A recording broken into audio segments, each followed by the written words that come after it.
Alright, welcome back all. Sorry for the delay on returning to this.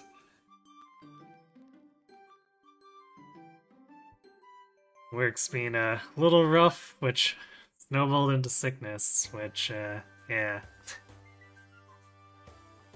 So, last we left off, Gengar came to us for help, and maybe we'll actually get to find out what happened about the whole fluffy tail incident.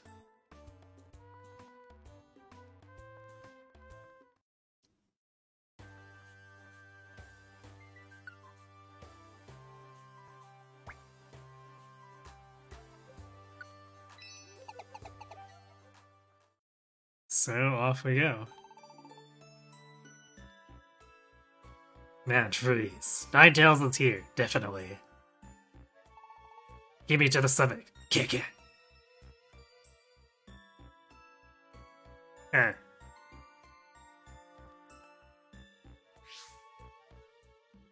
Yeah, it's interesting that they show that Kangaskhan statue, but it's not like something we actually get to use.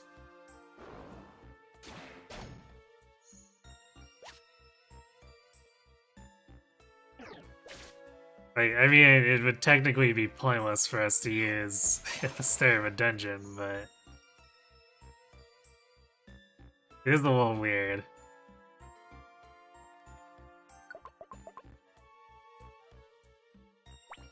Actually, do we have jobs in here? Oh, can't complete jobs right now. Okay. Well, that makes things simple.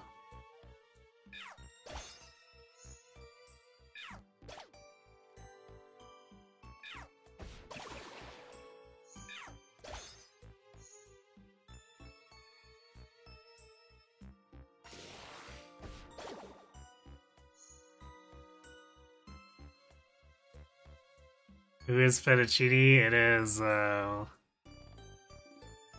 shoot, I forget the name of the person. They're not in here too often, but...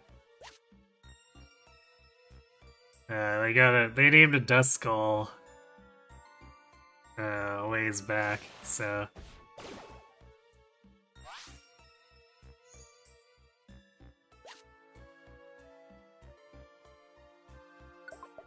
From our experience share shenanigans, the Duskull is all grown up.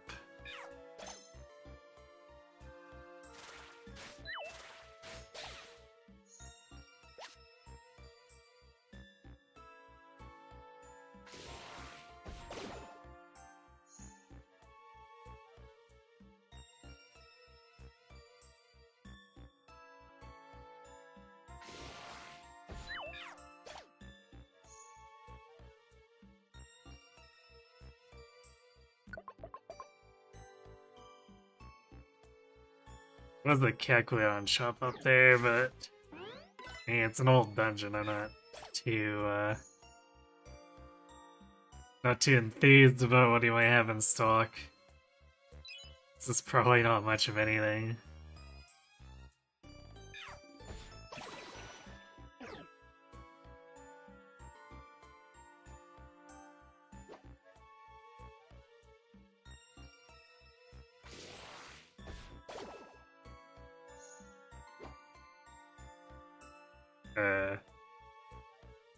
Okay, I guess we'll just leave it alone then.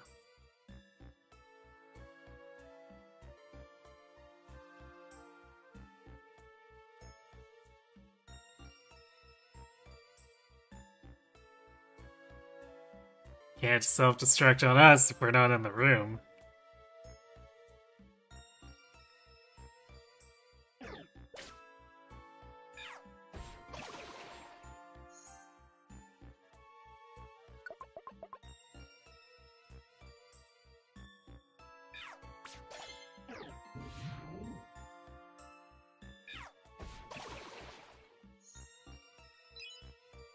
Have I mentioned that Sturdy is annoying?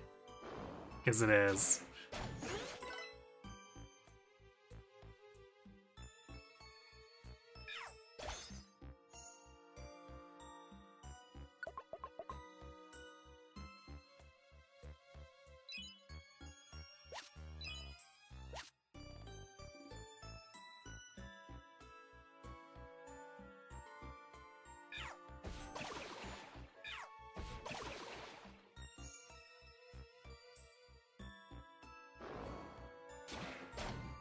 There should probably really be some kind of level check-in on Sturdy. If you way out level the target, then it shouldn't be able to proc Sturdy.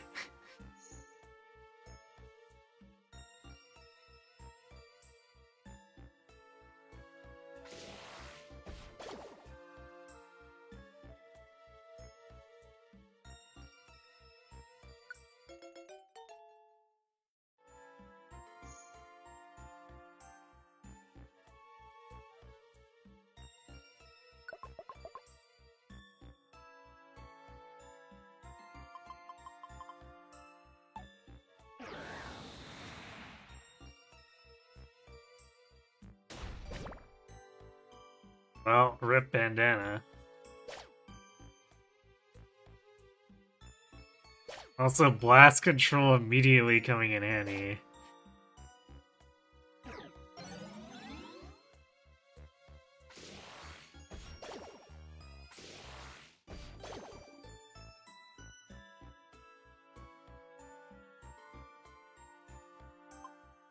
Okay, we're not gonna pick up extra guests while we're dealing with the sandstorm. Like, we do have 2 mons with weather bands on, but still.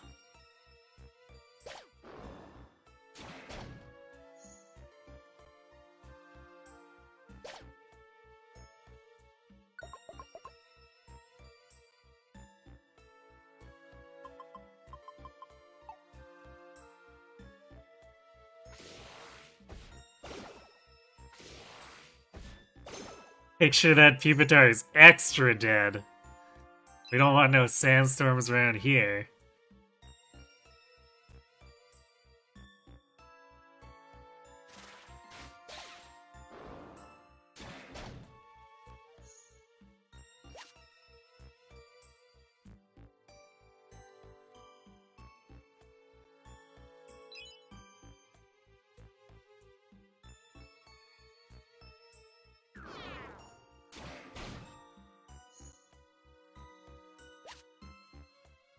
Crossbow ribbon?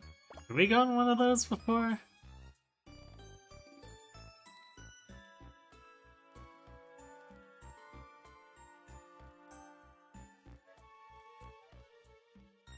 I think we might have. This might be like the second copy we've ever seen of that ribbon.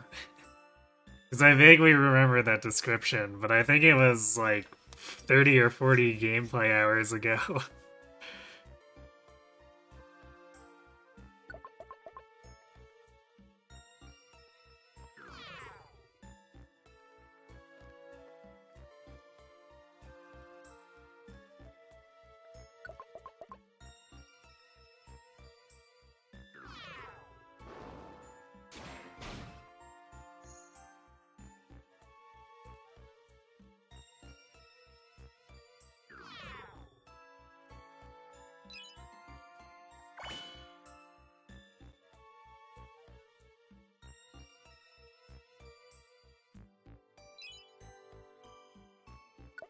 Stairs RNG's been pretty reasonable too. Like, we don't usually find it immediately, but we're also not going over half the floor without finding it.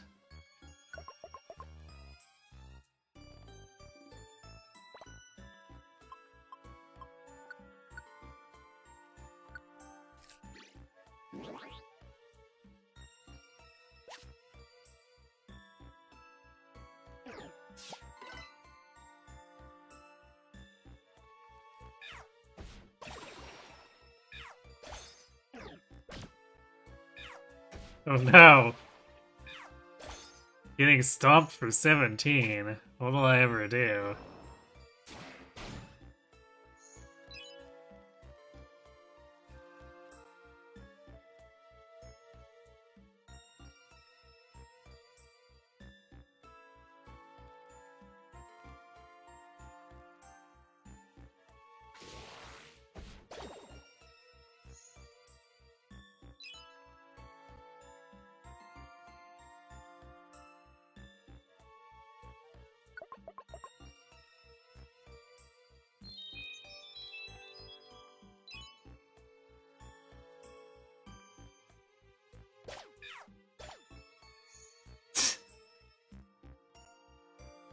Well, it is reasonable that the hail woke up that slacking, but still, it's annoying.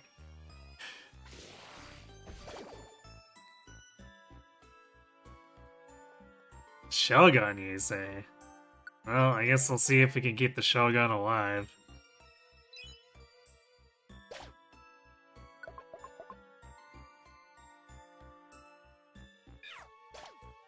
It's funny, because I don't know if we've even had a Bagon join us, so... it's a little weird.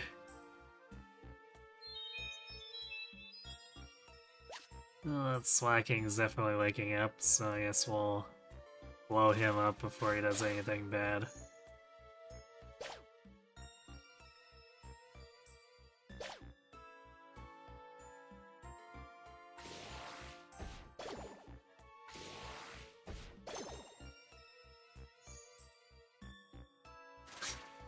Today is not a good day for Wiki Wiki.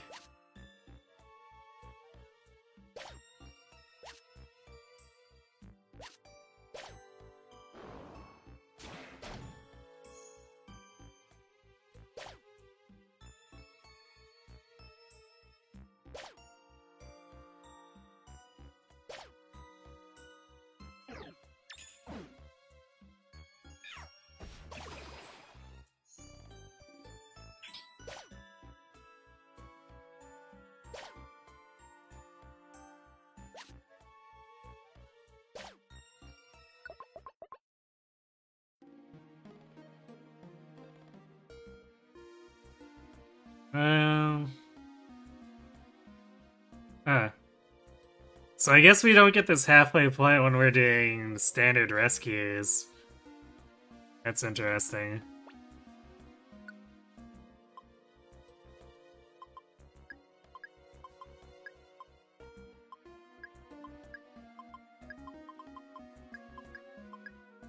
It's like, definitely did not remember having this here when we accidentally climbed before Gengar made the request.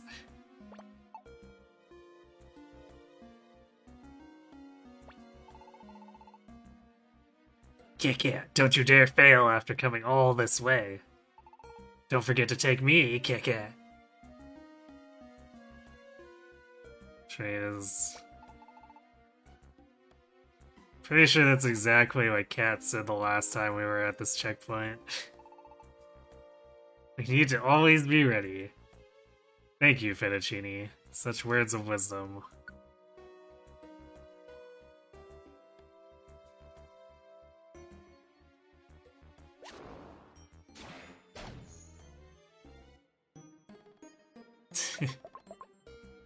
Do you find it interesting that it kind of seems like Gengar smack talks every single time he doesn't move?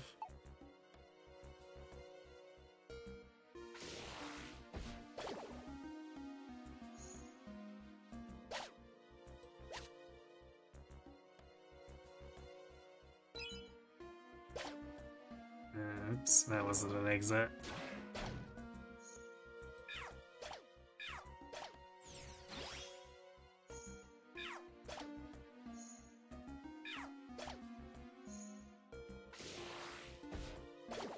Jeez, it's like a zombie apocalypse except with slackings.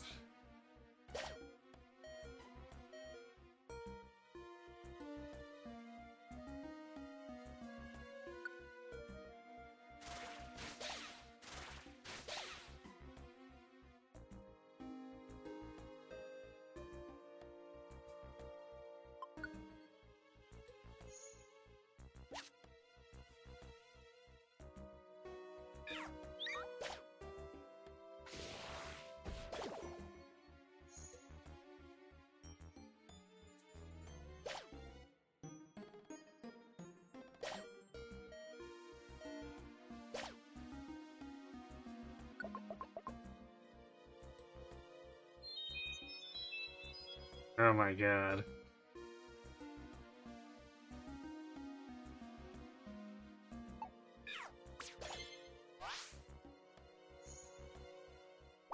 How are their hit points, actually? 5 and 14.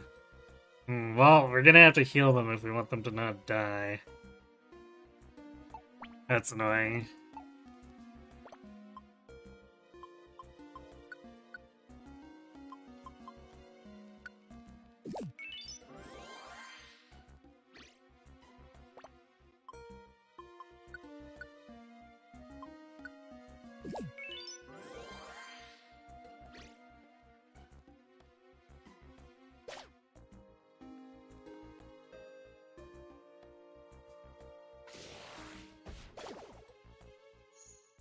The health was low enough that... Well, we probably could have actually made it to these stairs here.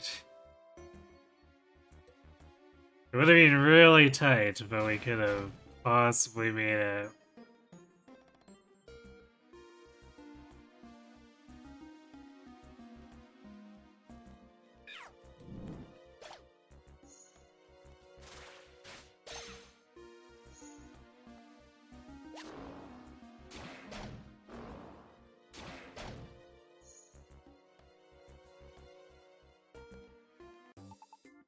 That's a lot of link boxes.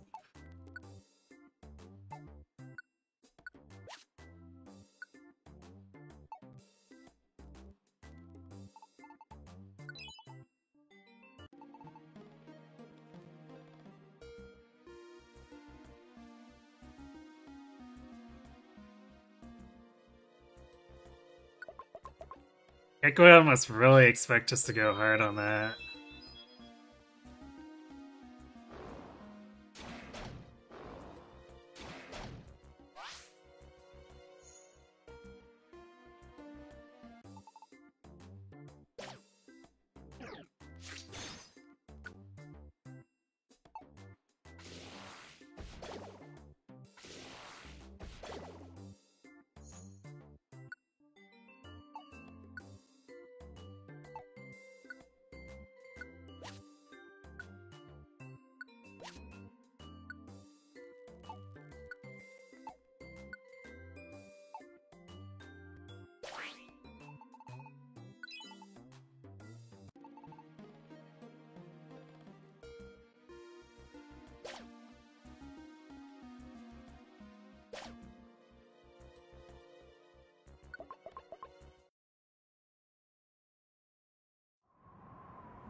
Yeah, here at last. We're at the peak.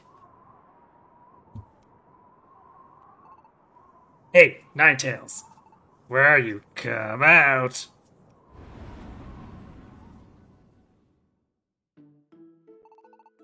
Yeah, long time, Ninetales. Recognize me? Jeez. What do you want? Yeah, you want to know what I want? Look at me. Isn't it your fault that I look like this? What, you can't even begin by apologizing? It is not my fault. It all arose because you fled, isn't that so? You fled from yourself as a human. And you fled from Gardevoir. It was I who cast the curse. You became Gengar when you abandoned Gardevoir. It was Gardevoir that bore my curse, not you. Yeah, you're quibbling. Anyway, about that curse.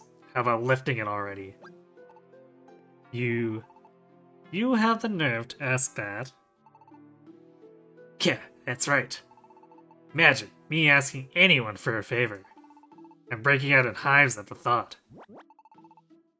Turn me down and I'll KO you.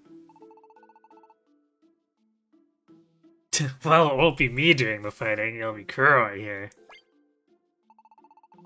I'll see this curse lifted even if it means taking you on. I regret to inform you, even if you could defeat me, the curse would remain. I don't have the power to lift curses. That seems problematic. Sure, I can cause issues to anyone around me, but oops, I can't undo it. Yeah, what are you saying? We Ninetales are known to be vengeful in the extreme. Once we cast a curse, it is final. Our curses are so powerful even we cannot lift them. There may be a way, however. I became enraged at your treacherous heart, and on it I laid my curse. For that reason, depending on your heart now, the curse may be lifted. Take this with you.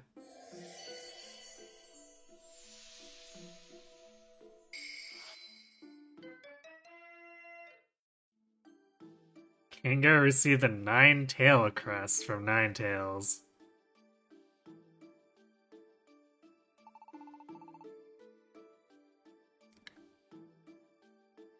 Gardevoir's physical form is sealed within the murky cave.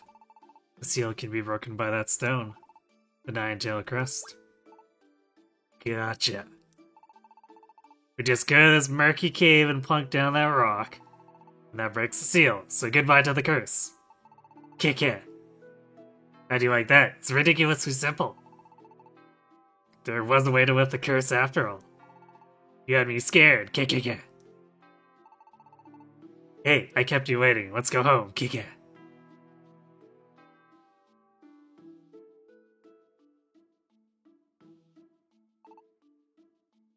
That oaf. He has changed in many ways, but he is wavering. His old and new emotion are clashing within his heart.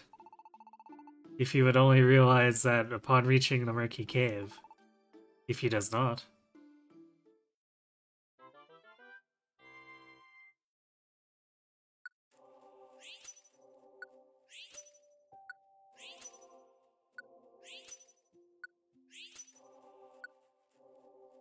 Oh, rainbow gummies.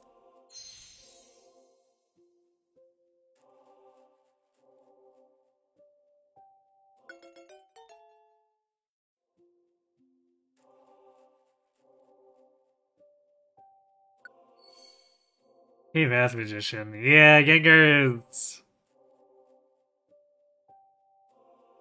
happy expression is definitely pretty unsettling.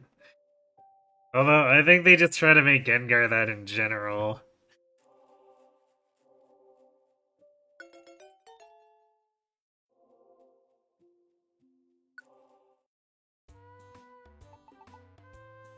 Kick it, you did good today. Next, we go to that murky cave place. That sounds like another challenging place, so I'll need your help still. Kick it!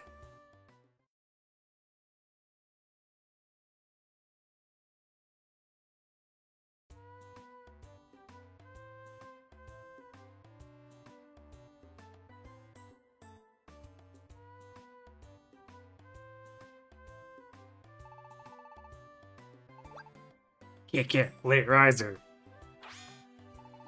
Whoa, Gengar, again? Well, he did say he wanted to go to the murky cave. It's the murky cave next. I'll need your help for that. Fine. Kick it, then we'll go to the murky cave. Gardevoir's physical form. That's where it is. For my sake, Gardevoir. Nah, that's not important. I just feel like going. Kick it. Okay, go there for me. To the murky cave. The only place I want to go is the murky cave. I'm not going to take along if you're going to other dungeons. Only take along if you go off to the murky cave. Kick it.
So this is gonna be a new dungeon. This might be a little harder. We'll see.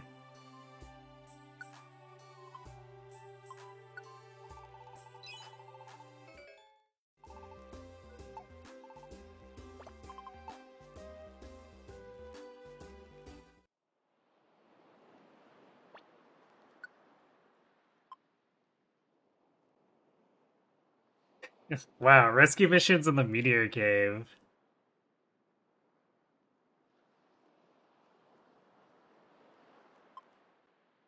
Which is funny, because if we get KO'd, we're not allowed to be rescued.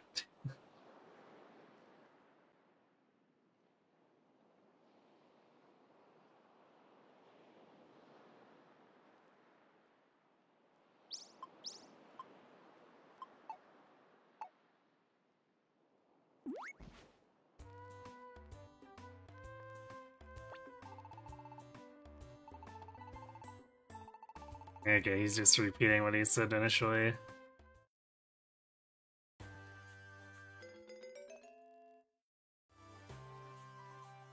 "1940s."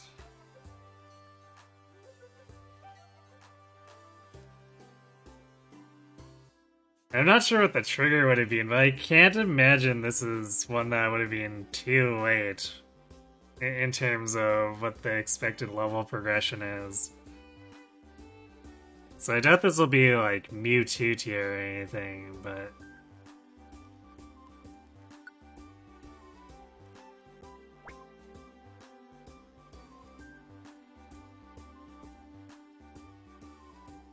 Hmm.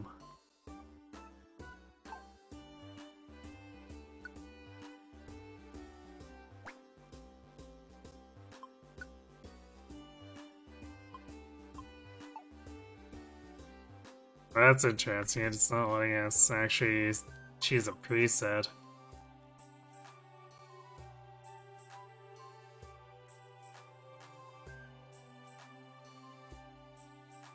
Hmm.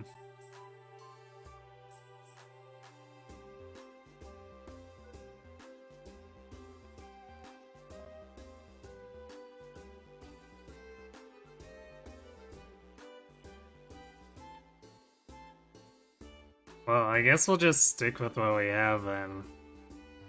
Because usually Ghost is a pretty good general pick.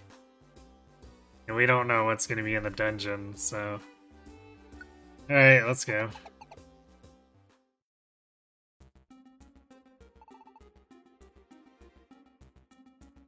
We're here, Murky Cave. Don't leave me behind. Kick it.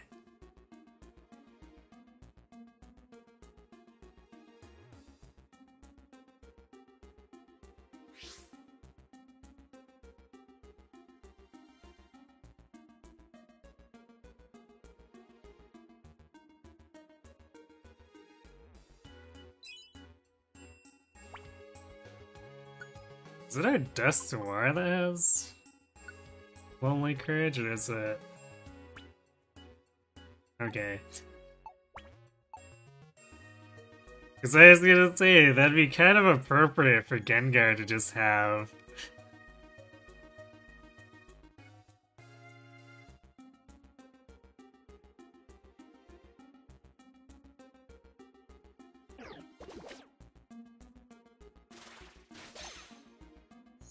Okay, I get the feeling that these are about the same level as the ones that meant freeze. Okay, slightly higher.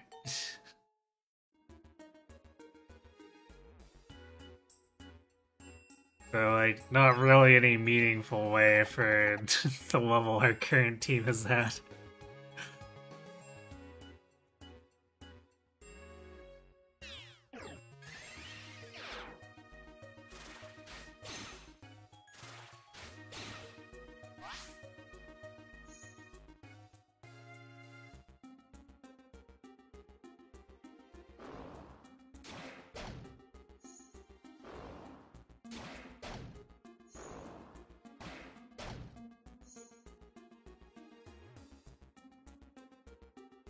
Just running around with Team Shuttle Ball here, dude.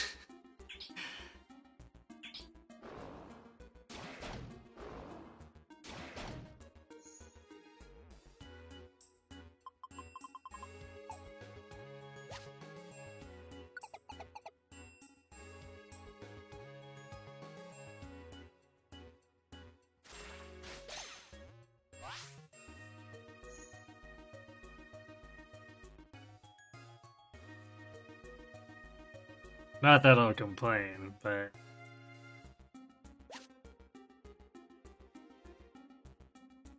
it is probably more than a little overkill to have that much range.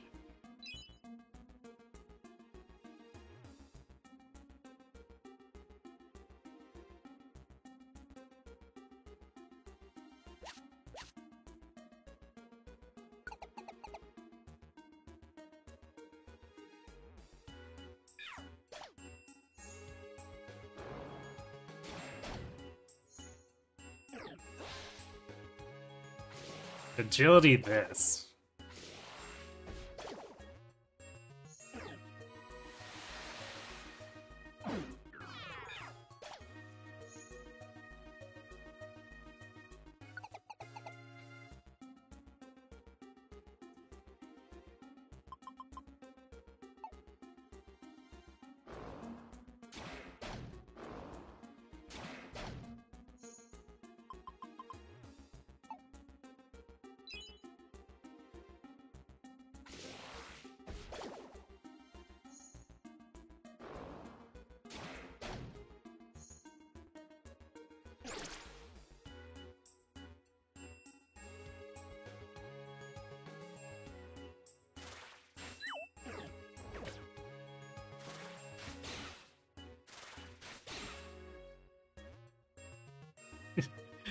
Slowly amassing a team of Poliwags.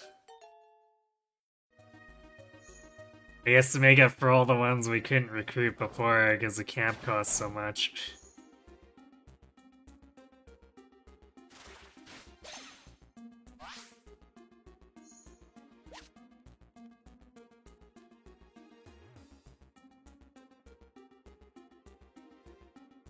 Like, even though I own all the camps now, still not a fan of the camp system. It's, I guess an interesting flavor element, but definitely gameplay-wise, it's annoying.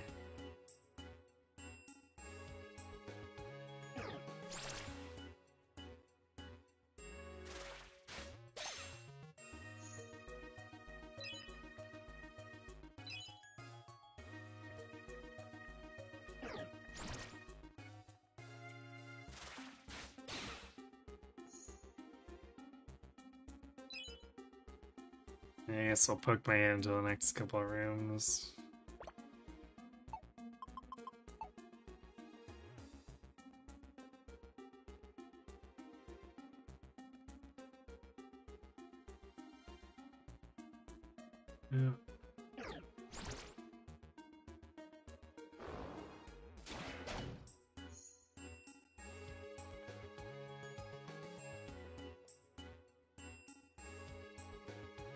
Yeah. Well, I'll spend too much more time screwing around here, so...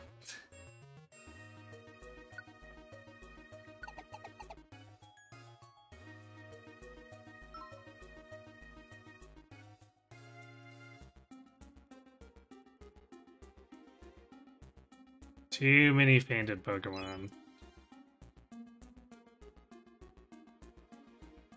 At least in proportion to the amount of floors there are.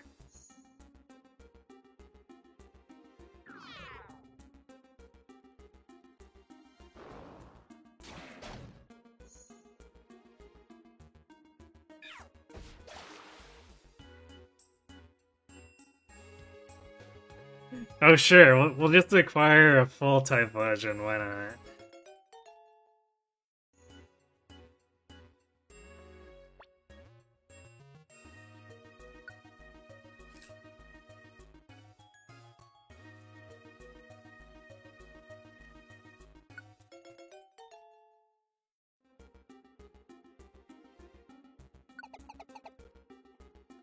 Bird with tiny stomach get.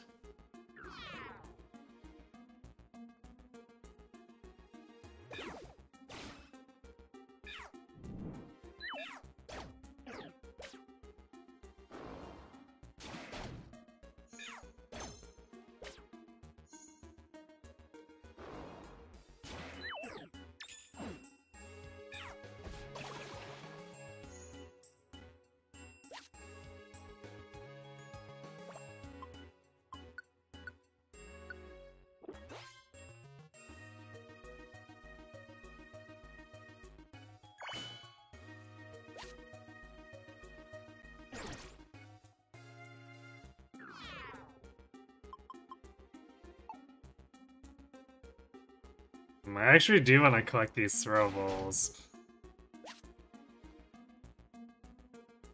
Because I want to take them into the Wish Dungeon. Since it resets our moves, making them complete. Well, to put it nicely, trash.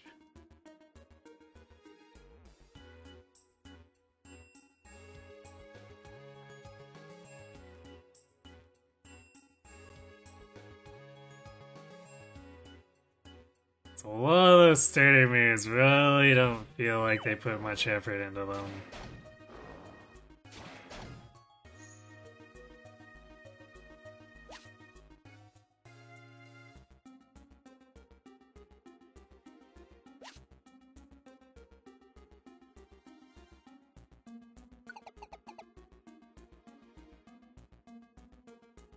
Like, what even is action economy?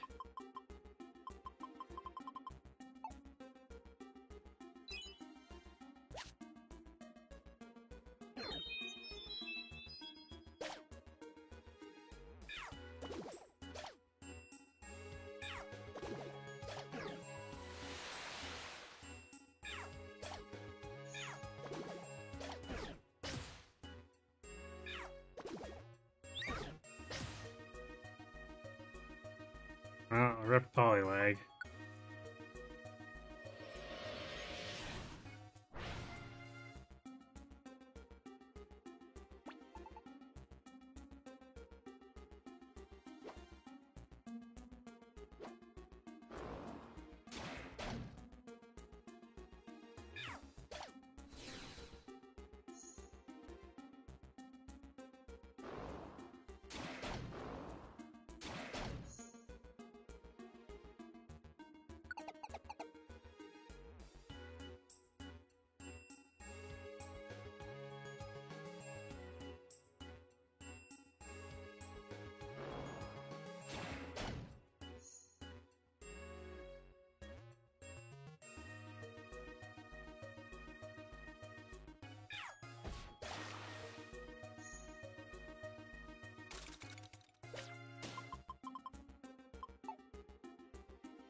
Oh, that was a really low damage water attack for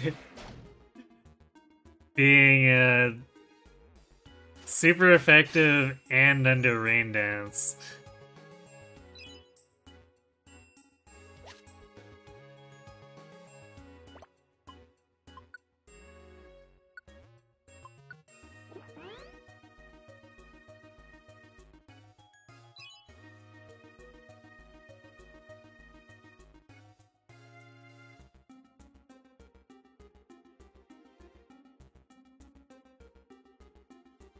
And a Magikarp.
Recoil based, really? Although I guess it helps the Typhlosion. Yay?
You know, whenever we get Sticky Fade, I have to wonder, even if we clean it off, would we really want to eat that?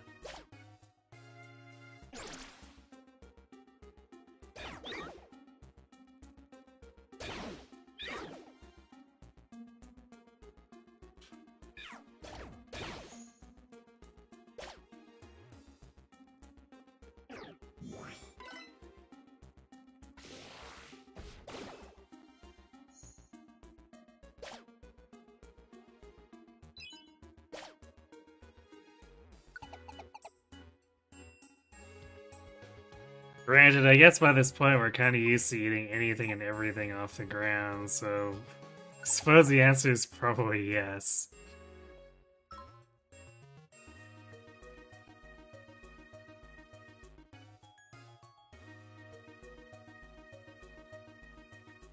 We are full on members. At least I think Gengar counts.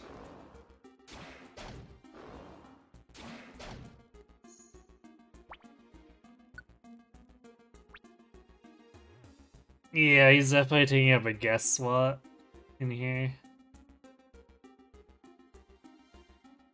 Oh, interesting that his level is dash dash dash.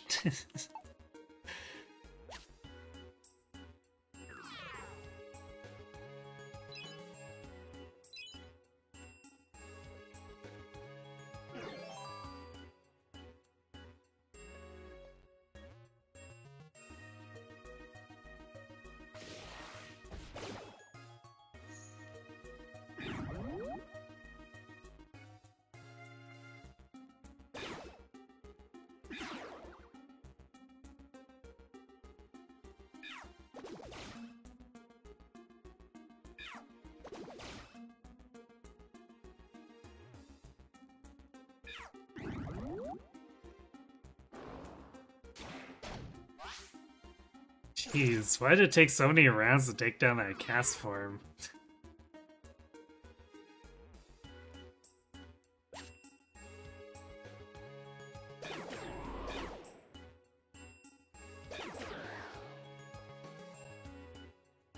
Oh, rip Poliwag.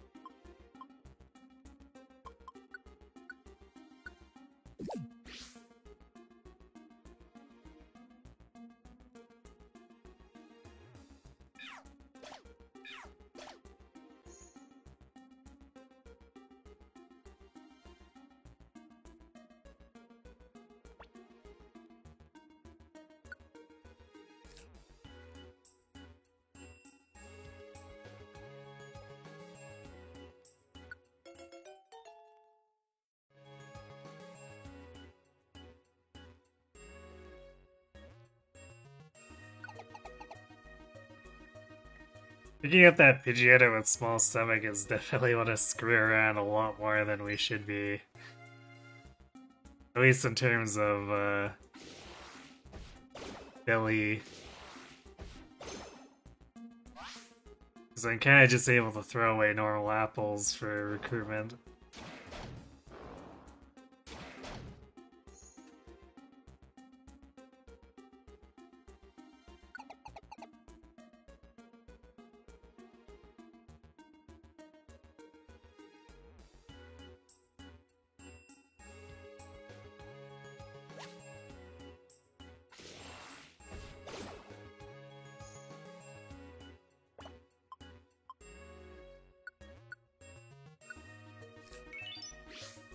All the health.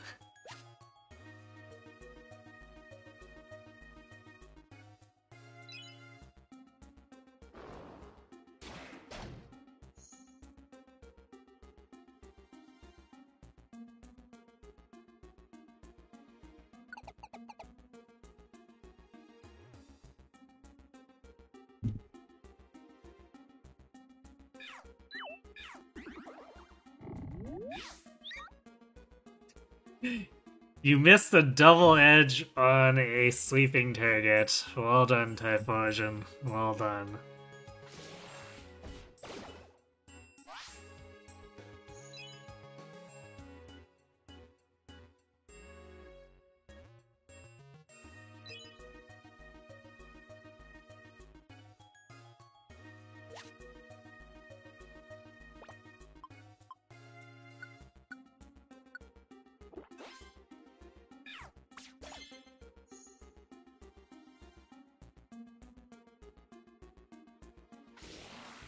Espions, you say?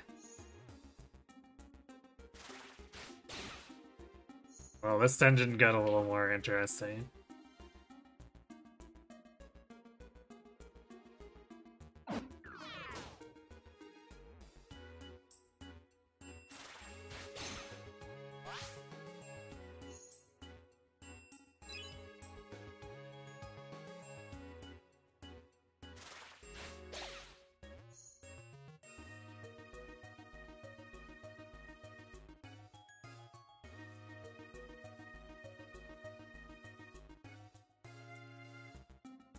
The cave's back to that habit of making us explore the entire floor.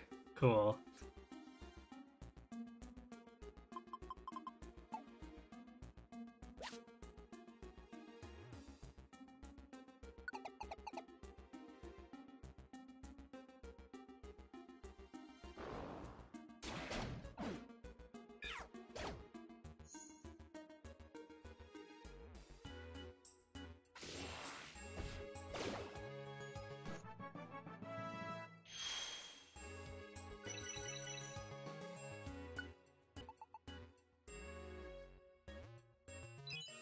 Hooray, an additional helping of pasta.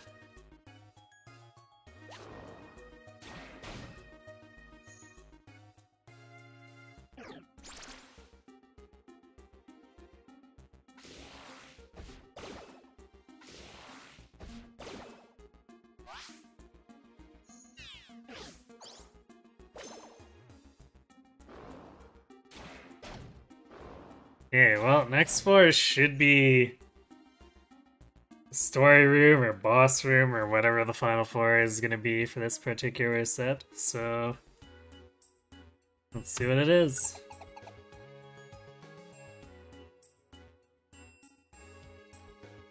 Wait, what?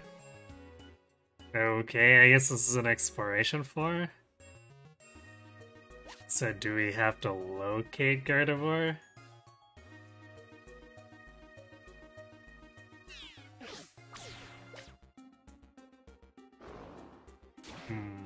Well, all we can do is look around.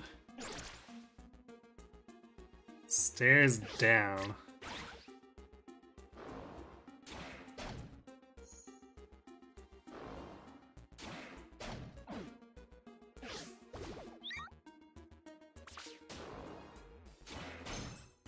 $270. That poor Espeon.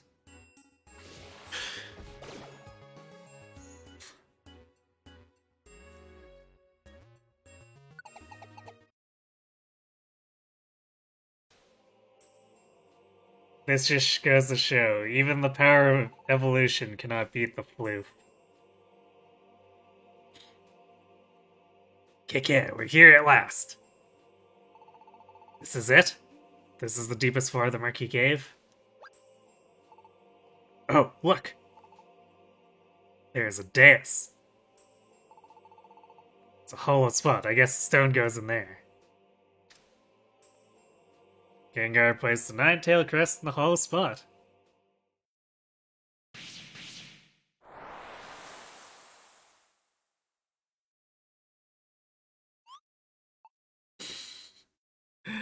Ellipses. More ellipses. Even more ellipses. Kick it. What's this about? Nothing's happening. Thought I heard something. Kick it. Did you just say something? That's odd. I could have sworn I heard something. Welcome.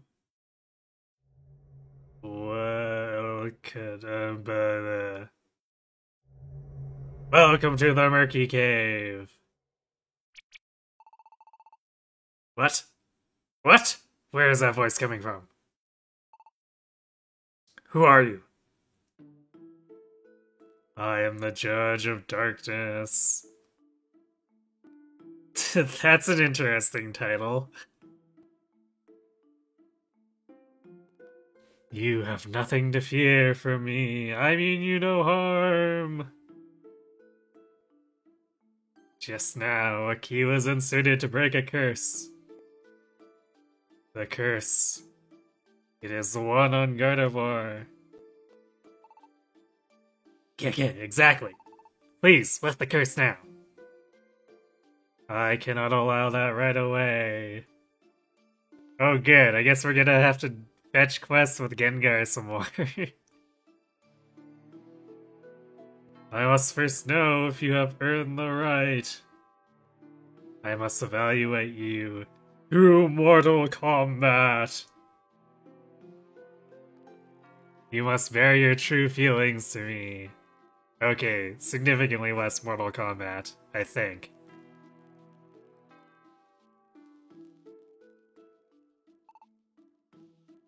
What? You're going to test me? What, I have to fight some boss creature? Oh no, nothing so barbaric. All that I need is for some questions to be answered. However... What? I can't move!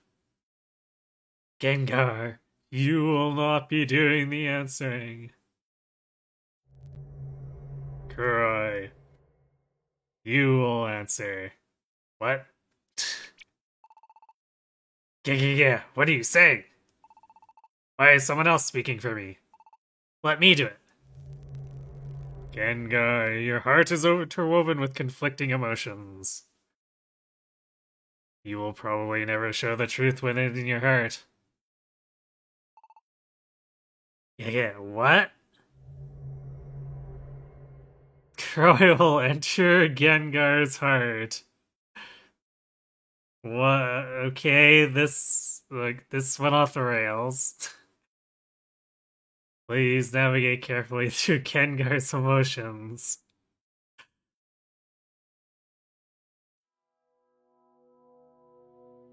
If you fail to draw out Gengar's true feelings, the curse will never be broken. Hey, Kuroi! Don't you dare fool around! I'll make you pay for it! You have but one chance. Do your best. Fine, it is time. First of all,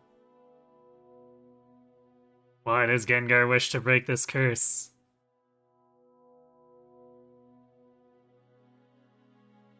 Oh, it's an actual questionnaire. I thought it was gonna be like a dungeon or something.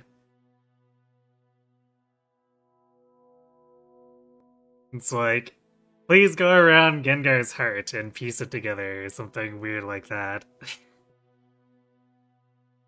But duh, he wants to help Gardevoir. That's a lie, isn't it? Didn't Gengar abandon Gardevoir long ago? Why would Gengar want to save Gardevoir now?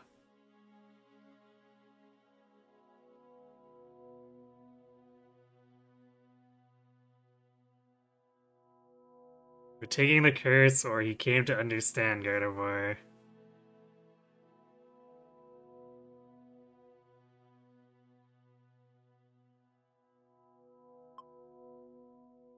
I mean, if it was the first one, he would have been here a lot earlier, so... Came to understand Gardevoir's feelings. What is it you claim to understand? What do you claim to be Gardevoir's feelings? Caring for Gengar or hatred for Gengar? What kind of choice is this?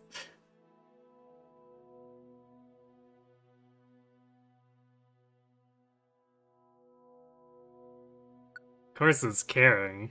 Caring for Gengar, I see. Gardevoir became a presence without a physical form because she bore the curse. But even then, Gardevoir never stopped caring for Gengar. Having learned that, Gengar now wants to save Gardevoir. It makes sense. However, until now, Gengar had forgotten entirely about Gardevoir, correct?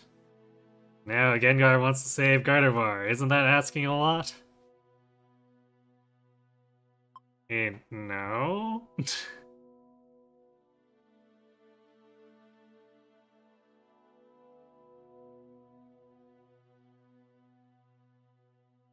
think Gardevoir deserves to be saved, regardless of anything.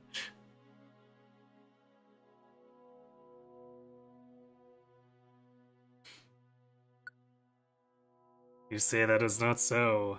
You believe that this is another matter, and and to help is only natural. Which is what you believe? I understand now. My questions are finished.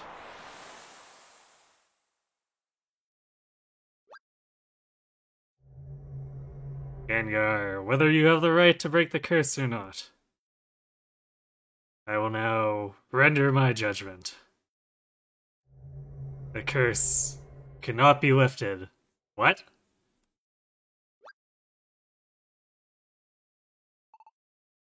Well, wait. It is most regrettable, but the curse on Gardevoir will last all eternity. Wait a minute. Let me say something. It's true, I abandoned Gardevoir and ran. I was afraid that the curse would fall on me. I had to get away, no matter what. That's what I thought. It didn't take long for me to forget about the curse and about Gardevoir. Many long years passed, but Gardevoir, she never forgot about me. One night, in Kura's dream, Gardevoir said this.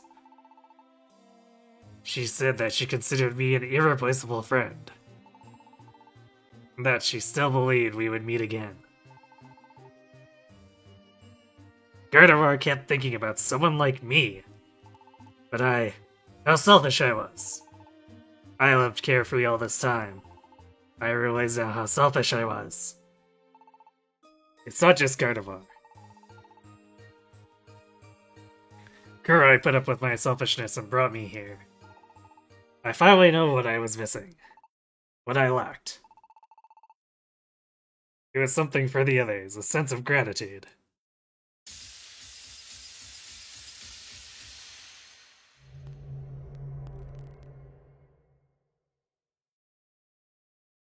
The lock bearing the curse. It has opened.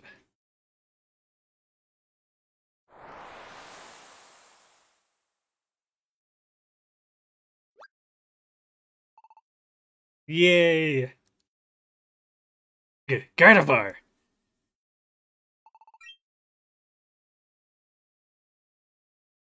It worked, Gengar. Ninetales! But I don't know what you're saying. The curse has been broken. I cast my curse, enraged at your twisted heart. When your heart gained what it had been missing, the curse was shattered. The final key to break the curse was your sense of gratitude. And Gardevoir. You may be reassured. Gardevoir has returned. She will soon awaken. However, the fact that you were her partner in the past, Gardevoir will have no recollection of that. Cease. That doesn't matter. Gardevoir is back. That's enough for me.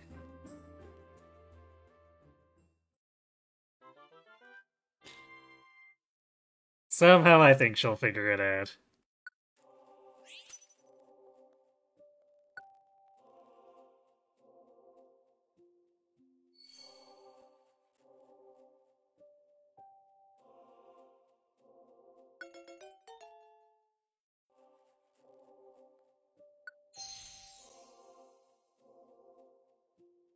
If we're just accumulating all the Pidgeywines with the really good skills.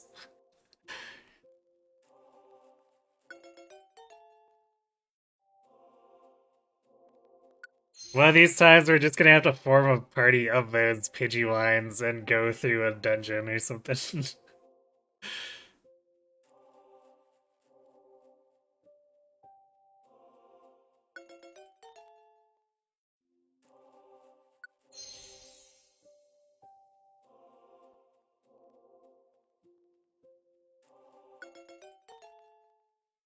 Yeah, and if anyone wants to claim these, just let me know. We'll head over to the camp and grab them.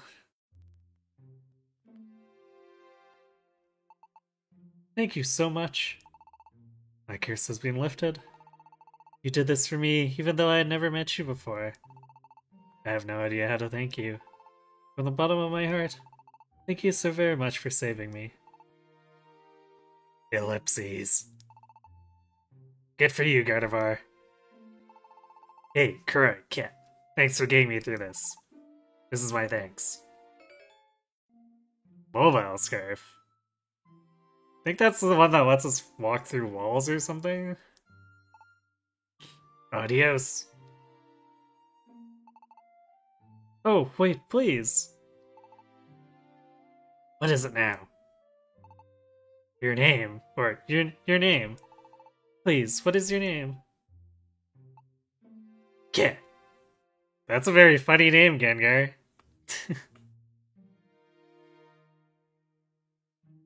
Hello, Canal Warrior. The name's Gengar. Glad to meet you. My name is Gardevoir. I'm also glad to meet you.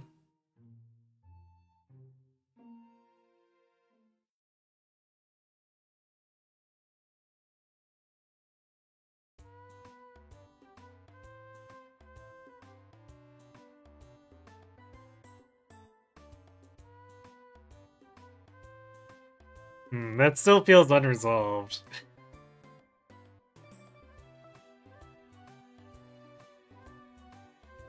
Yeah. Here's the exclamation point, so this is definitely not the end of it. Scarf's super rare.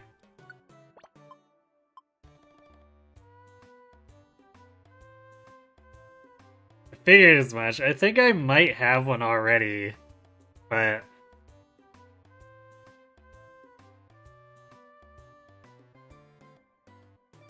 we'd probably have to bring multiple if we want to, you know, not have the team be separated.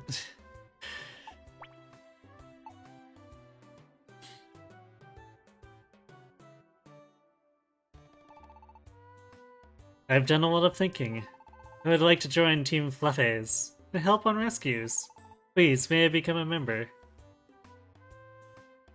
Okay, that's not what I was expecting, but sure. Thank you. I promise to do my best for the team. A level 50 Gardevoir. With lonely courage. Aw, that's so sad.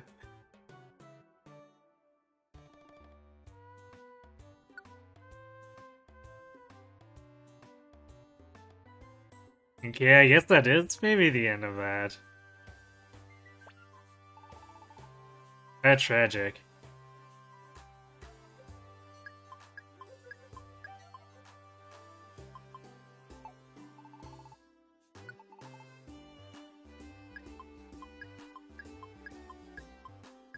Oh, what? He's selling stat basers now. I see.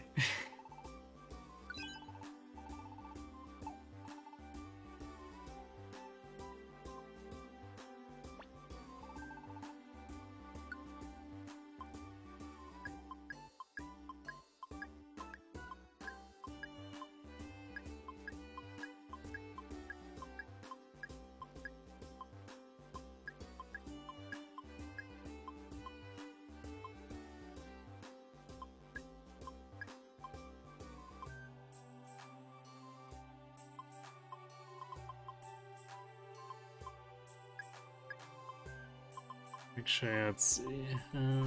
We did use a bunch of apples for equipment, so we can use that.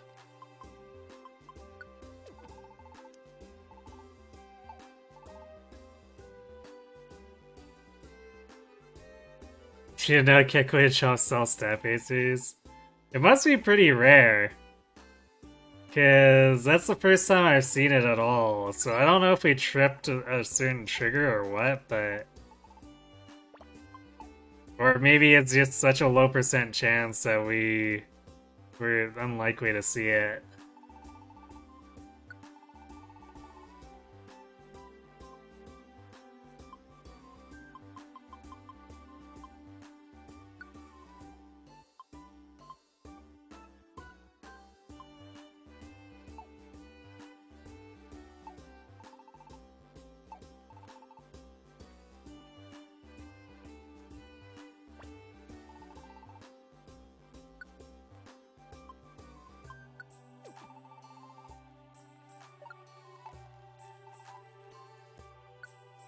Actually, we don't need the gravel rock yet.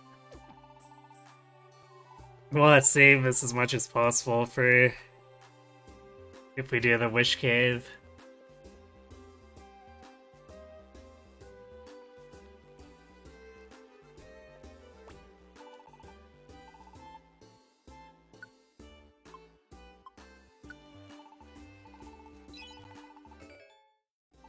Yay, an apple.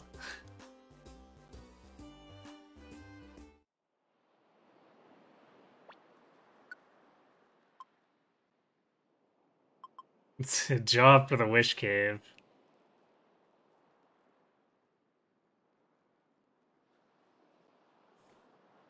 My precious friend can chat separately with 3 heads. Please help.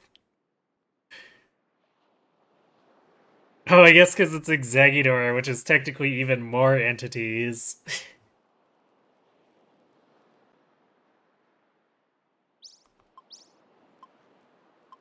That's pretty funny.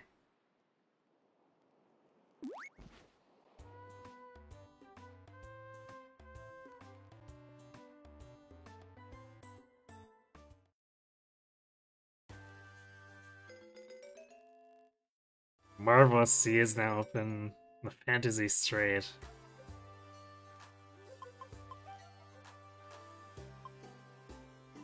Oh.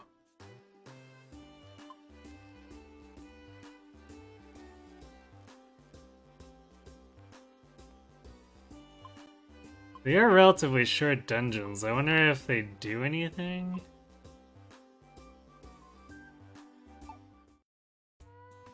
Maybe I just check around town a little bit more real quick.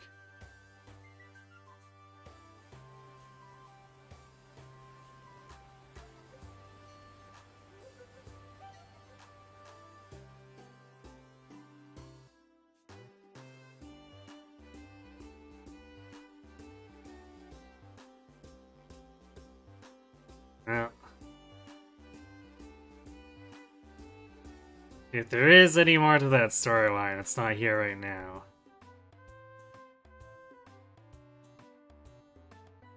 Hmm.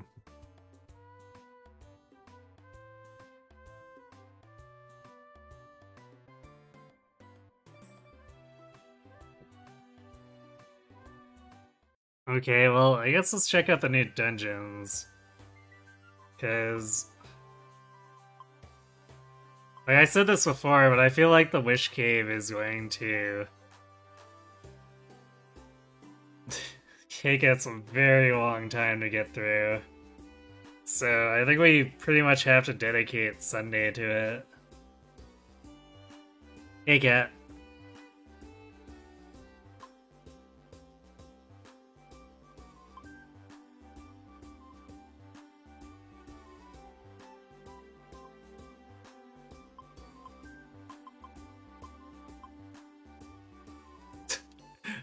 Why is the strong foe Magikarp?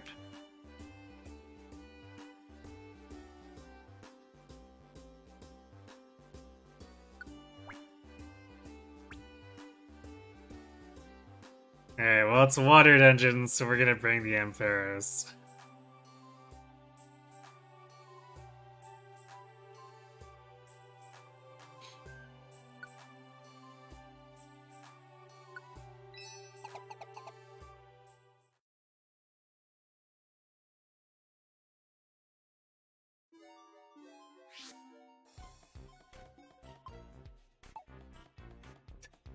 And in the Marvelous Sea, we find a Nidoran?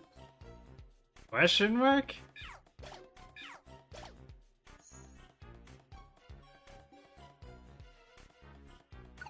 Quite the ecological system they've got going on here.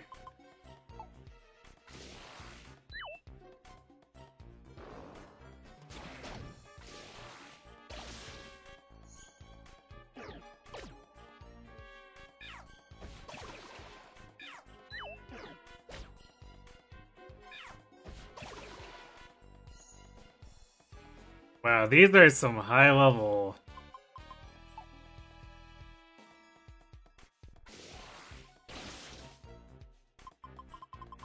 High level Nidoran and Rattata and Pidgey. This is like that other dungeon where its stuff was all basic but abnormally high level. What is going on? I don't understand.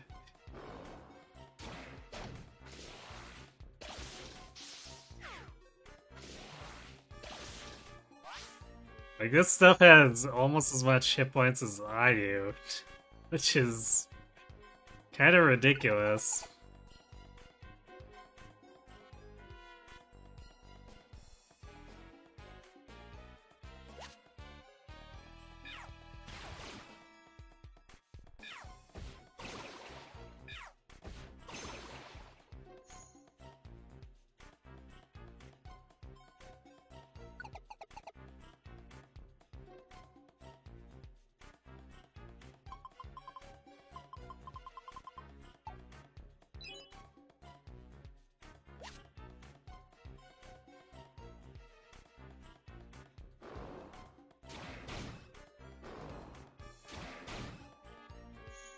Yeah, right. 514 experience. Man, how much was Mewtwo's dungeon giving? I feel like it was giving less than this.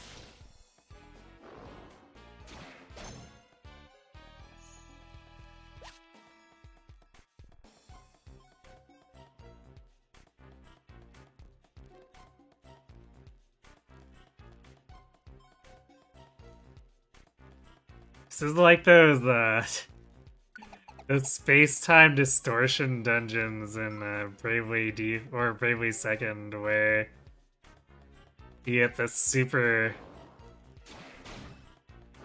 goblins with unreasonably high stats for seemingly no reason.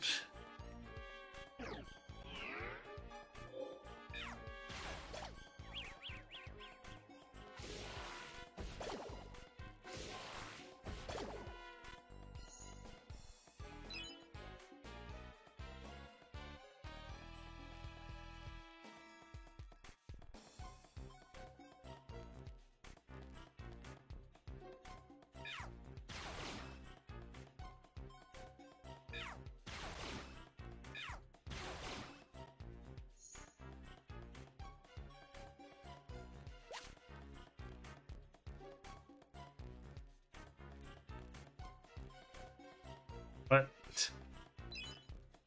I don't know why they suddenly decided not to pick it up anymore, but that's apparently a thing.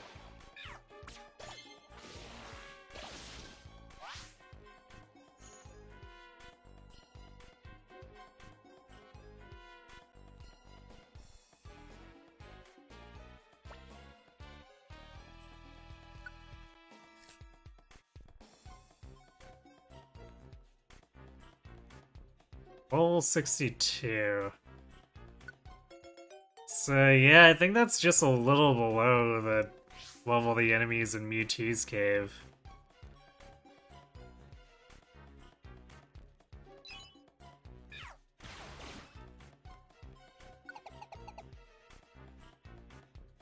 That is freakish.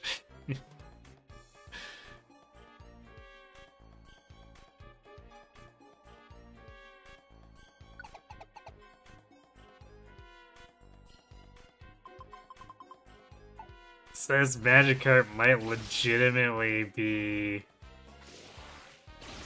super statted. Although I can't imagine its moveset would be very good.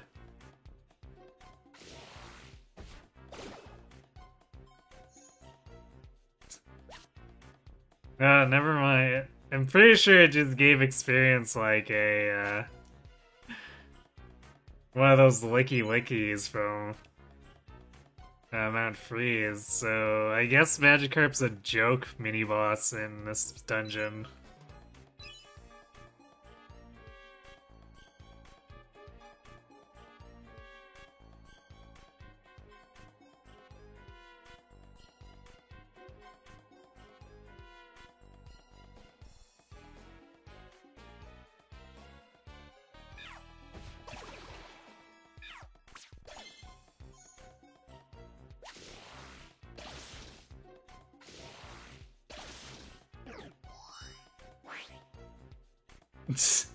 Wow, the plays. He's like, no, you're not going down the stairs. Well, fine, Sentret. If you really want, I can kill you.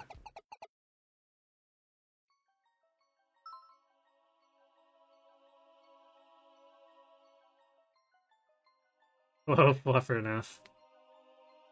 Fluffy Tail is pretty useful for Dread and Zapdos, but you think Jack Button is better for Gengar. Perhaps.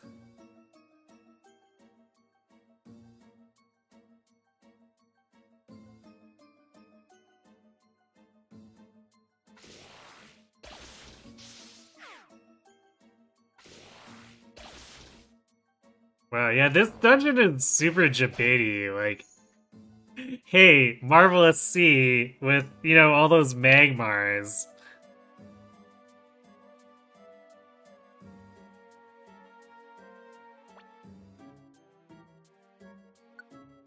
The point literally took 2 discharges just to say hi to my face. Apparently.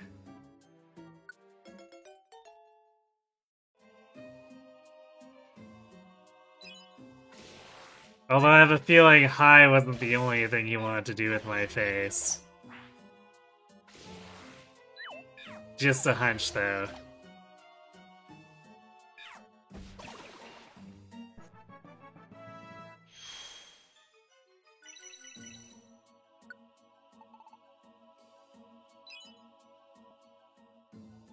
Man, so this Vigoroth we just got is almost 64, and we're only halfway through the dungeon. These mods might get really high level.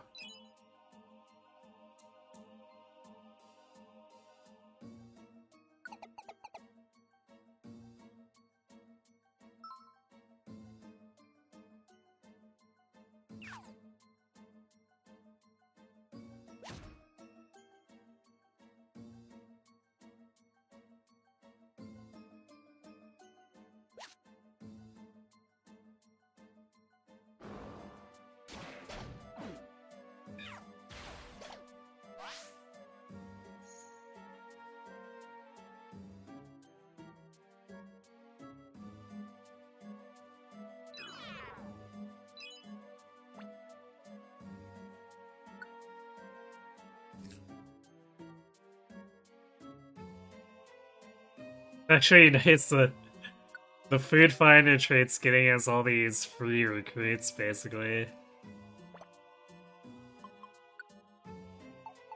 Sure, you can probably wait a little bit more to use that perfect apple.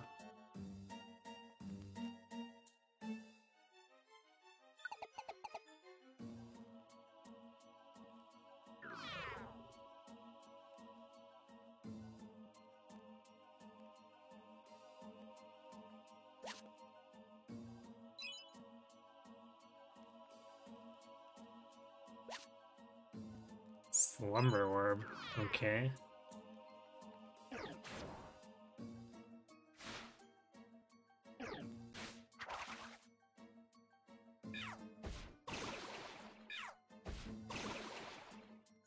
I'm a little bit surprised that wasn't the start of a monster house.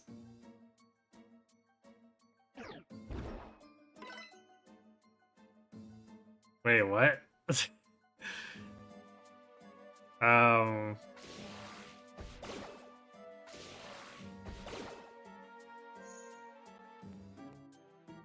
So I know Baton Pass is supposed to give, stat buffs over to whoever gets it, but, like, I'm a little bit confused about the bait and switch there.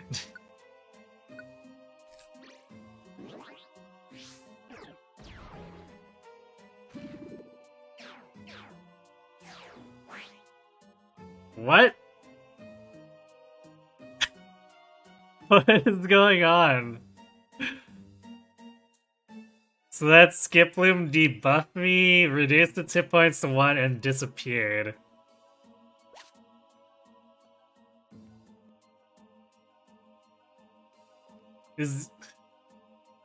Is this just a complete troll dungeon or what?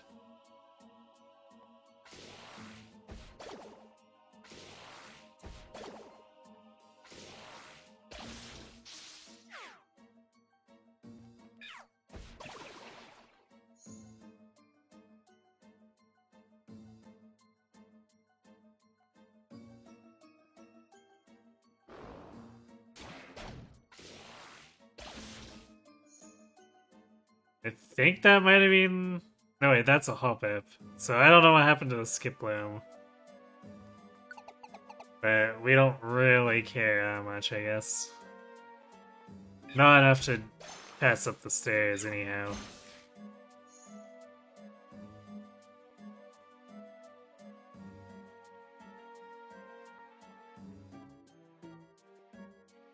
Memento reduces hit points to 1 and warps itself instead of the main game, which is a suicide move.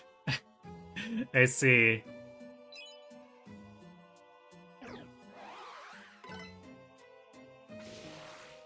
That is just super weird, though.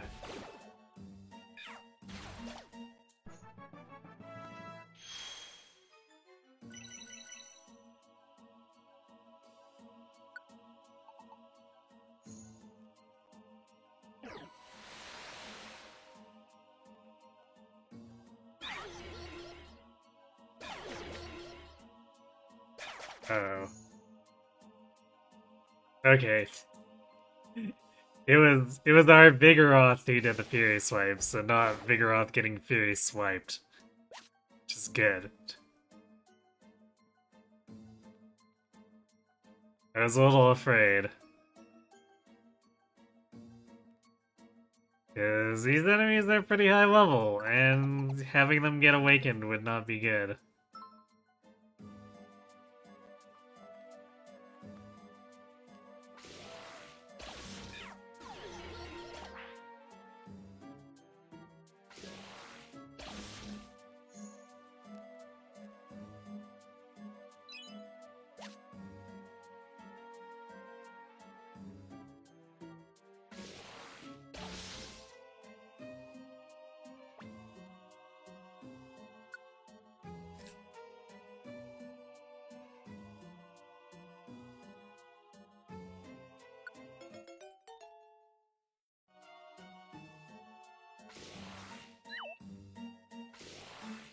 Well, nothing else, NPCs haven't gone up in level.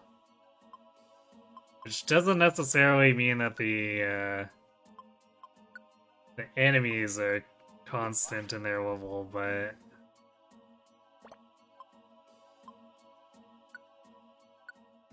It kind of seems that way.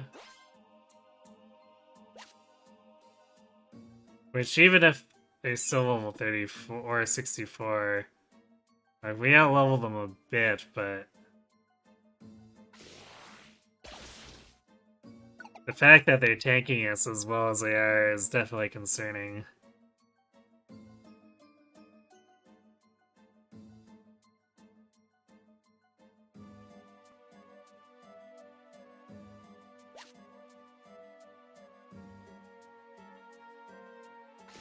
Although it doesn't seem like they hit as hard as they can tank, so...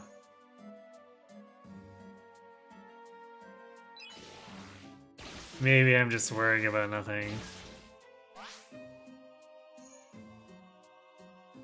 Oh wait, an actual water Pokemon in the water dungeon. Crazy.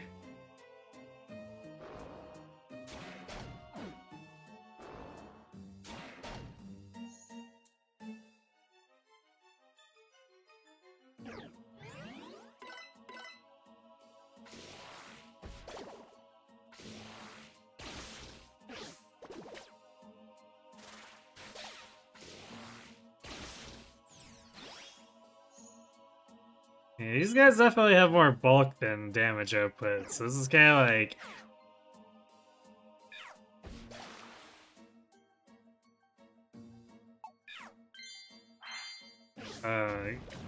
bit of a pillow fight situation.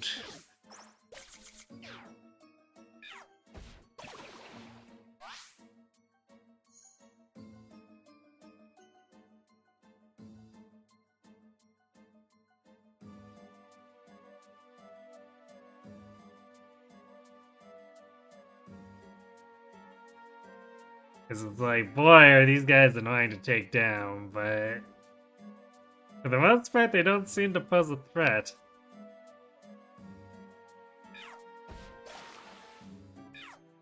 I could easily change down the line, but for now...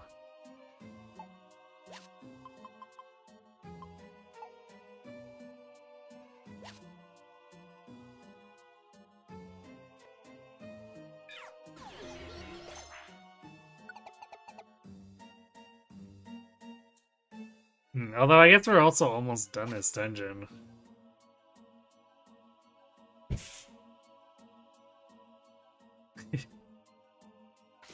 Yeah, if the stairs keep showing up like this, we'll be going at Mach speed.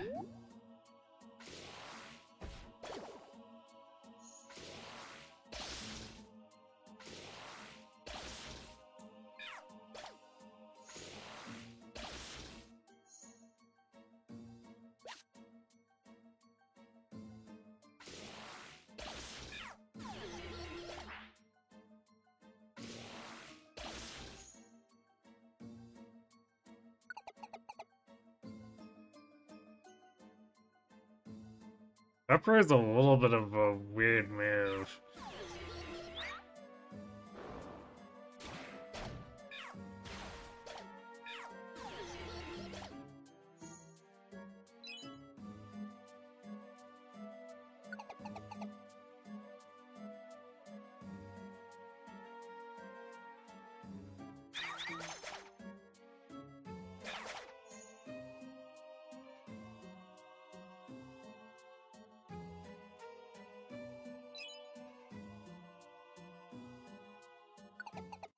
I guess the sleep resistance isn't strictly a buff, but it's weird to have that the enemy gets something that could be conditionally considered a buff.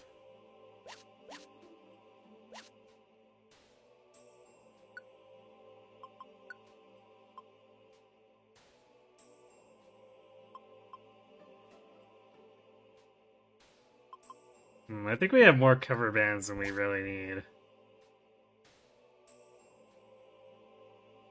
Okay, well this was an interesting dungeon. Basically just getting trolled all around. The typing is completely random. High level enemies. And no explanation for really anything in it.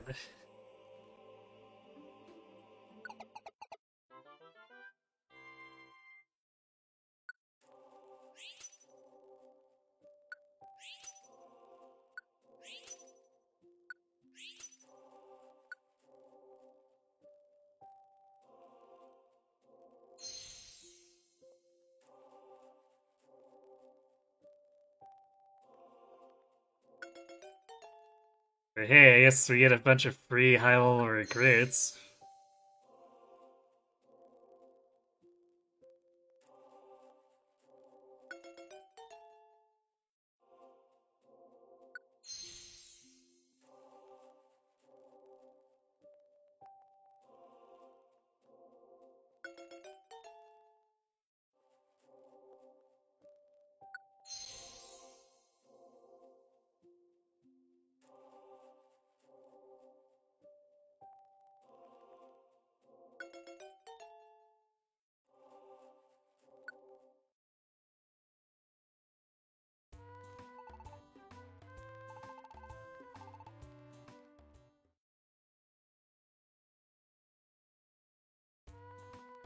Yeah, well, did our adventure trigger anything?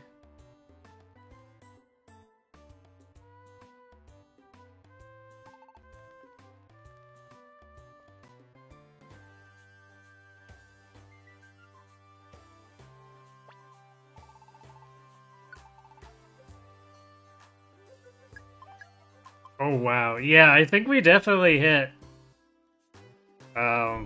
some kind of crazy threshold by completing Gengar's storyline or whatever, because this is a lot of stat boosters.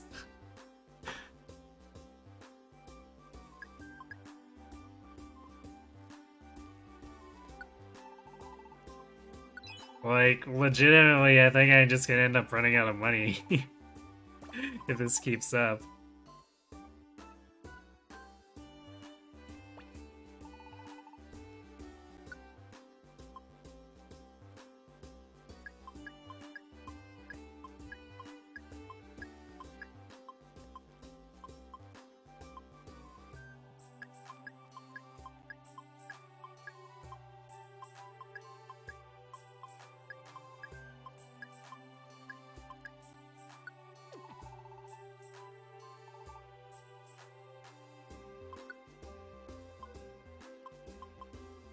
Yeah, crazy amount of stat-based days.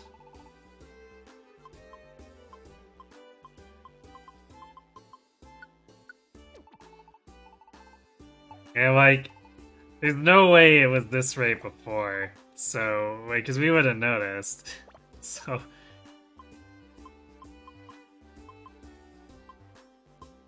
definitely very weird.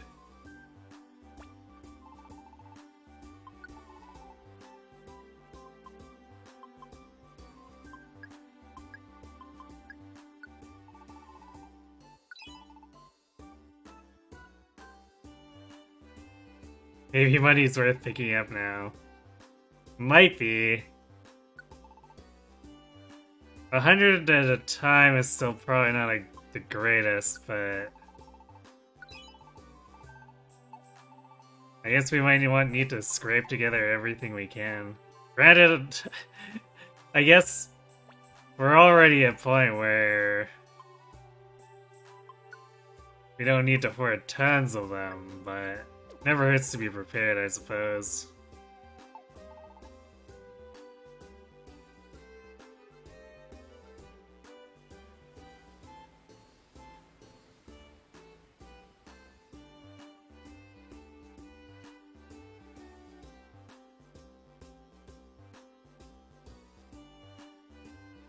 Okay, it doesn't seem like there's anything in the main town.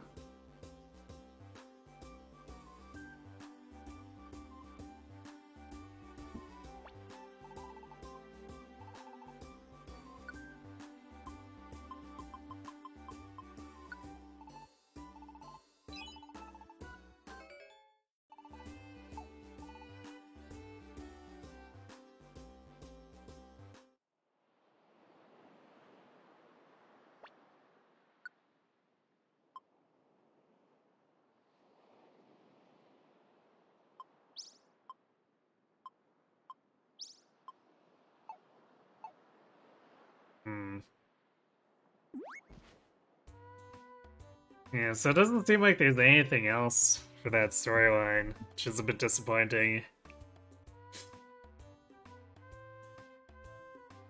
Well, I guess either that or I need to be really patient and let a whole bunch of days pass, but seeing as how Gardevoir joined us, I'm kind of suspecting there's nothing more.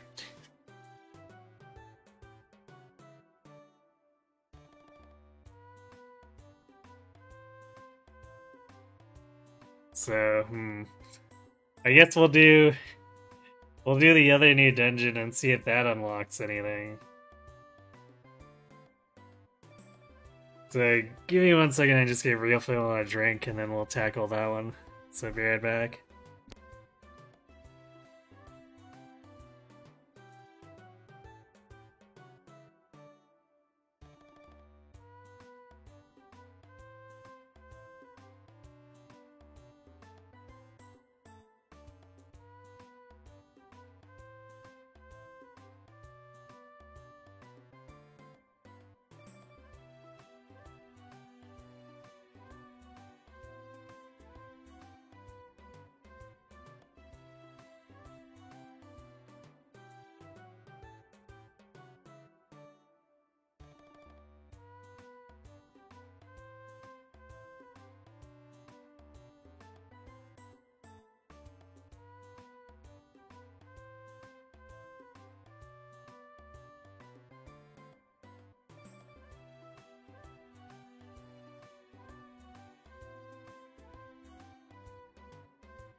Alright, I'm back. Let's go.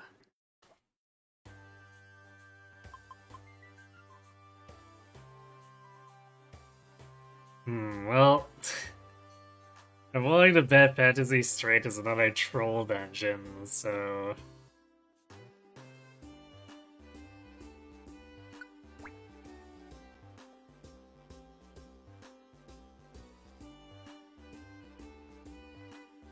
I don't know. Oh.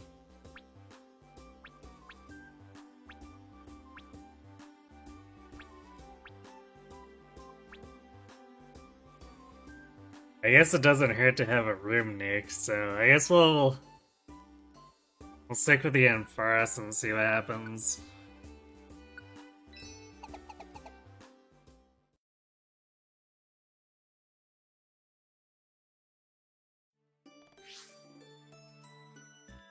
Zubat? Well, I guess it's something that we see Ampharos is super effective against.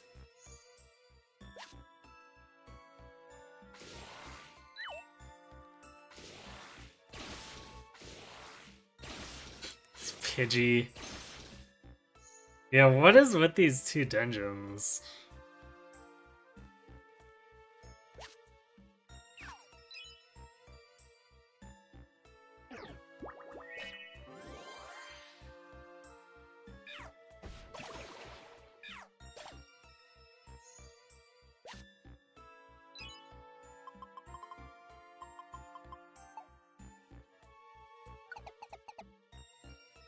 Like, did the devs just think it would be funny to put a bunch of level 65 or whatever unevolved mons in here?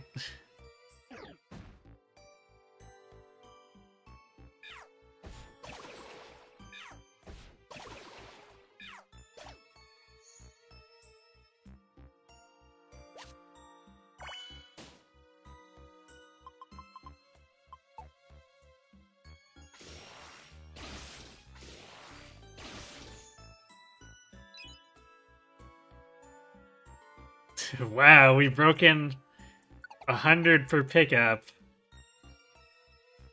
in a dungeon where enemies are this high level. What a momentous occasion. So getting 522 experience for that Ponyta.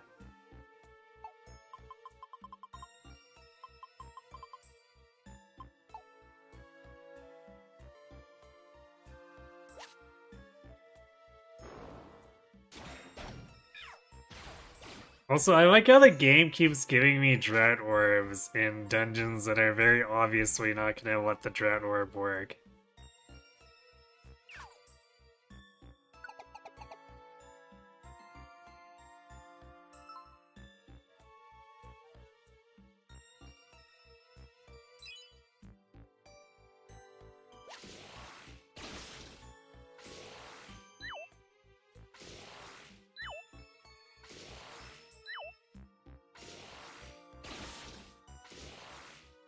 Jeez.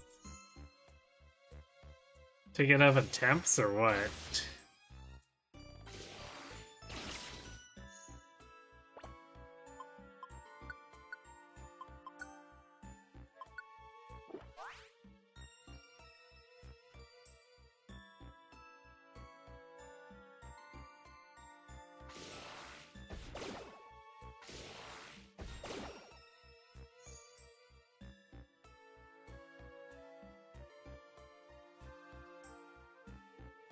Wait, okay.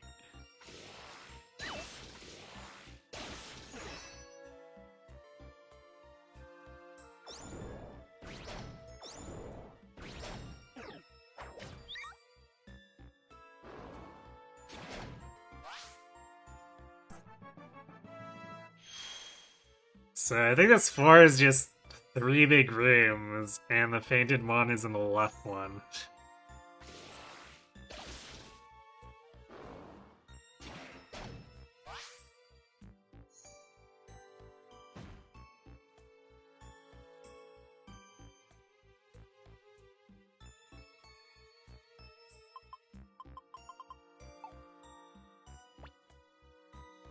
I will eradicate.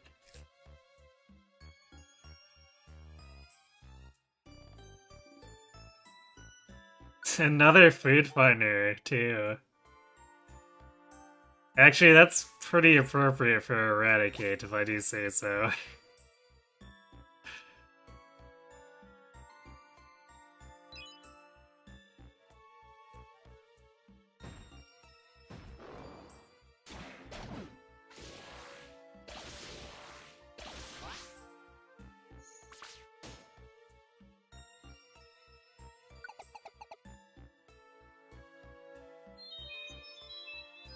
Yes, delicious, delicious trolley hail.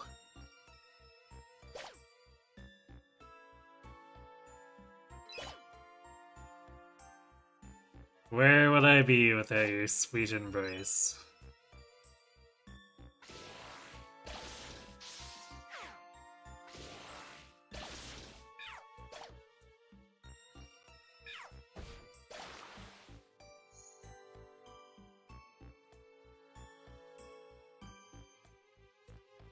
Wow, the Shire Cats is frequently coming to you for attention now. Ah, that's cute.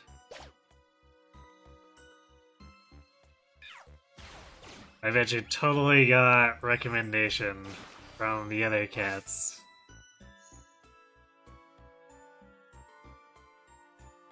You think he's realized you're here to stay, so you might as well get some pets out of it. Ah, yes.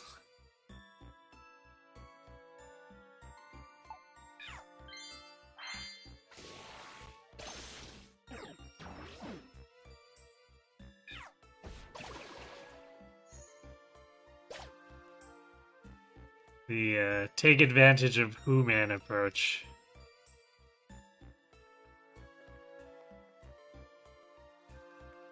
Oh boy.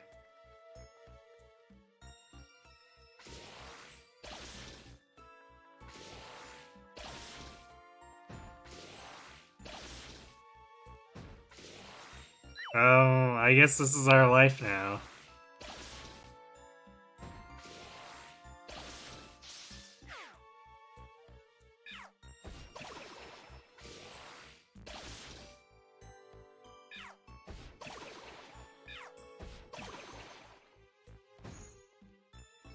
Wait, what?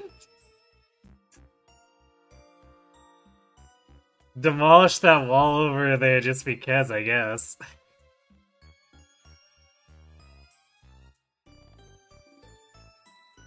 Socks has the tiniest, quietest little purr. And that is adorable.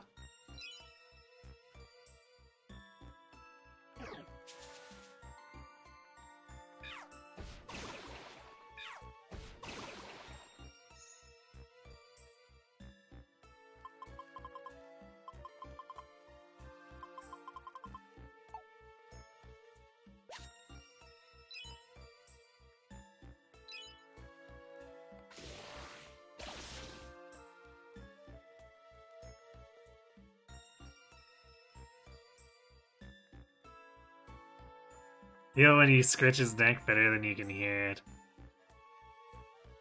Oh, damn it, it's another Altaria. That's,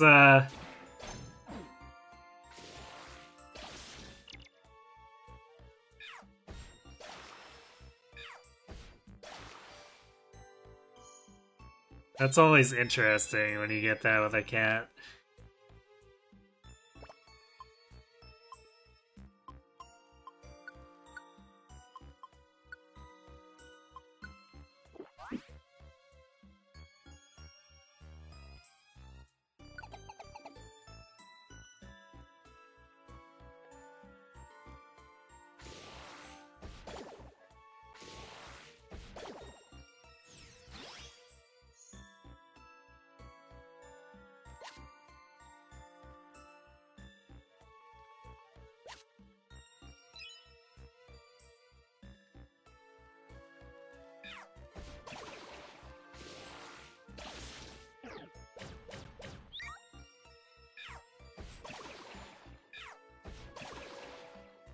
Well, it's a good thing I'm really tanky, because yikes at that rollout.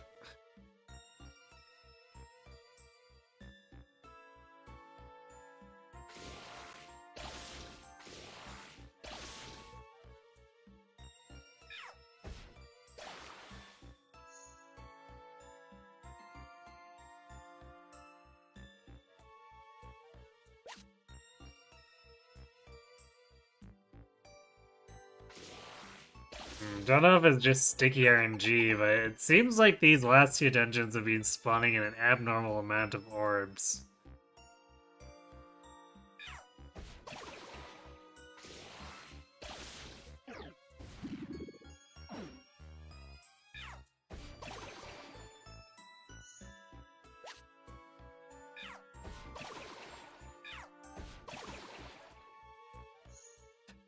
Chests everywhere.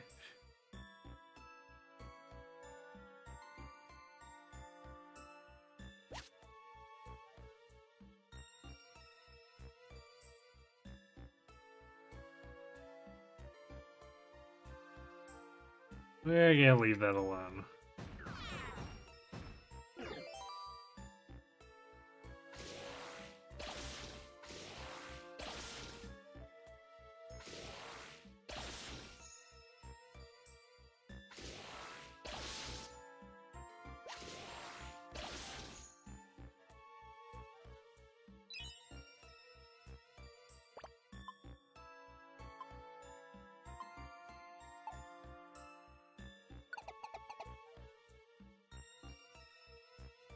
Make mine a water dungeon, because why not? Not just a water dungeon, 2 water dungeons, because there were Magmar in the previous water dungeon too.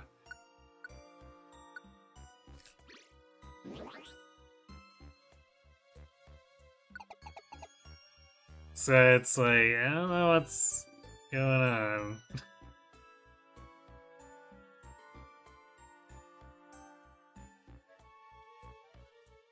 And then I'm like, of course we're getting all these stage 1 level 70s. Or, I guess it might be more like 65. Either way, it's still ridiculously high level.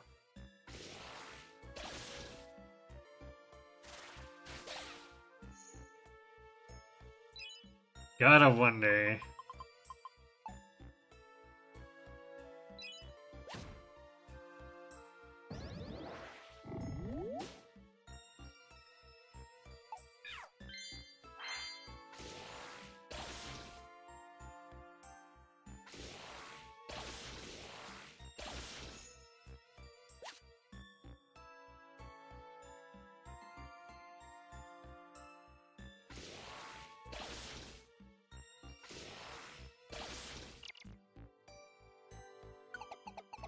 Angela actually makes sense.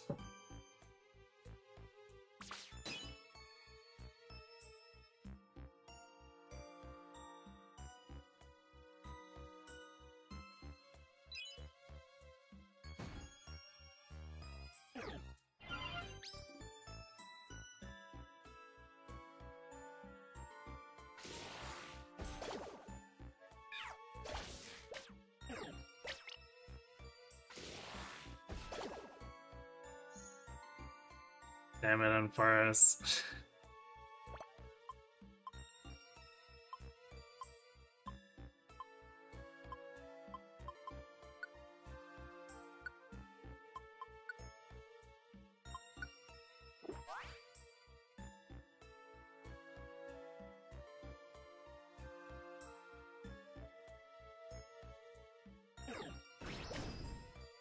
Ouch. It's like watching, Parawog to Ana just charge headlong into counter.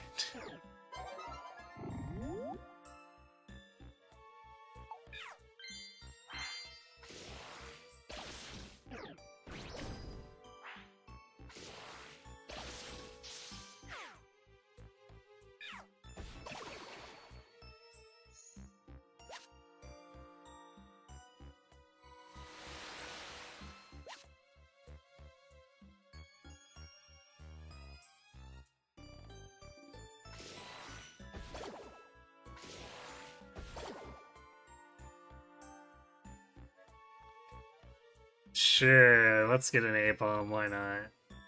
Who also has PP Fetch.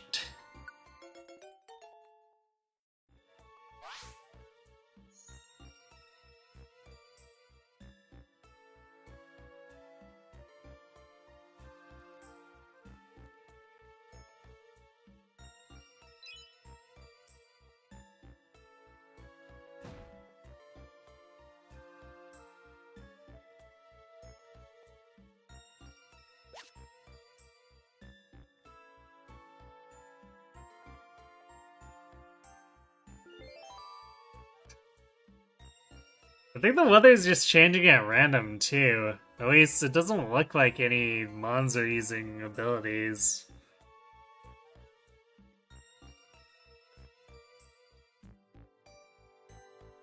Like I feel like my theory that these are just mega troll dungeons is getting more and more traction here.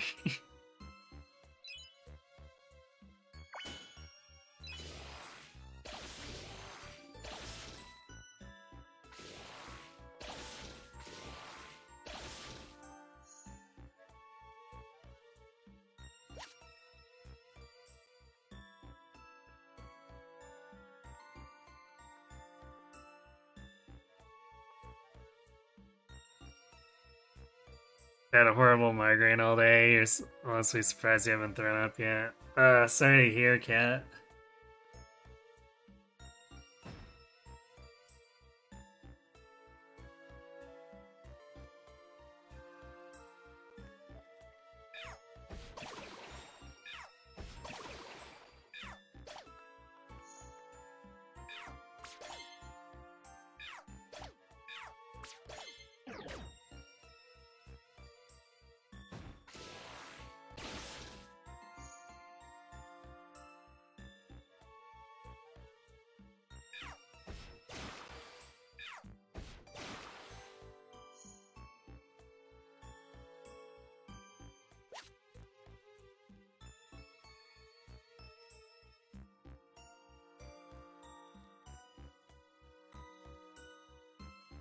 When your migraines are all day affairs. Yeah.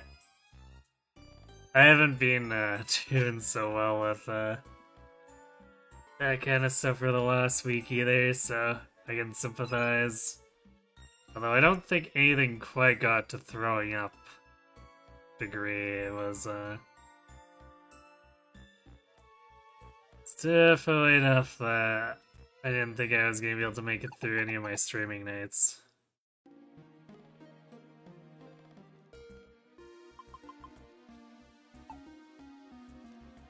Well, I guess we didn't bring anyone who can get across that river, and I left the mobile scarf in the bank, so...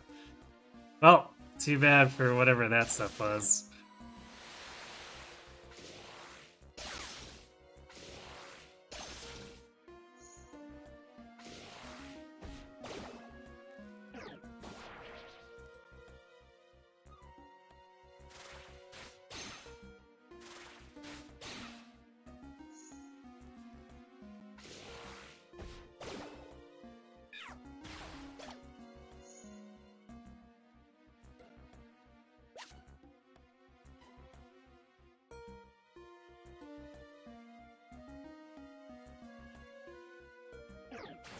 Another one of those things.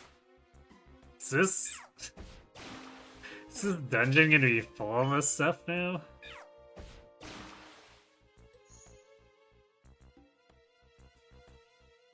I guess at least none of those items are particularly amazing. Or, I guess they could technically maybe be something I haven't seen before, but going off of what we've already seen, I don't think I'd cry over missing out on any of that stuff, but still. Definitely troll. Which is, I guess, kind of the name of the game with this dungeon. Oof, speaking of trolling.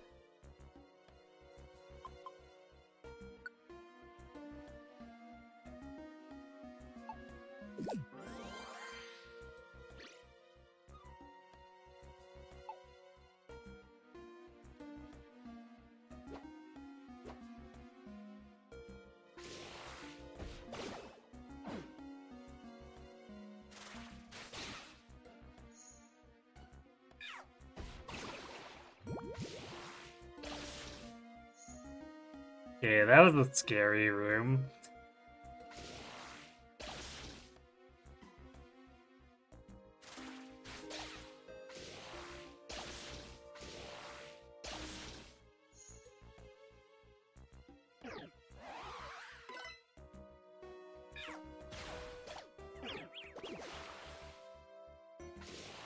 Nice mud bomb.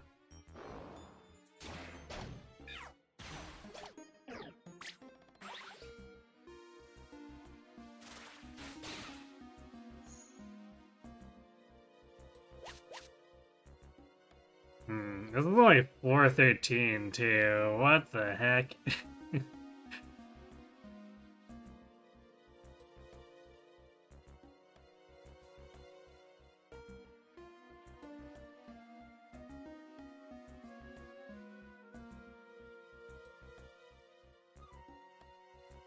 Turbo's getting better and better. He's less reactive on the leash and he's playing nicer with Teddy. He's a year-old, still a doofy puppy.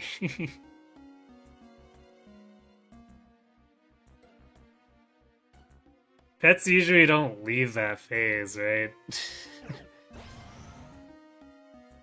Oh boy.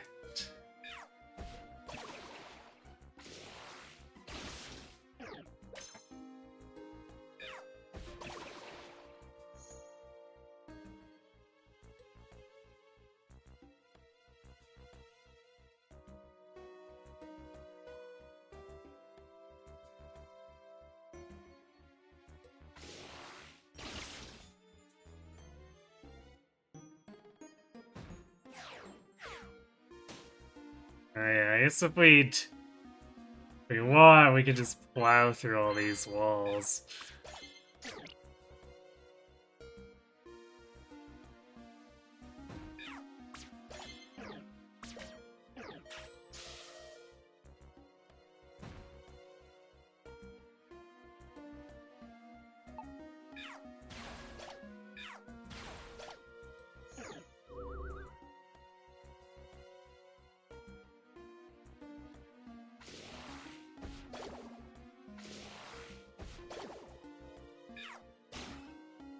Wow, somehow we got the Apom to survive that.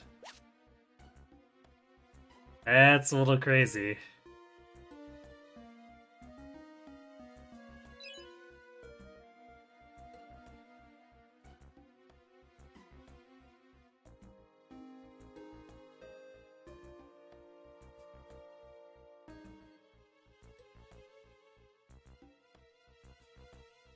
And now! Hey Ken, thanks for the resub.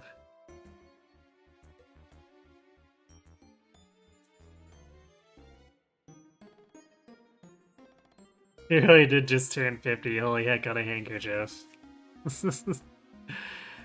Yes indeed.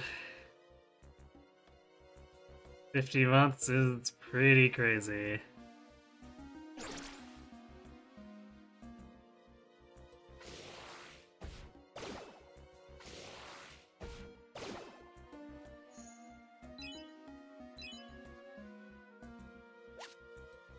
It's kinda hard to believe I've had affiliate for that long.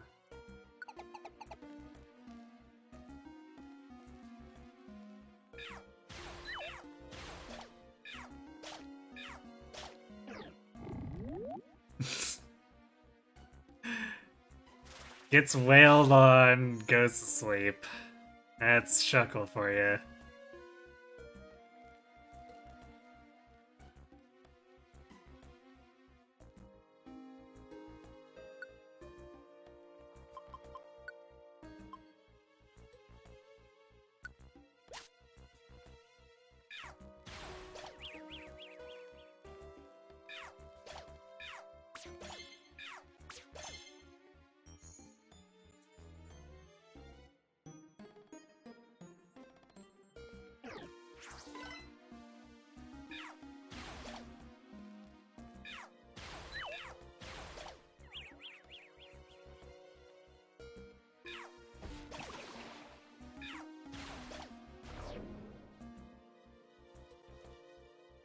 Huh.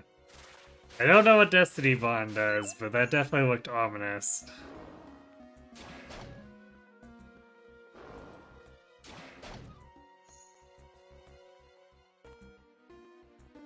You have a stuffed narwhal now.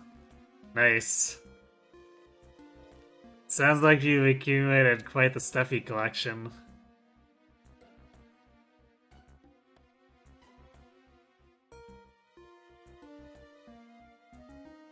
Your dog was more or less still a puppy when the family got her, and she was a little over 1 at the time, and now she's 5, much more calm.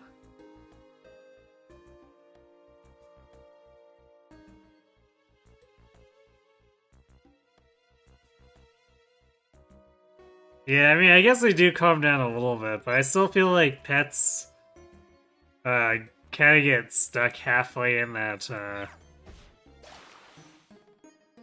baby phase because they're so used to being pampered.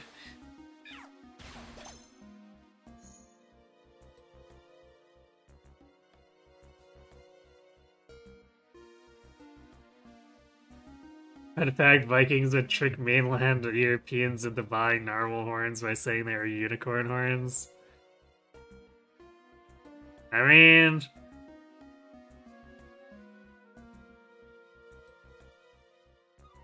they look pretty close to what people would assume from myth, so like I feel like that's a pretty easy sell.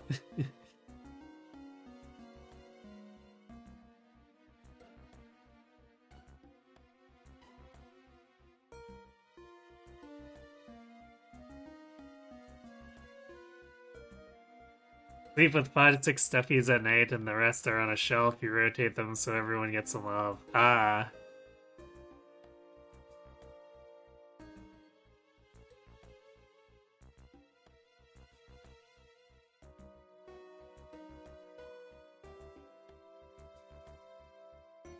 That definitely works, or it sounds like it works better than, well, a lot of people I know typically have done, or actually, I don't know if anyone still does that, but it's just like throw all the stuffies on the bed. All of them.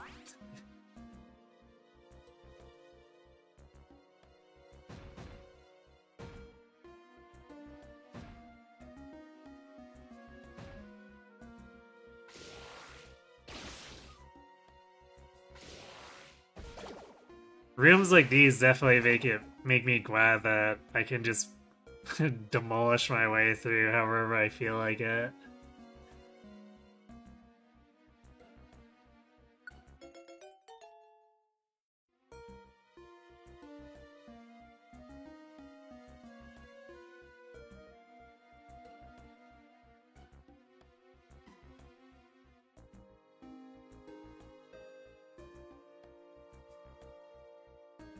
When your family first got your dog, she was so energetic, you needed to walk energy out of her on a little treadmill so she could be calm at family gatherings.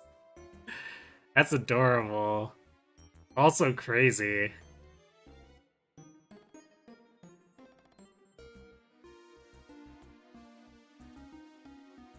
I know, with my aunt's dog, when that dog was a puppy, she was energetic enough that my aunt had to walk her twice a day for like 2 hours each time to get her to calm down.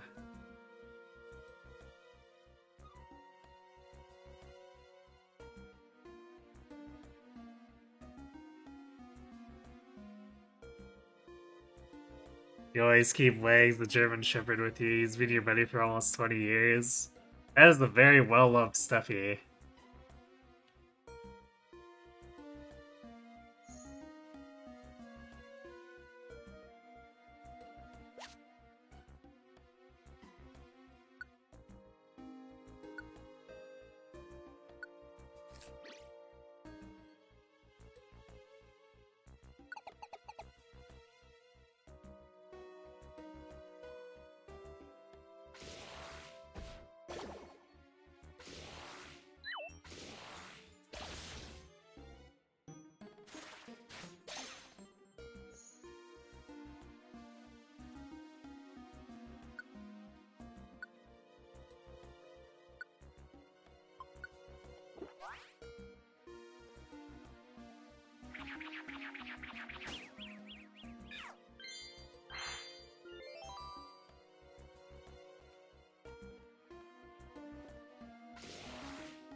He used to be super fluffy, but he went on a trip to Europe with you shortly after 9/11, so he got put through a bunch of scanners, so now he's not as fluffy. Jeez, what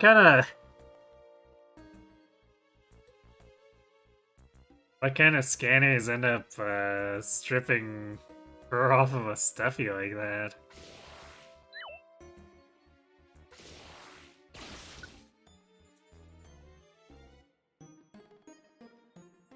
Well, not gonna bother with this troll orb since it's sticky.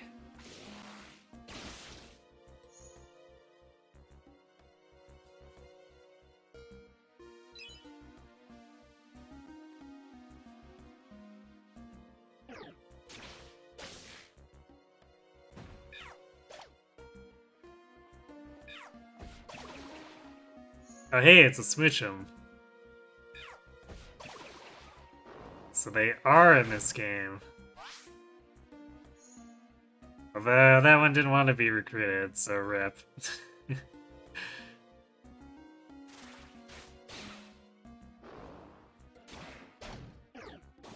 don't remember it was so long ago, you just remember coming back and he wasn't as fluffy.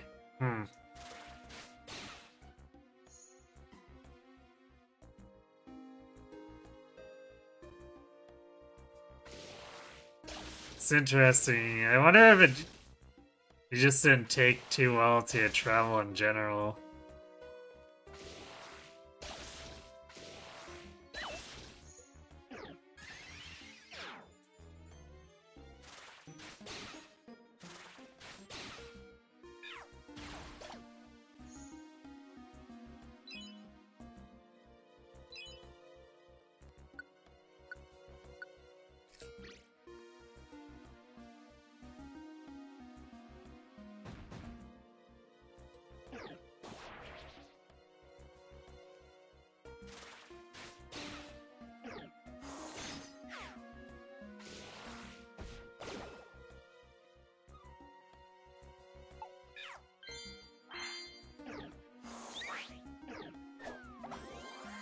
Damn it!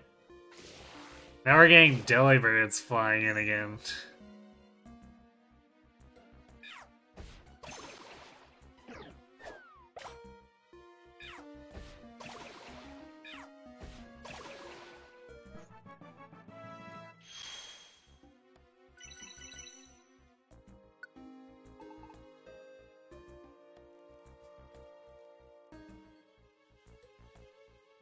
Wags has been loved a lot over the years. How many times have you had to mend something on him?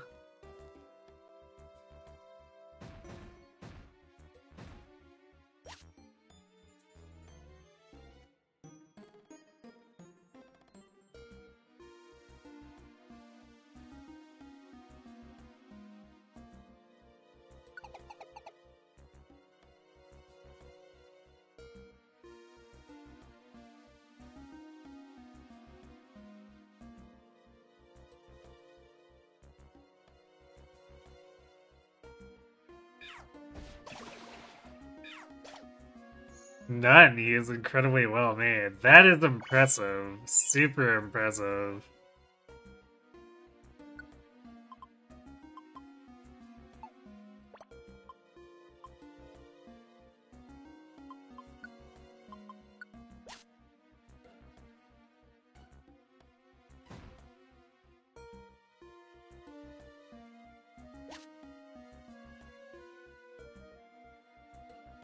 And you treated him well. Still, I'd expect, like, even something really well made and treated well to just wear down over 20 years.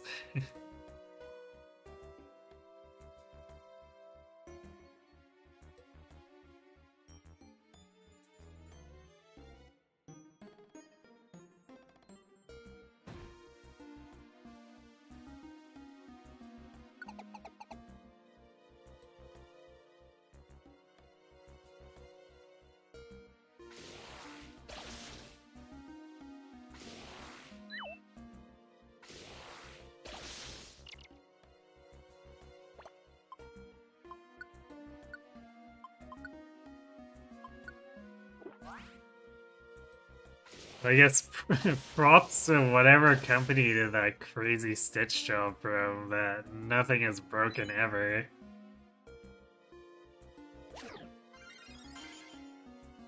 Huh. I saw so many items in here, I thought for sure this was gonna end up being a monster house, but apparently not. I mean, there's nothing else on the bottom, but the top definitely gave me the impression that we might be walking into a trap.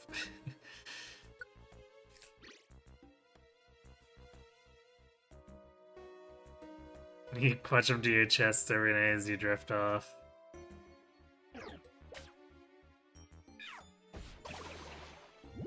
That sounds like a very good use of a Stuffy. They're very proficient at helping in that way.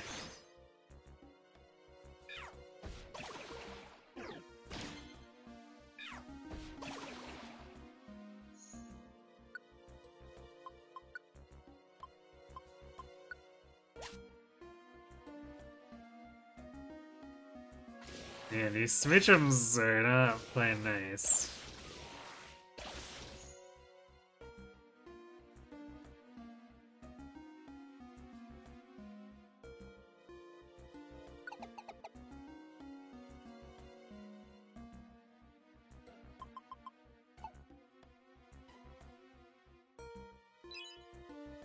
Oh, there's an apple under my Eradicate.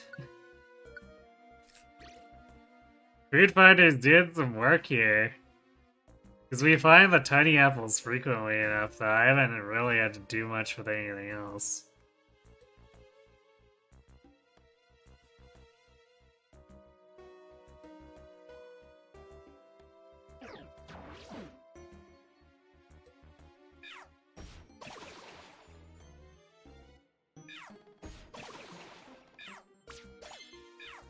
That's a curious choice on the AI's part.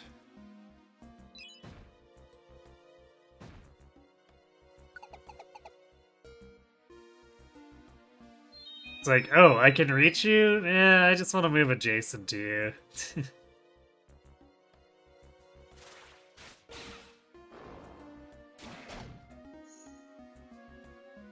614 for that Larvitar.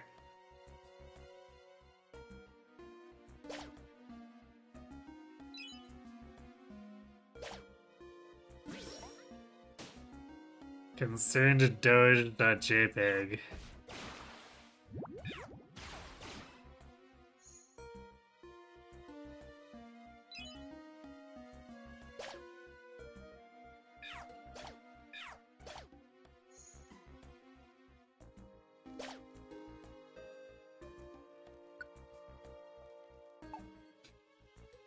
And then the game is like, hey, you know what you need at this point? When all the enemies are this high level? A person band.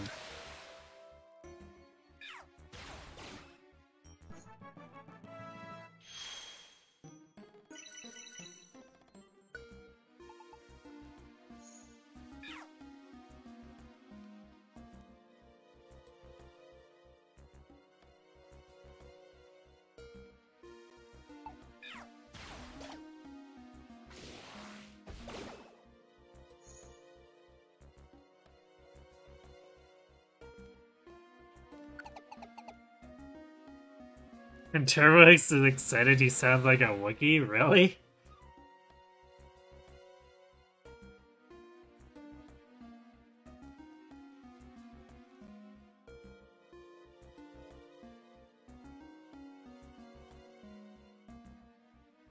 That's, quite the thing to imagine.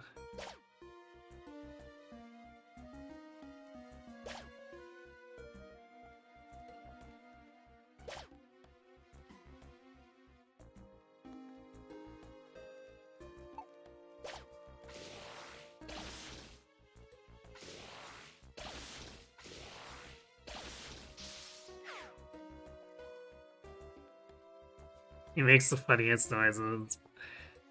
I imagine it's like when, whenever Asuna stretches, like when she big stretches, sometimes you get those ridiculous little squeaks that are very uncat-like.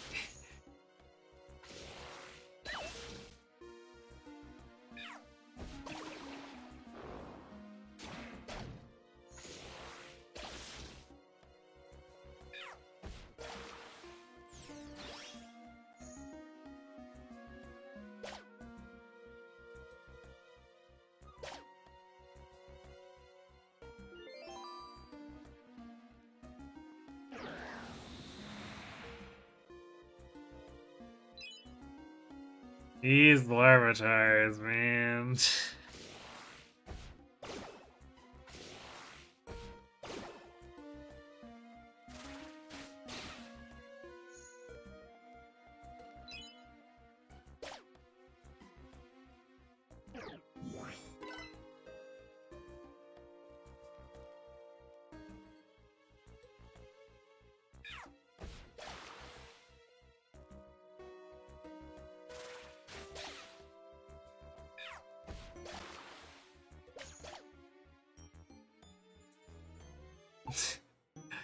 Well, Larvitar posthumously murdered our Quillfish.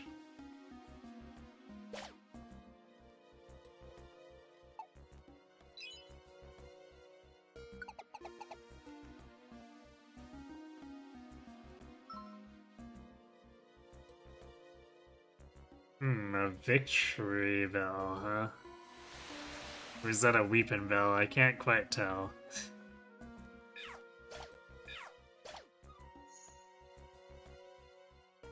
Although, I'd rather just move on.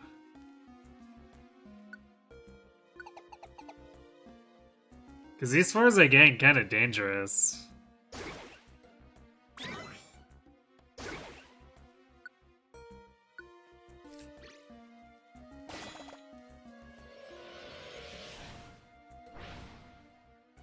Oh boy. So it's another one of those areas where the enemies are killing Shedinja for seemingly no reason.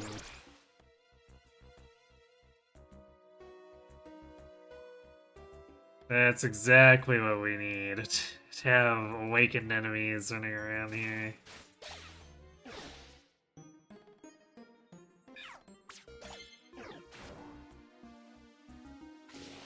Damn it, why did it auto-target that way?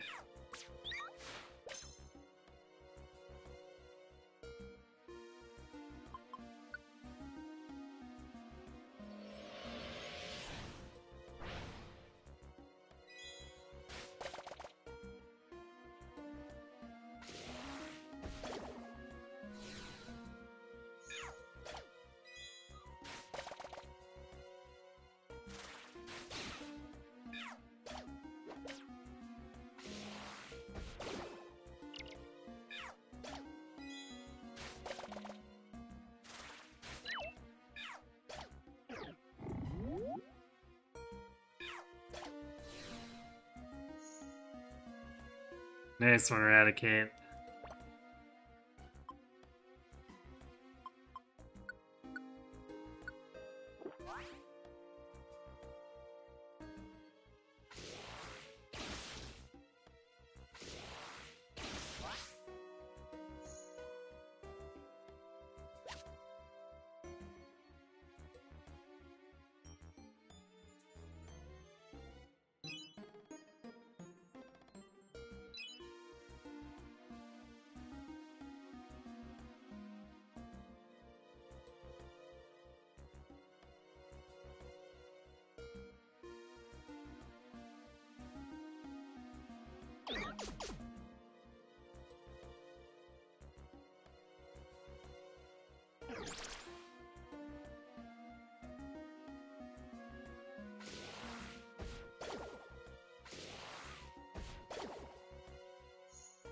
I'm guessing that Makuhita was trying to kill a Shedinja.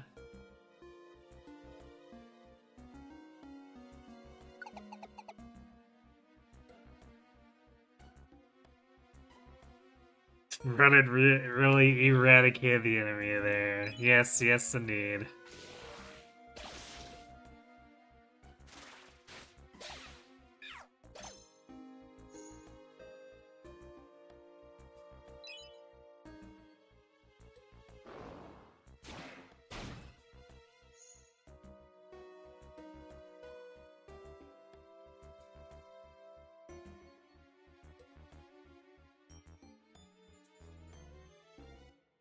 Come on. There we go.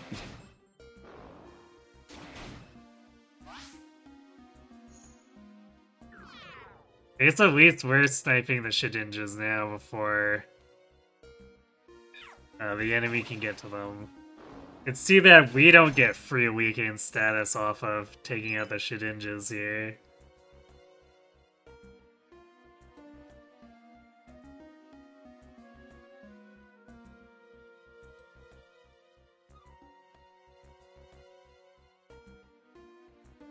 Raticate has its own move pool, you wish its stats were better.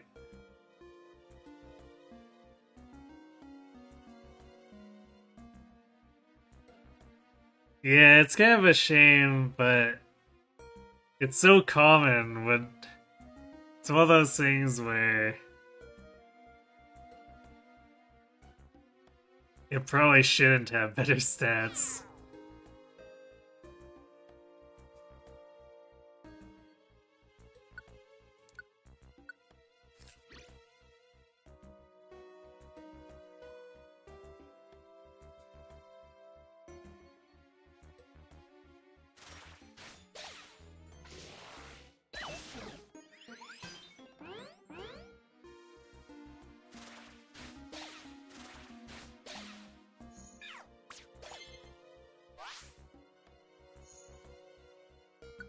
Did we just get 646 experience from a slack off? The heck?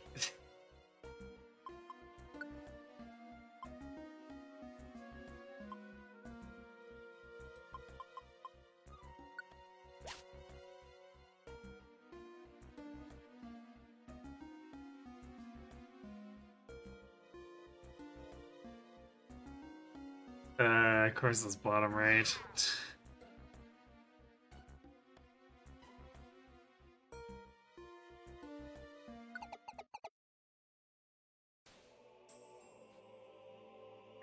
Well, we did make it. Can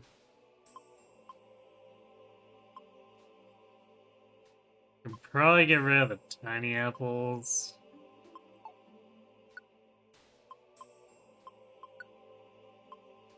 It's like, they're great in the dungeon, but they're not really slot economical, so we wouldn't really want to take them in from outside for the most part.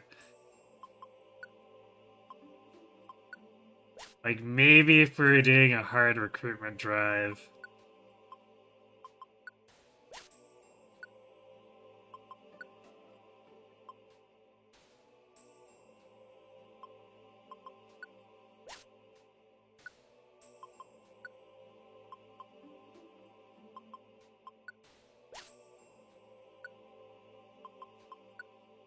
Jeez, there's a lot of stuff in here.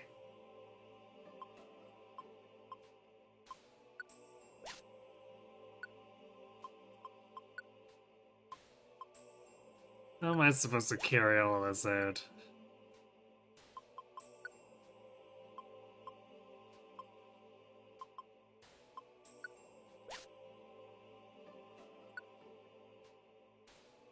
Fire Blast, Blizzard, Thunder, huh.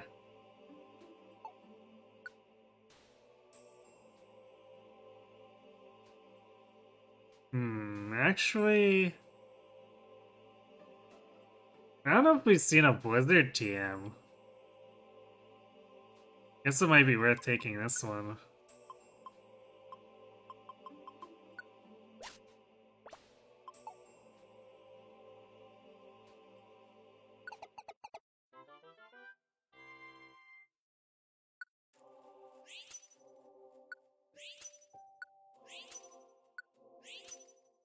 Really, we're getting orange berries in a dungeon with level 65 plus enemies.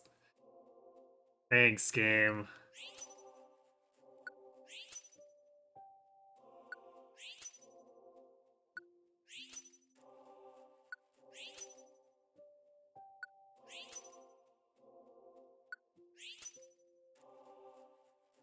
Hell, in case I want to screw myself.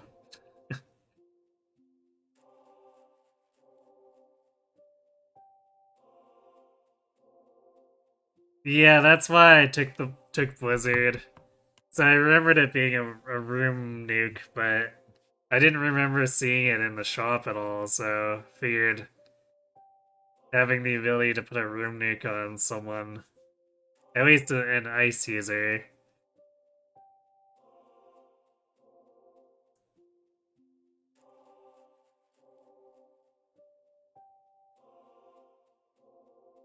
So we'll keep that in our back pocket and see if we want to put it on someone down the line.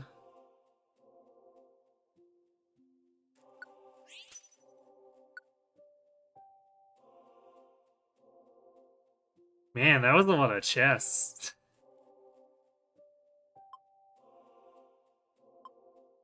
Yeah, we opened 13 chests, and that was only a 25 floor dungeon. Crazy.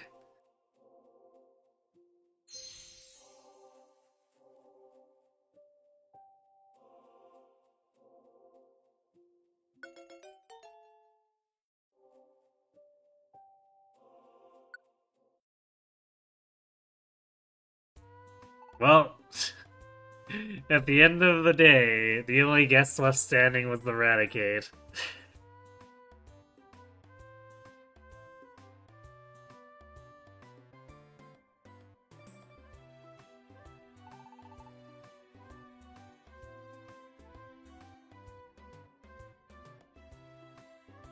Hail makes my Blizzard of 100% accuracy. Totally worth it.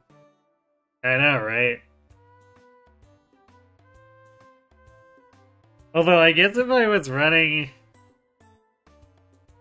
If I was running an actual, like, an ice mod who would be immune to the hail, we're already running 2 weather bans. So, I guess if we really wanted to... If I could find that perfect third mod to come out and do Blizzard spam with hail. But it also uses up 2 move slots to do that, so that would be very, very awkward. Yes, Eevee is very cute.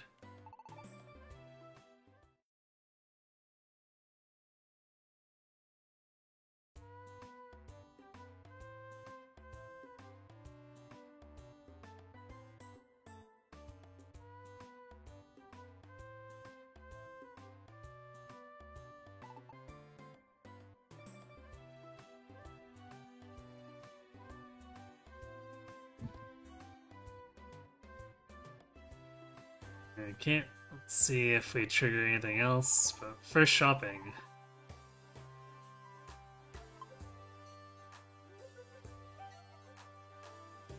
Alright, so enough, like a single another stat booster, which is more in line with my expectations. That last shot that had 4 stat boosters was insane.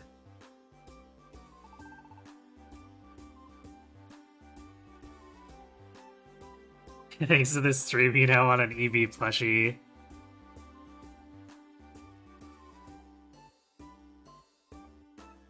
I guess at least it's, I think Eevee is fairly common as far as plush and other merch goes, so it probably wouldn't cost you that much if you were to try to seek one out. You have an Eevee from Build-A-Bear? Man, I forgot that... Oh. Build-A-Bear even did like a Pokemon run.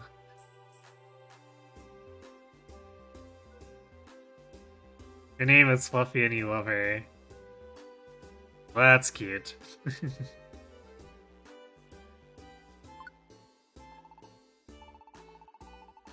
Yep. I don't know what I accidentally clicked there.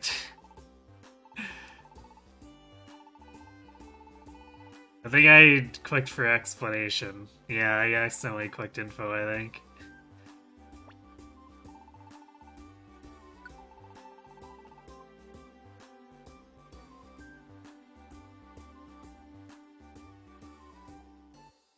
Two Focus Blast TMs. I see, I see.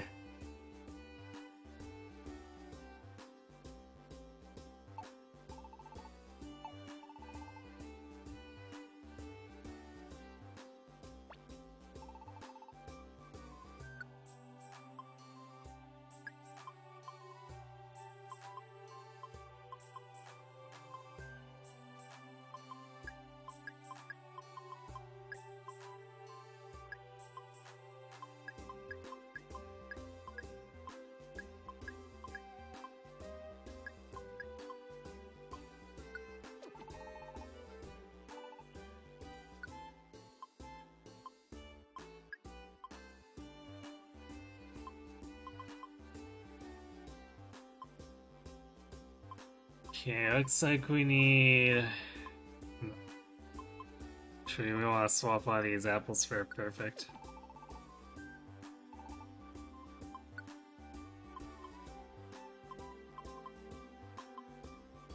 So we want a perfect apple. We're slowly depleting our stock here, which is maybe not great. It's an oranberry. Max ether. And a couple of max elixirs.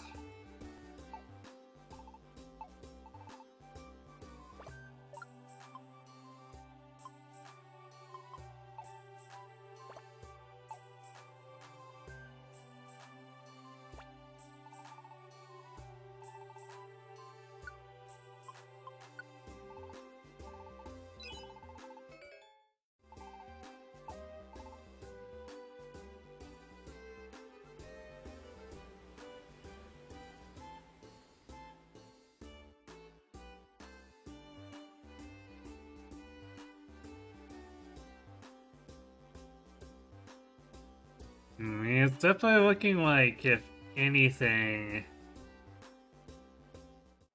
to get something new, we're gonna have to either rank up again or finish the Wish Cave.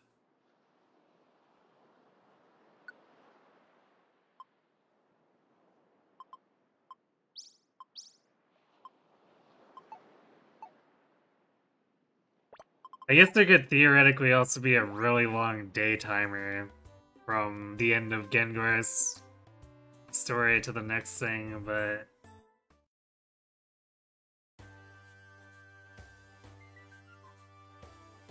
I'm a little bit skeptical on that.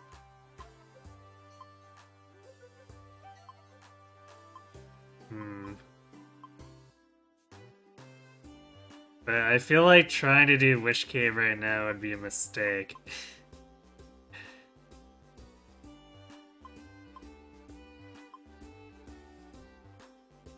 Just because the level reset basically makes it take twice as long, if not more, compared to doing 99 for dungeons with our standard team setups.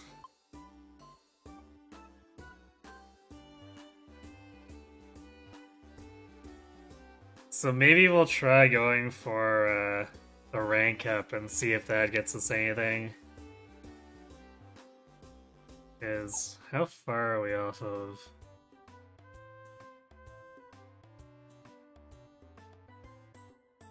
Okay, I guess the game usually puts my logo over there.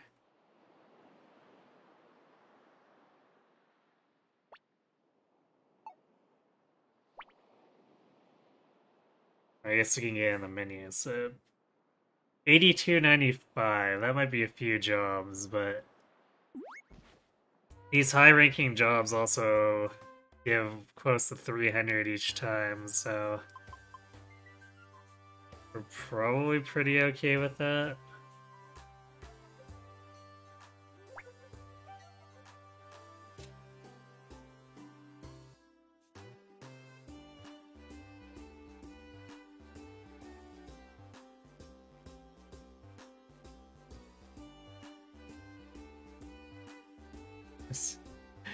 Damn, this job set takes us most of the way into the dungeon, but I guess at least it's a fairly short dungeon.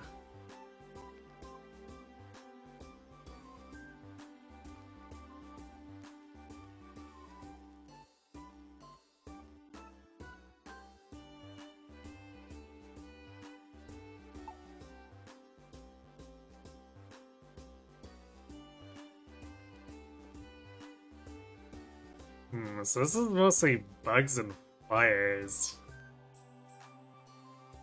What a strange setup.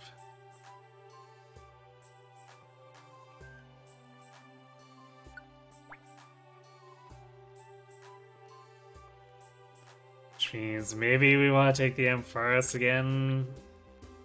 Suppose the ghost is... a ghost pick is pretty safe regardless.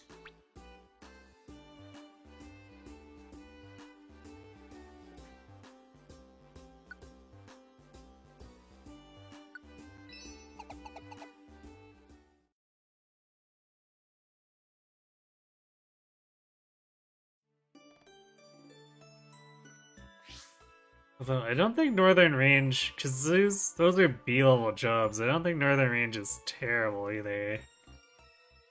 So we're probably just gonna be very over-leveled.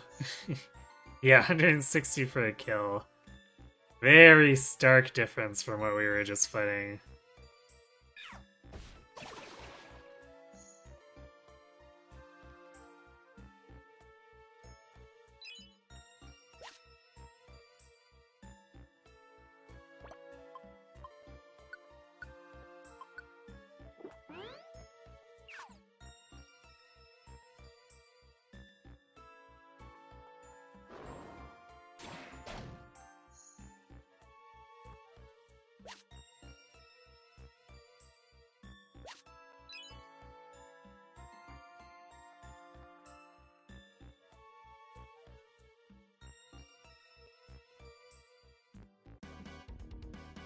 Monster, as you say.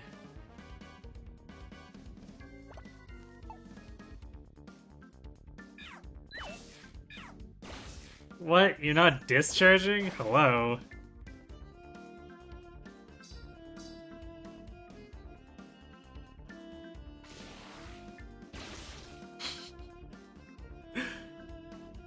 There. Who needs orbs when you can just murder the entire room? Hello, Canal Warrior.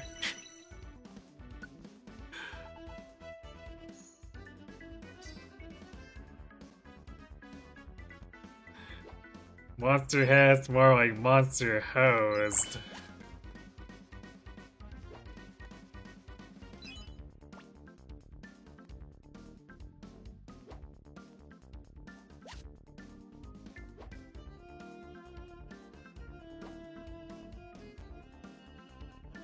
Hey, let's get out of here.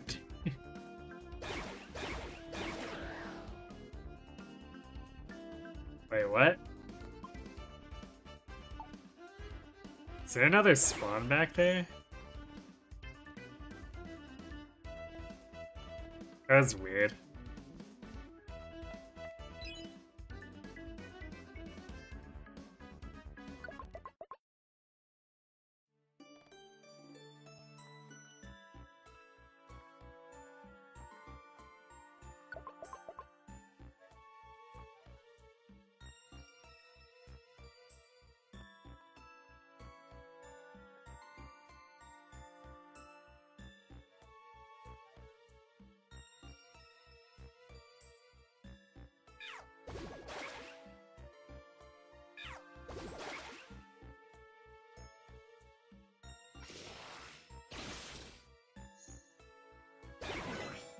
Ah, Susuke, what are you doing?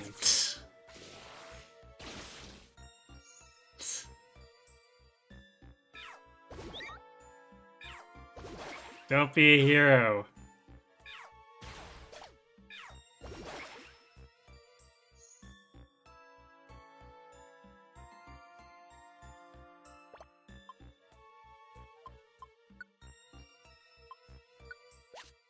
I like how apparently I can use the throw command on the chests.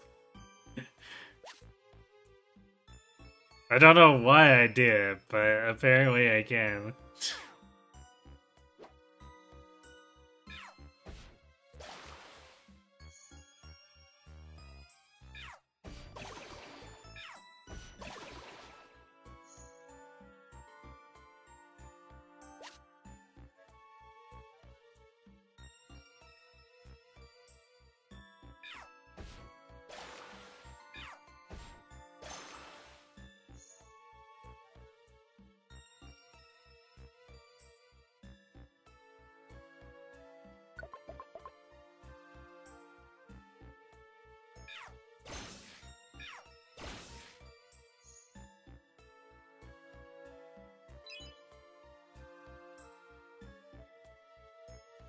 I think Thunder Punch has seen more or as much use here as it has in the rest of the game.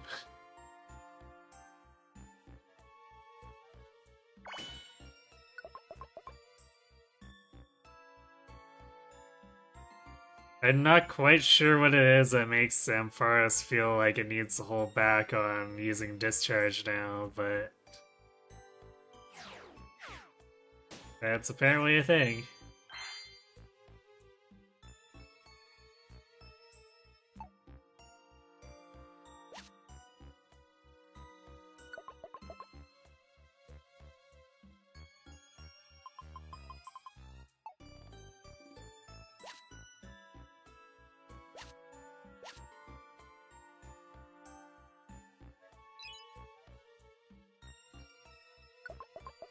And still 2 more floors before we can start actually doing our jobs.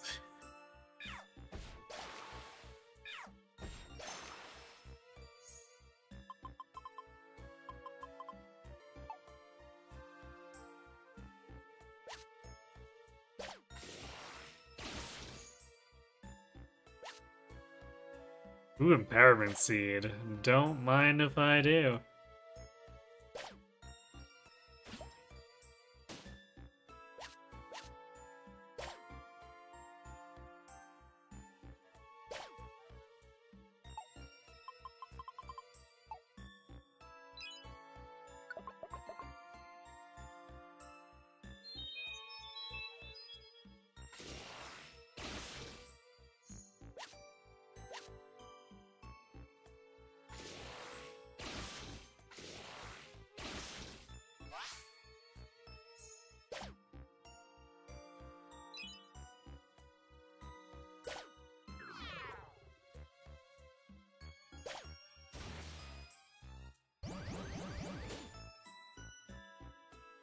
Okay then.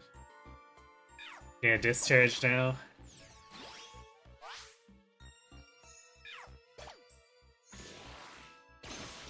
There we go.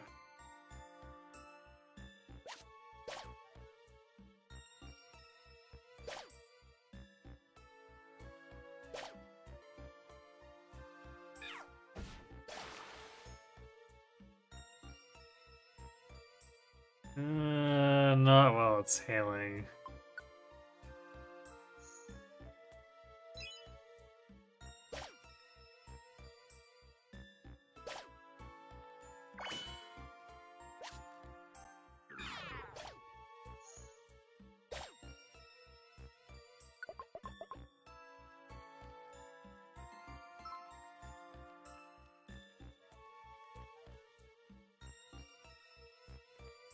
Okay, well at least after this we don't have to worry about Surskit doing stupid things.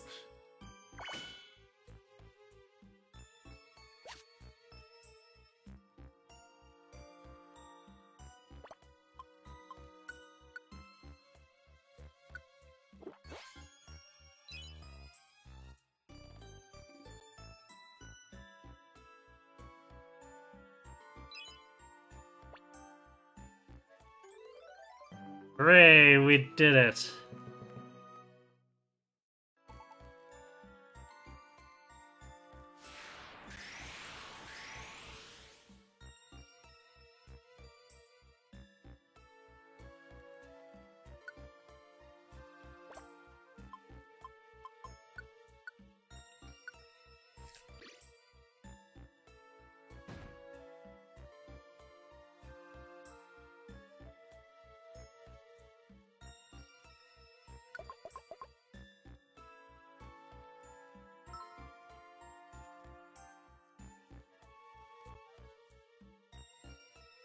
I will say that having to rescue a Ghastly is really weird.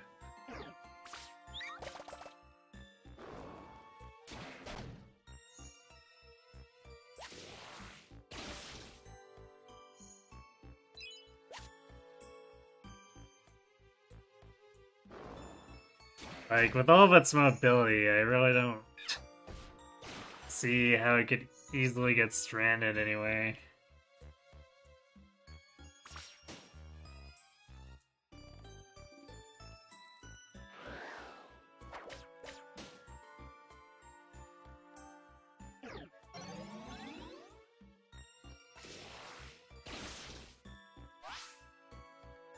Well, discharge says screw your safeguard.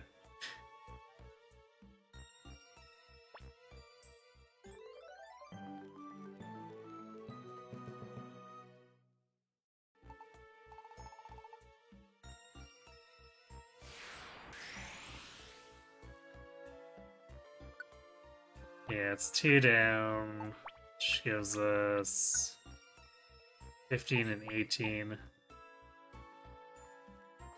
It's a little bit of a trek.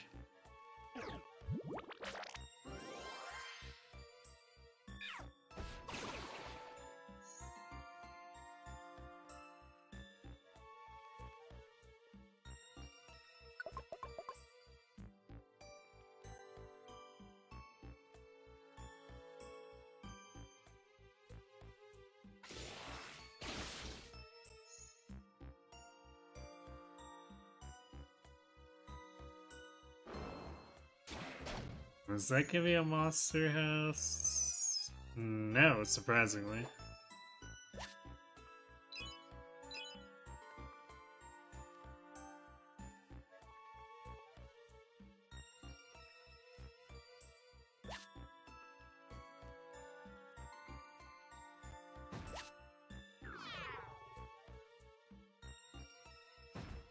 Damn it.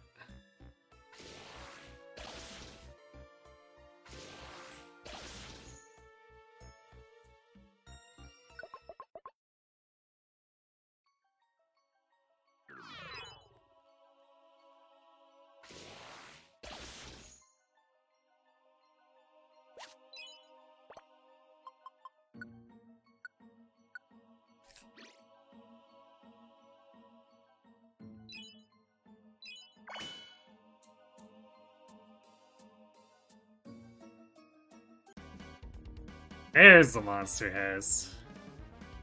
Oh god, it's got one of the Ninetales in it. I tried to swap the Ampharos in if I wasn't afraid of the Ninetales. Granted, I guess we should out-level it, but I don't want to get too cocky about it. Oh god, agility on everyone.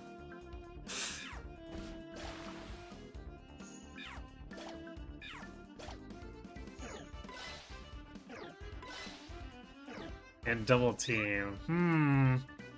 Well, I'm glad I didn't just charge right into the room there.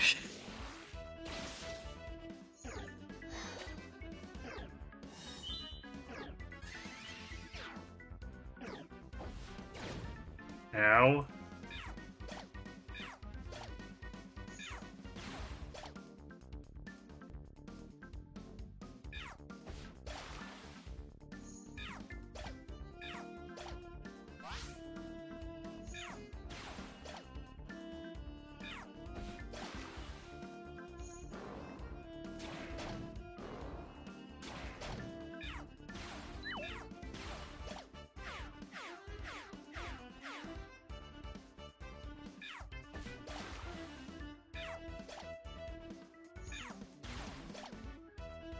Okay, that was actually legitimately scary for a bit there.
Why are there trip traps everywhere?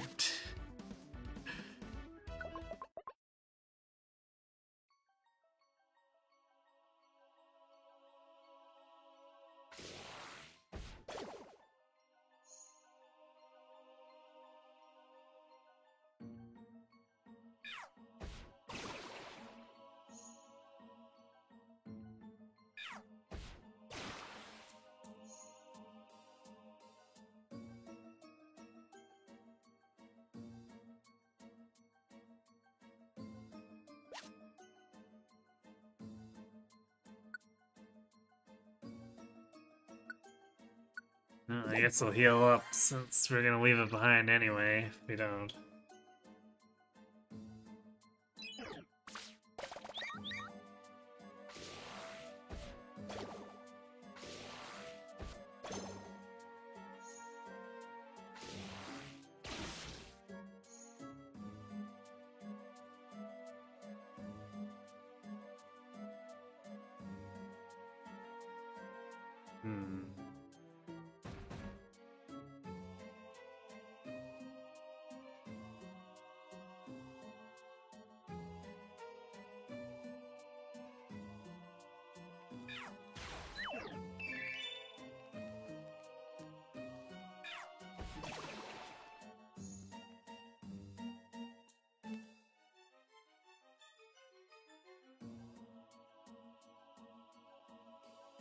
Man, this entire floor feels like it's just corridor.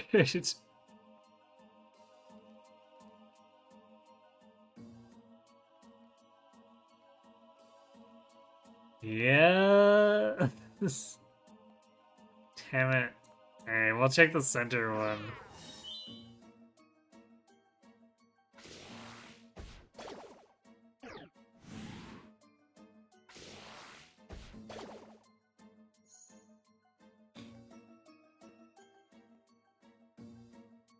No, it's more corridor. Some of these maps, man.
Alright, finally, the next job.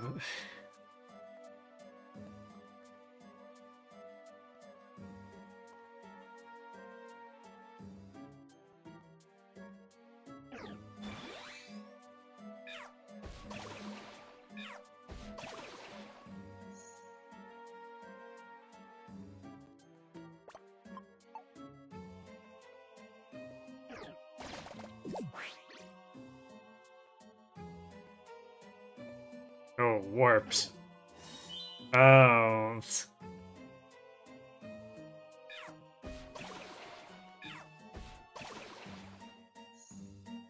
What's with this game and its warp moves?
And it...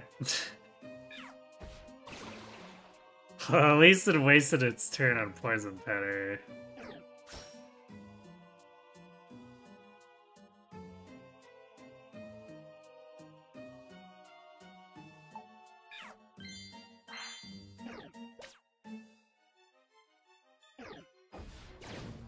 Ow.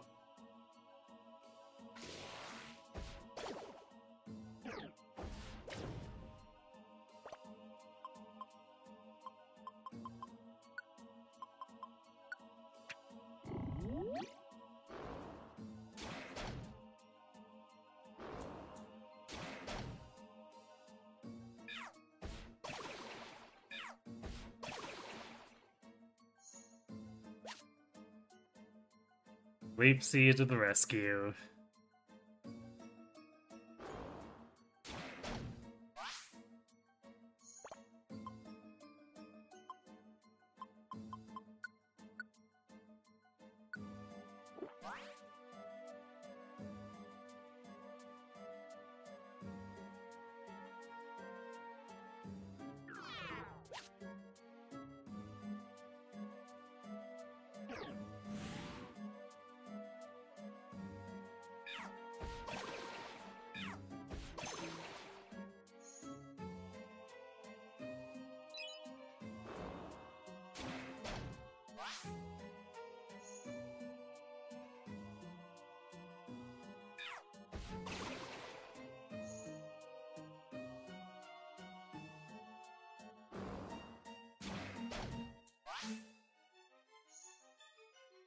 Man, we're getting a lot of spawns right behind us.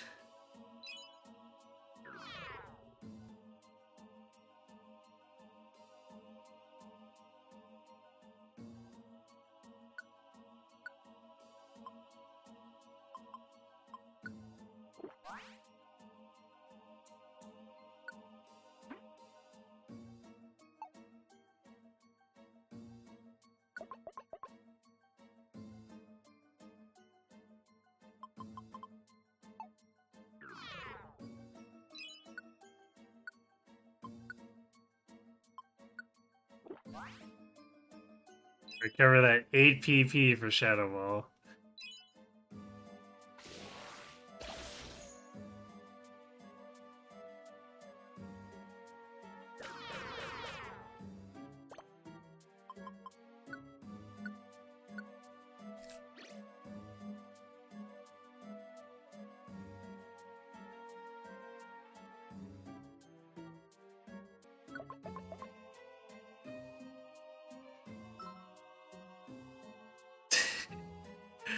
Lost Tyranitar.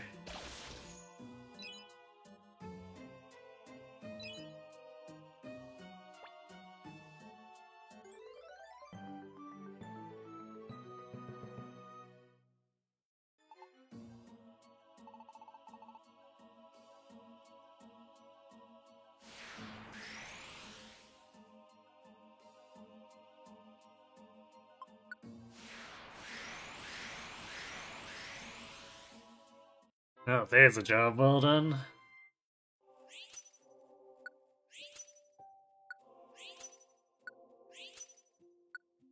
Nice.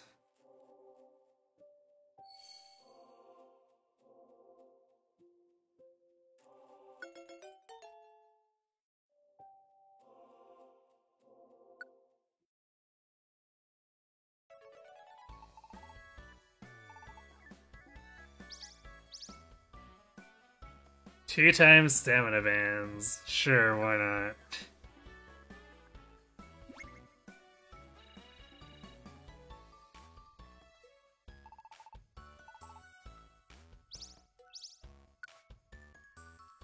We got Step Acers from Surskit, which is nice, because Surskit was being a bit of a pain.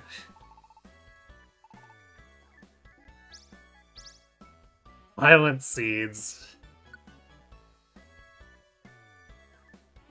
I guess that's something we can consider bringing along and trying to stack with Empowerment Seeds. I'm not sure how many Mewtwo or Rayquaza level bosses there will be, but it's something we can consider.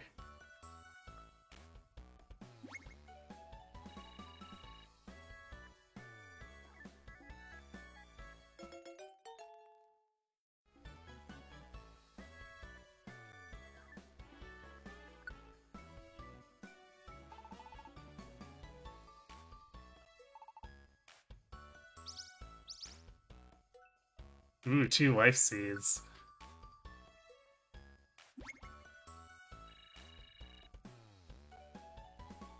And Swellow wants to join us.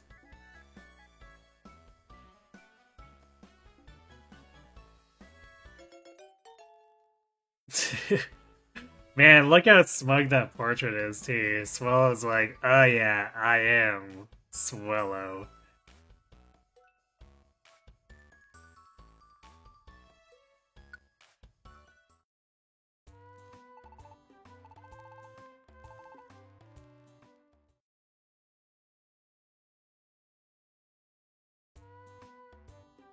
Yeah, too bad I wasn't the Tyranitar.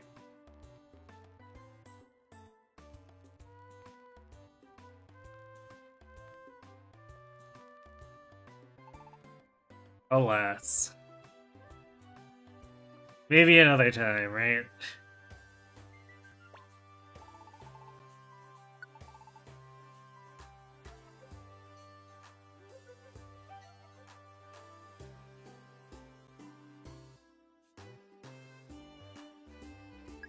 Okay, now the shop has no stat basters.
Okay, my inventory is a total mess after that.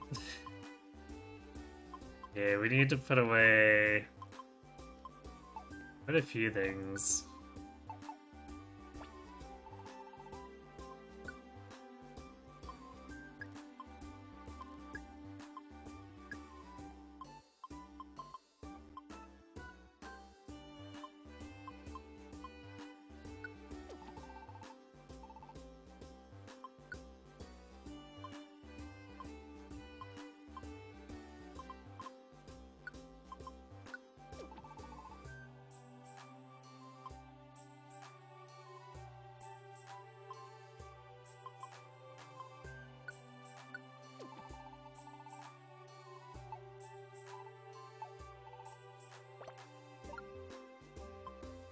Oops, I guess we took out one too many apples.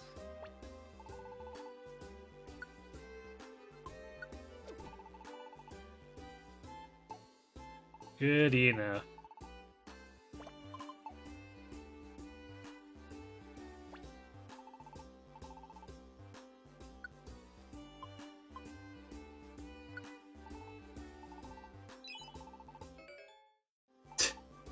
Of course I get another apple from Persian. Nice.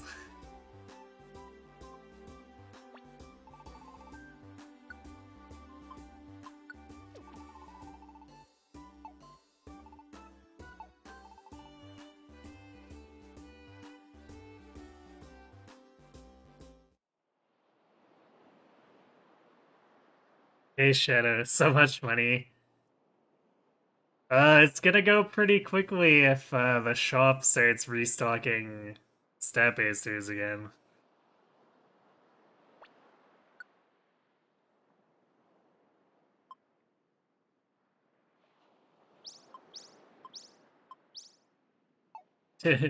Complete 4 jobs, take 4 jobs. 'Tis the cycle of rescue teamage. Yeah, I already bought all the camps a while back.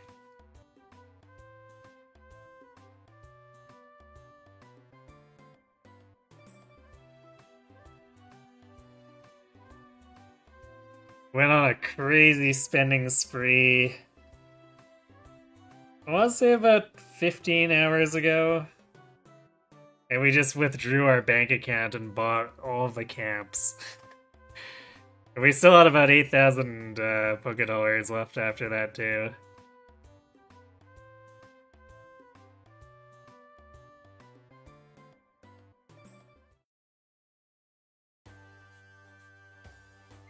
Yeah, well, that did not trigger anything.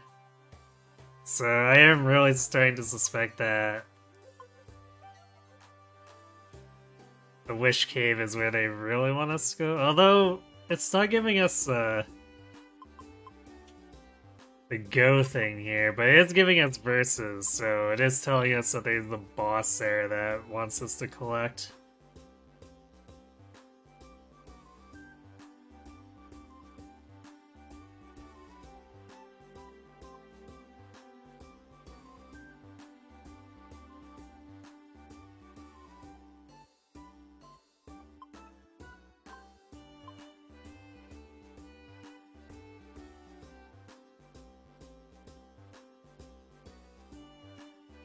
But I definitely want to leave that until we can dedicate a whole session to the slog that's gonna be.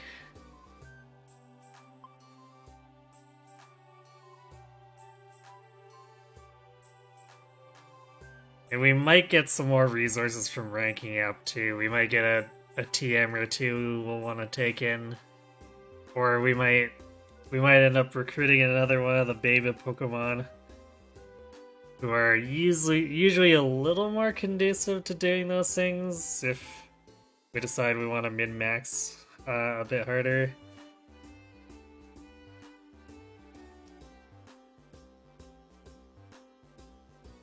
So let's do Fiery Field, I guess, since that's got the most jobs.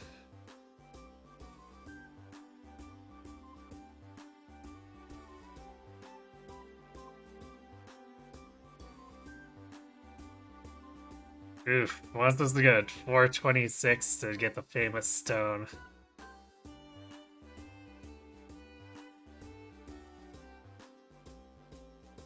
So this is another one where we're almost gonna complete the dungeon.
Well, that's a heck of a hello.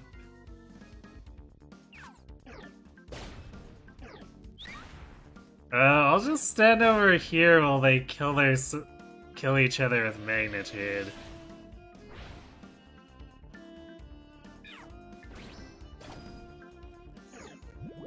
I'm not gonna go into that room when I can get hit by 5 or 6 Magnitudes. No, thank you.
kind of surprised that that Numel got so distracted. He got awakened stats and then was like, I'll just wander off. Seems like a good thing.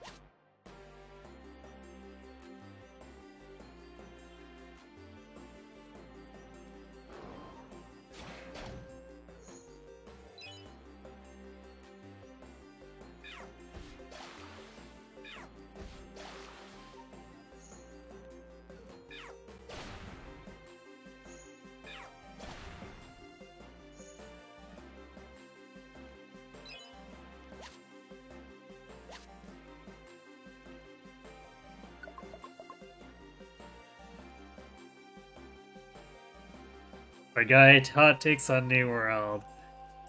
No, not played it, not watched it, so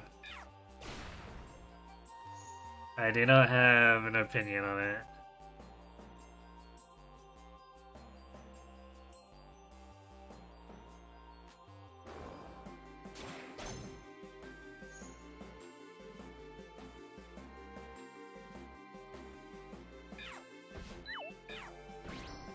Man, Sludge just likes to randomly miss way too much. It's not like I haven't got the accuracy pretty high on it either.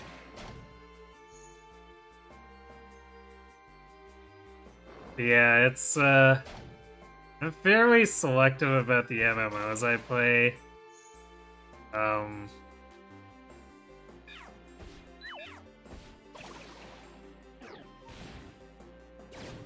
Oof. Well, I am on fire.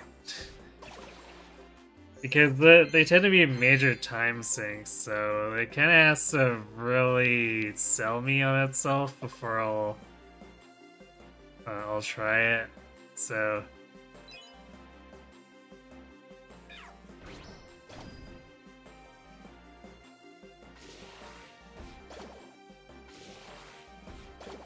for the most part, anything new MMO just kind of gets left by the wayside for me.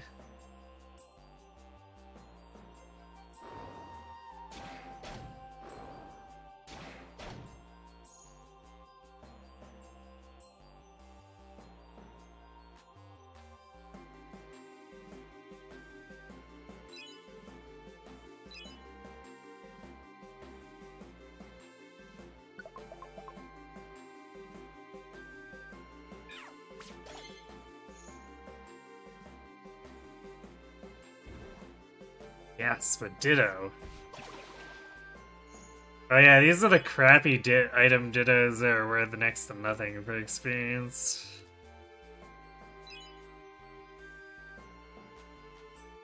I don't know why the devs did it like that, but apparently they thought it would be funny.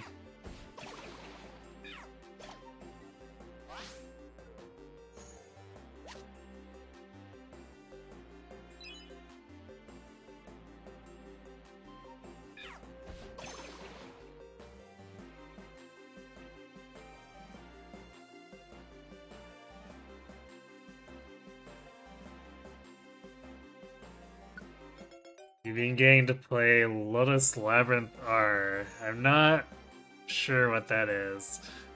You might have to elaborate.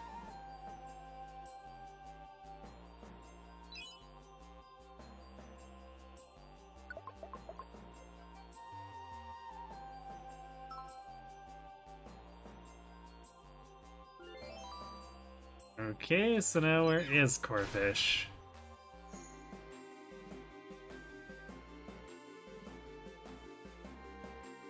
It's a new remaster of a Touhou roguelike. Ah, I see. I'm not terribly familiar with Touhou.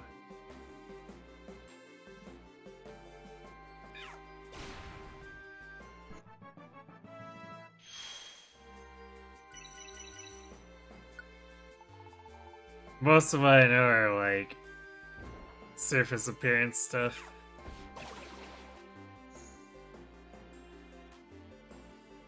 Oh, that's convenient placement. Hi, Corfish.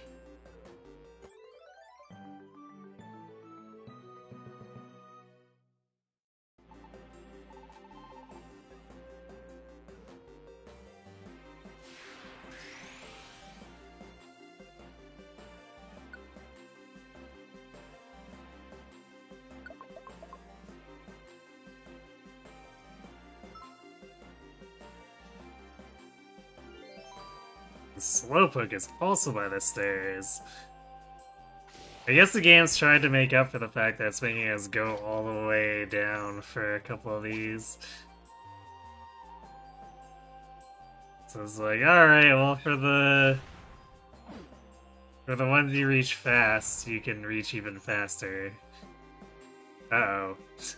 Yeah, it's flipping out. It doesn't know how to navigate.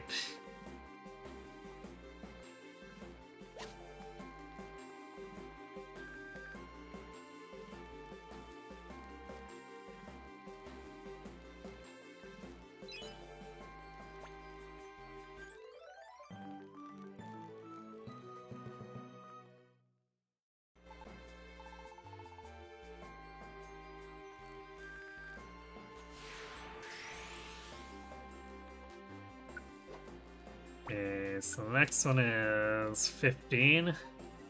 15, 19, 26. What a spread. And 19 is the one where we have to take Wolrine to Joy.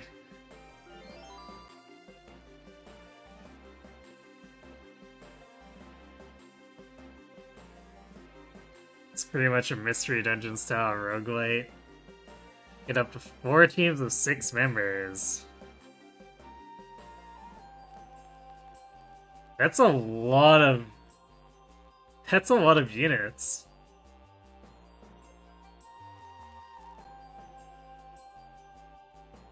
Those dungeons must be massive if you're running around with 24 units.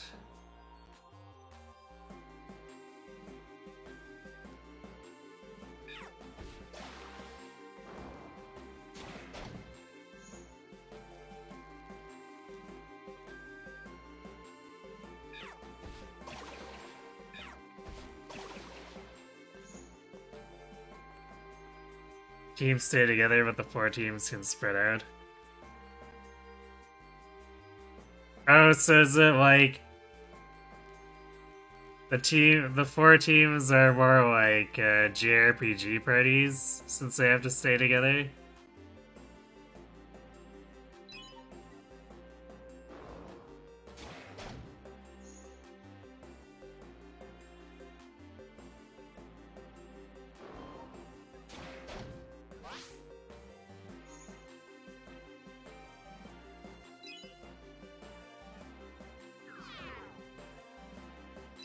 Individually, I mean.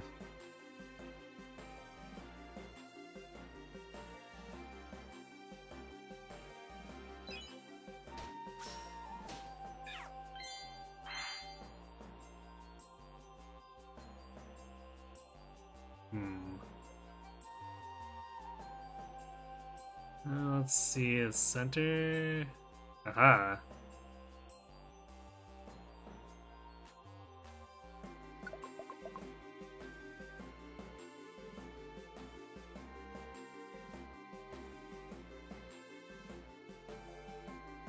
Sorta. I guess I'm also kind of thinking of,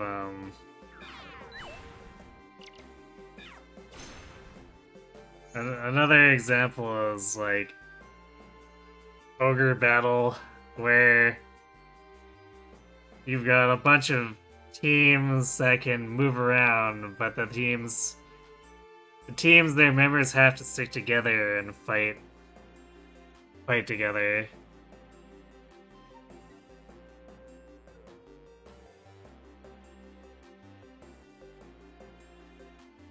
But the teams themselves roam freely. You only unlocked having 3 teams, you can't fill the 4th slot yet. Ah. so it's easing you into it.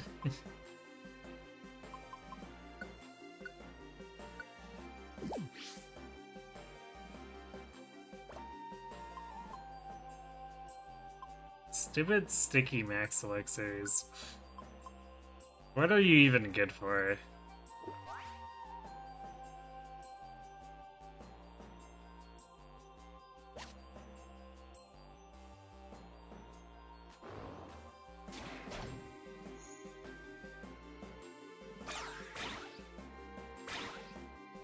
Oh. Okay, good. Damn it, Walrein, stop getting distracted. No trying to kill yourself.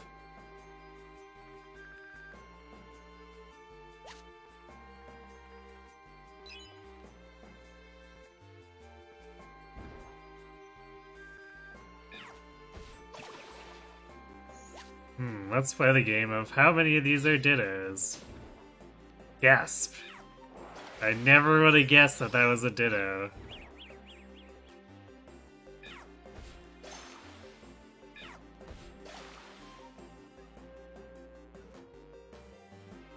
The ditto wants to join?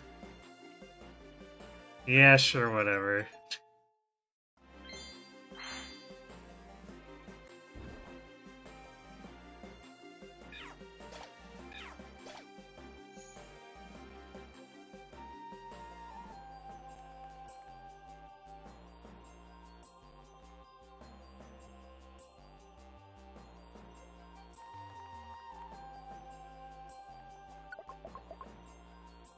You can see the fourth theme swap, you just have to wait until you unlock it. Oh, so they're easing you in by teasing you.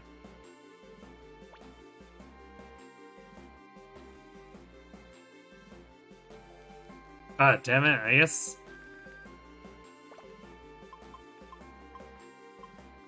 I guess I forgot to restock my invitations again.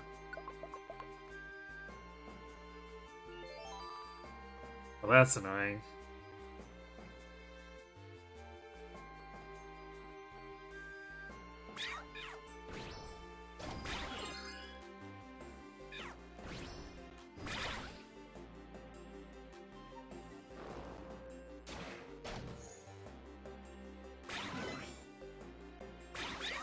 Can you please? God damn it, Warren.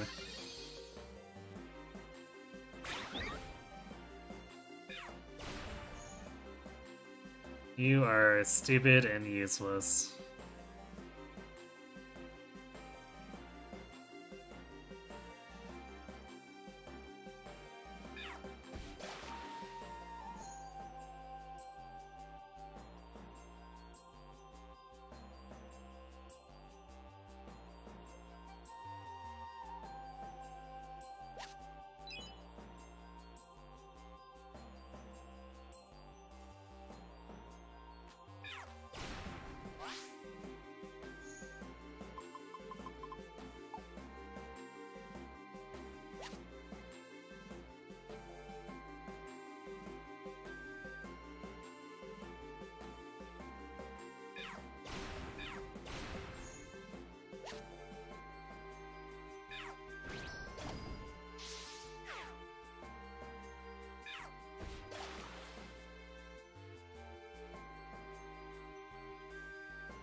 Sure, whatever, Torkoal.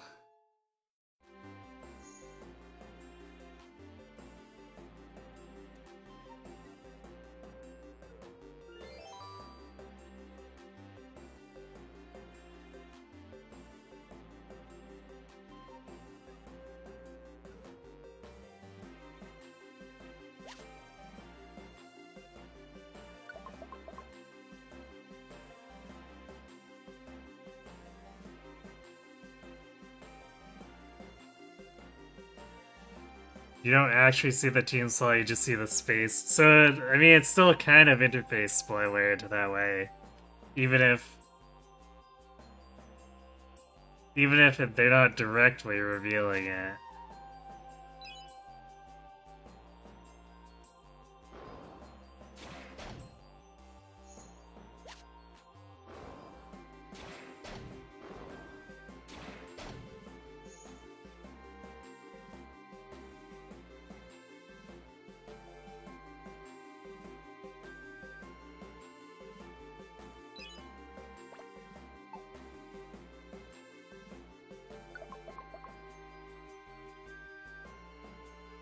Another invitation.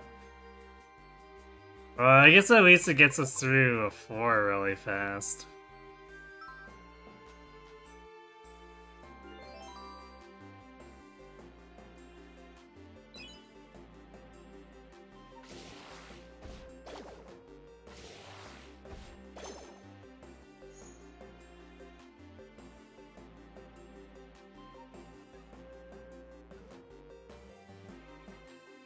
They did a good job with the equipment system too. You only have to equip the main player, the character, walk to team 1 leader slot.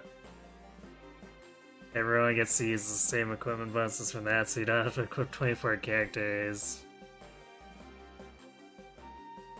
You just have to equip 1. That's interesting, although what if each individual team would prefer a different bonus?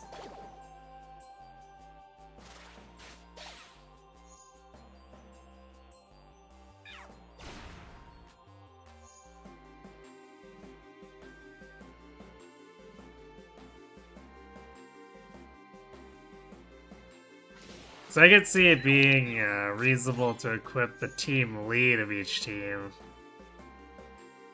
That way you get a little more customization and you only have to equip 4 characters.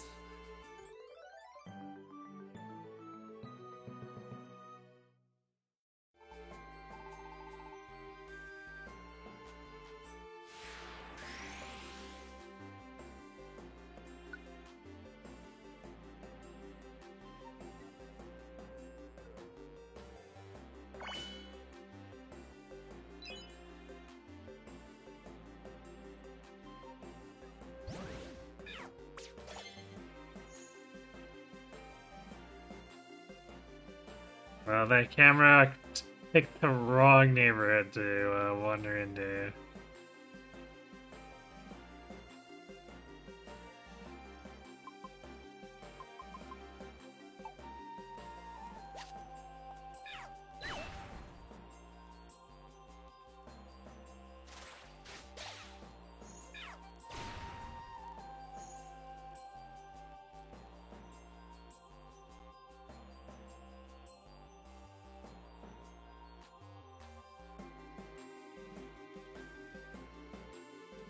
Your team lead, 1 leader has 10 equipment slots, I see.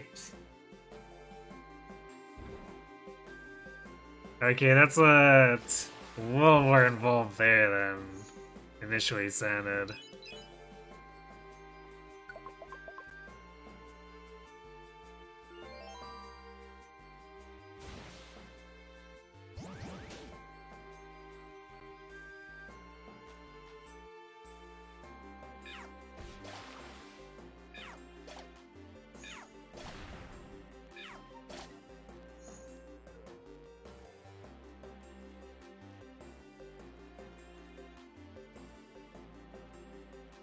Wait, 10 for each of weapon, armor, and charm.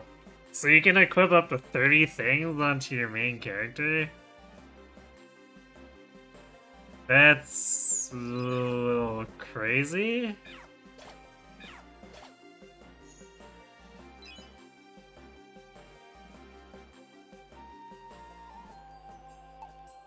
Wait, what for? Alright, so... not until 19.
Well, I guess when you got 30 slots to customize, that probably should cover it, all the needs um,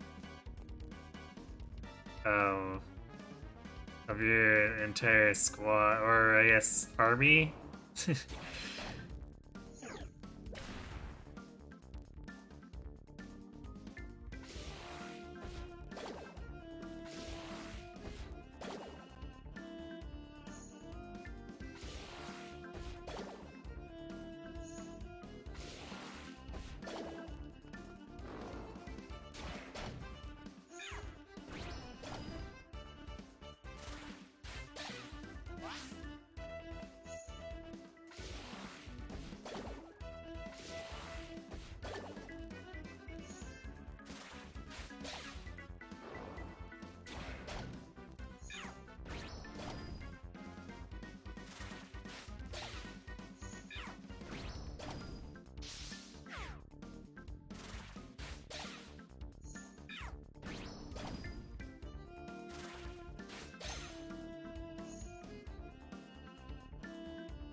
I guess it might be time to max Elixir.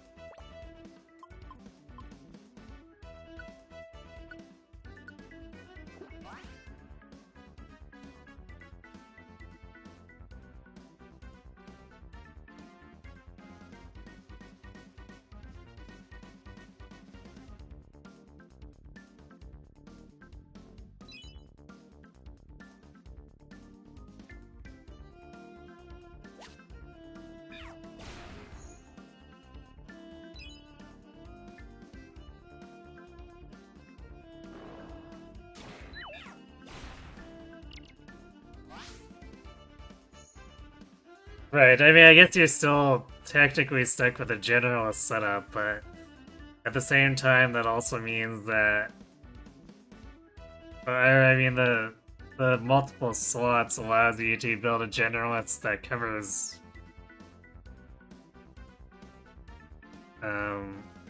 all the stat distribution, assuming there's multiple stats for the different types.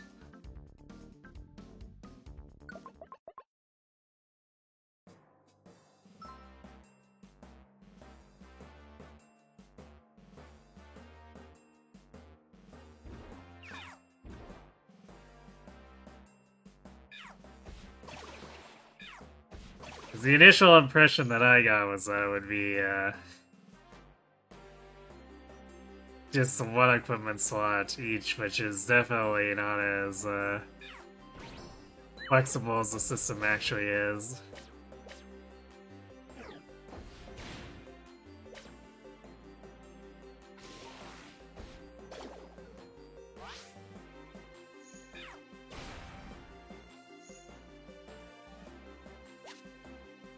Hey, Warren, get over here.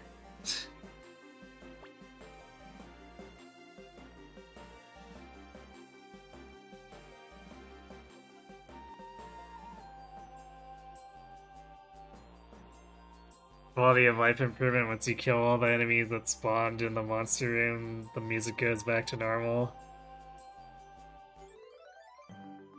That's in the Toho one? Because I could definitely see that being kind of a nice little cue.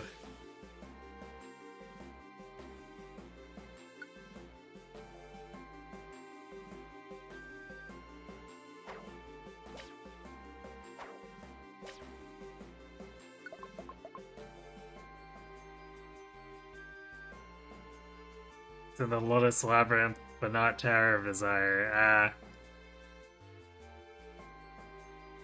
Well, it's good that they're making quality of life improvements, so...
Ah.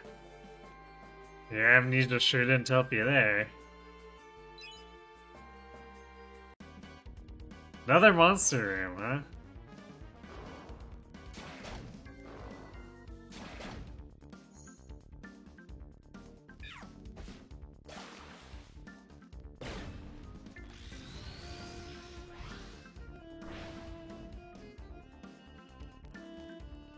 I didn't even realize that Camera Up had a Mega Evolution. That's interesting.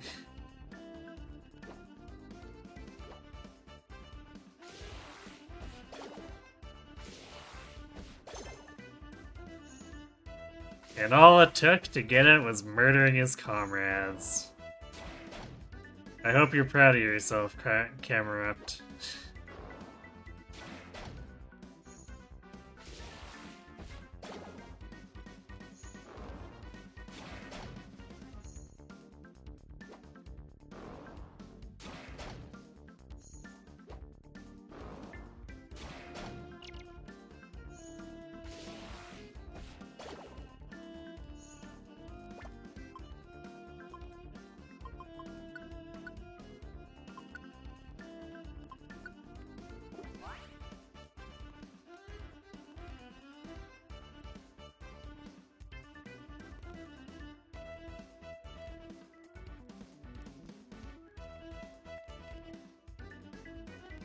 Call it Tower of Desire because the now that Lotus Labyrinth is out, it's confusing calling Tower of Desire Genso Wanderer since Lotus Labyrinth's full name is Genso Wanderer Lotus Labyrinth. Oh, Genso Wanderer's name is just Genso Wanderer.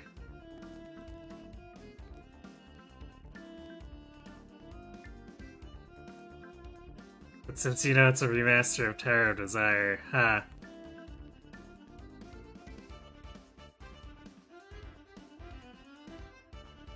Yeah, it does sound like they could have chosen a better naming convention, I guess.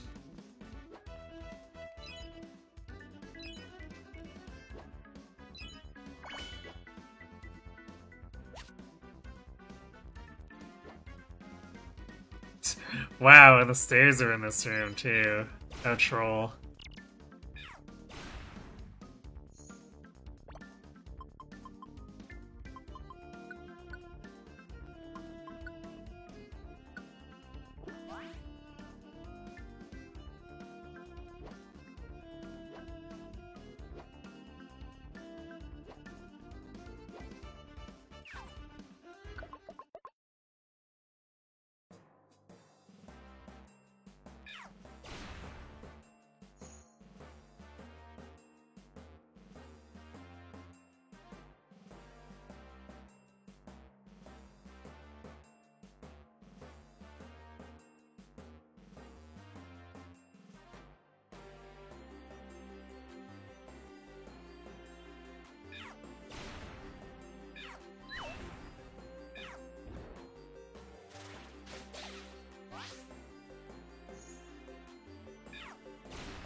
Well, we're getting there in levels.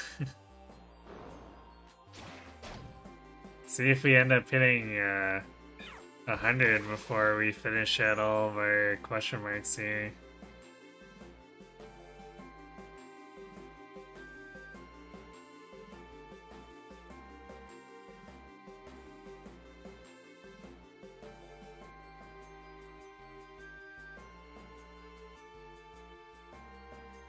It's even better, the voiceover in Genso Wanderer's main menu calls it Fushigi no Gensokyo TOD, so the Japanese name we still get to call back to Tower of Desire, but they removed that entirely from the naming in the English release. What?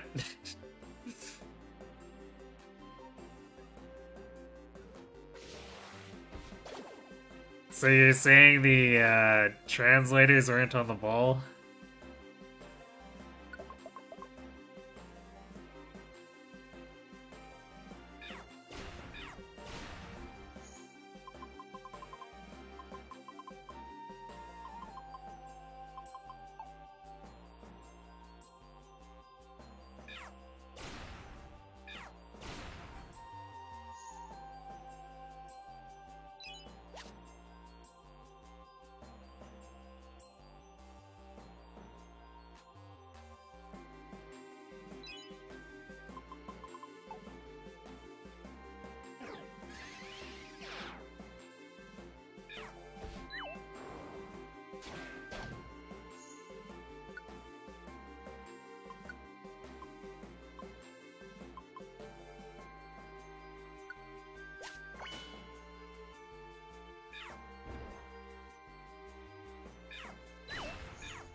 Well, that's right. Labyrinth also calls their game Fujigi no Gensokyo in the voiceover at the main menu, but then goes on to call it what you assume is Japanese for Lotus Labyrinth.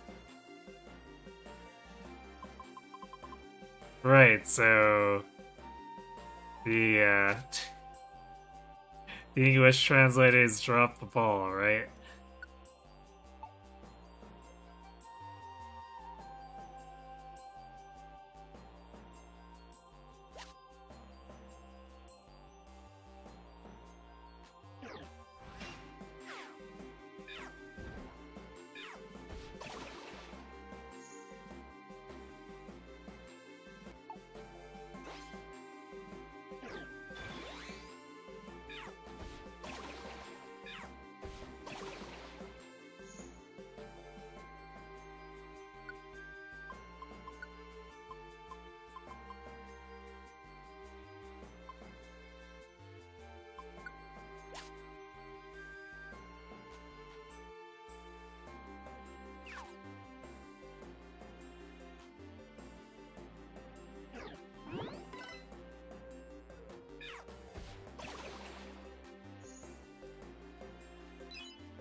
Okay, well, where's the famous stone now?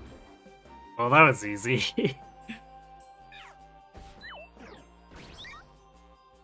It's like the game's going, we're sorry for making you go this far.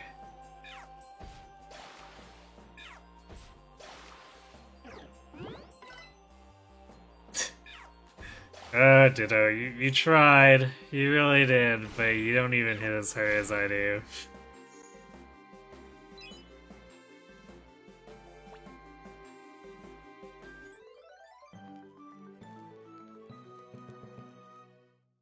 You're actually saying Lotus Labyrinth, Sue. Well, that's one way to do it, I guess.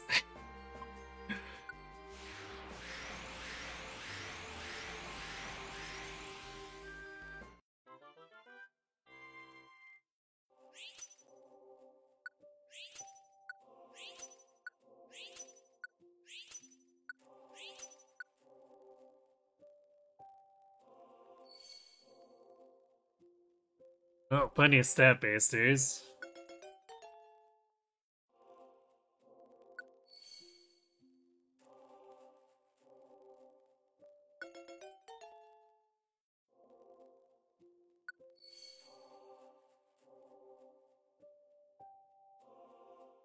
You didn't listen to it very closely before now. I mean, I'm not criticizing you on it. I just find it funny that that's what they went with.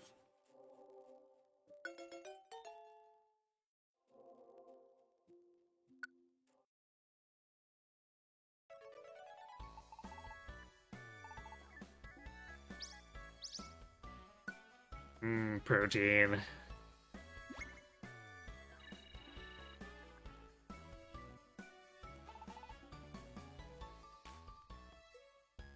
Aw, happy Zigzagoon.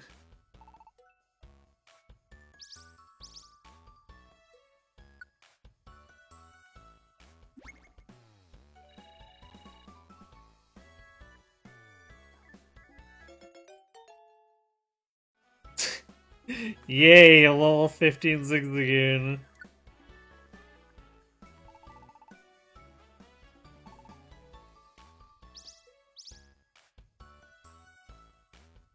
Warp scarves. I see.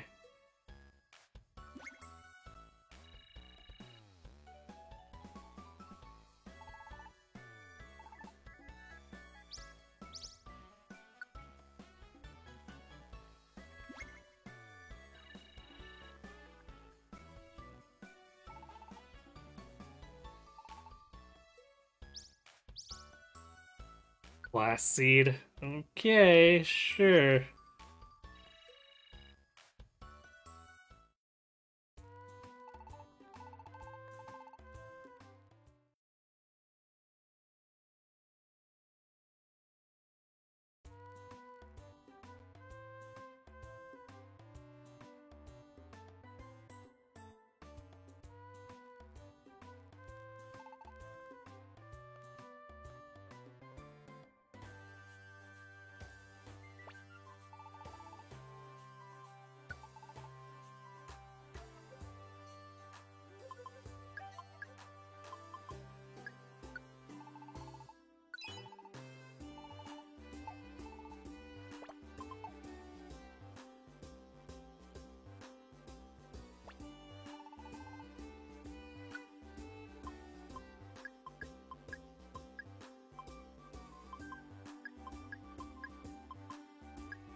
Hey, well, do the usual rounds and see if there's anything else to trigger.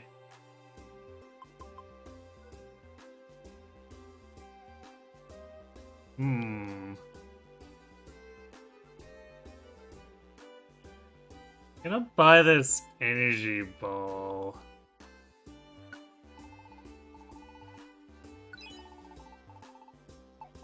And we're gonna take this into the Wish Cave and see if I can learn it relatively quickly.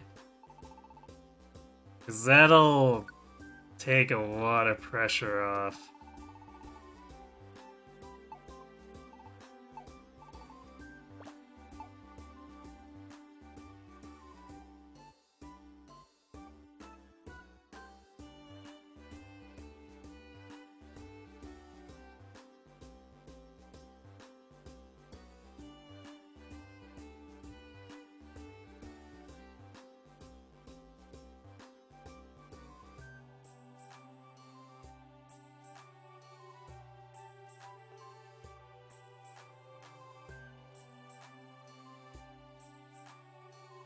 Yeah, it sounds like whoever translated that was either confused themselves or trying to confuse everyone else. Why do you think that Lotus Labyrinth predates Terror of Desire? I see. Well, more fun for everyone, right?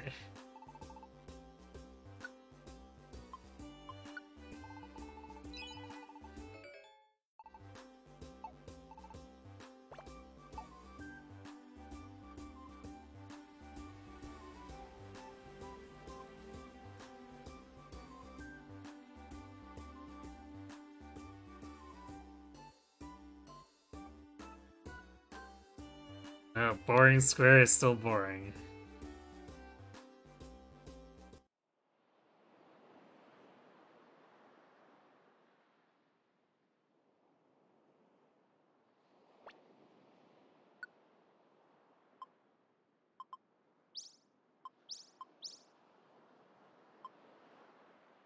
Marvel Sea.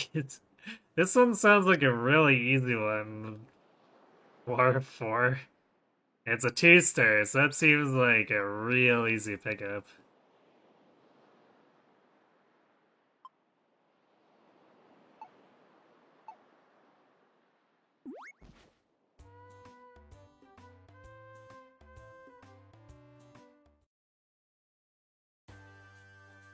Next on the docket.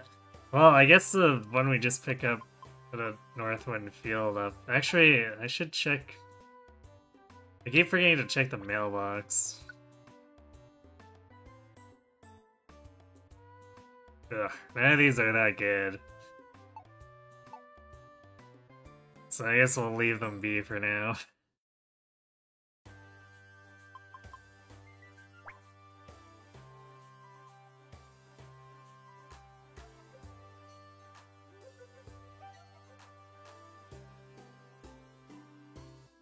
Man. The Northwind Field's making a scale of 425.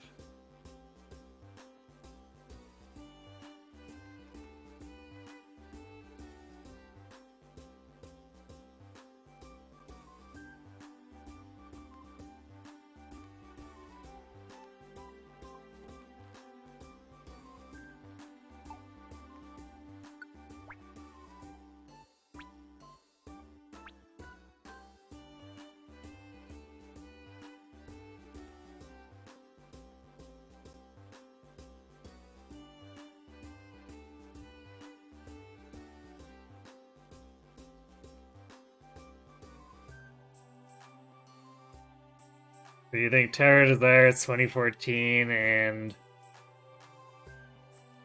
the one that was remastered into Lotus Labyrinth was originally from 2011.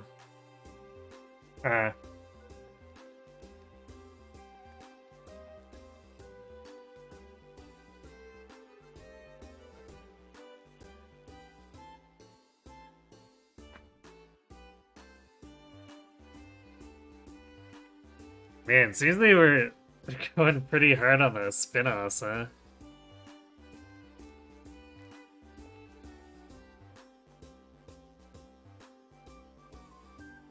At this point, 2011 almost feels like ancient history.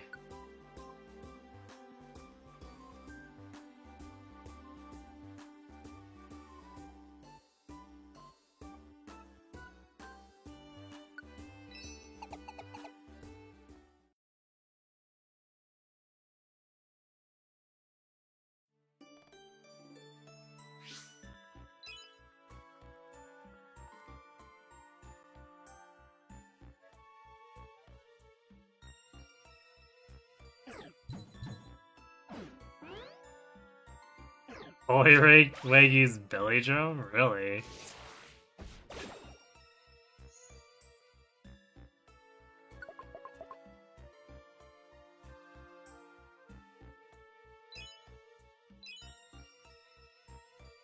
I mean, I guess the way it looks, it kind of makes sense, but that's still a little weird.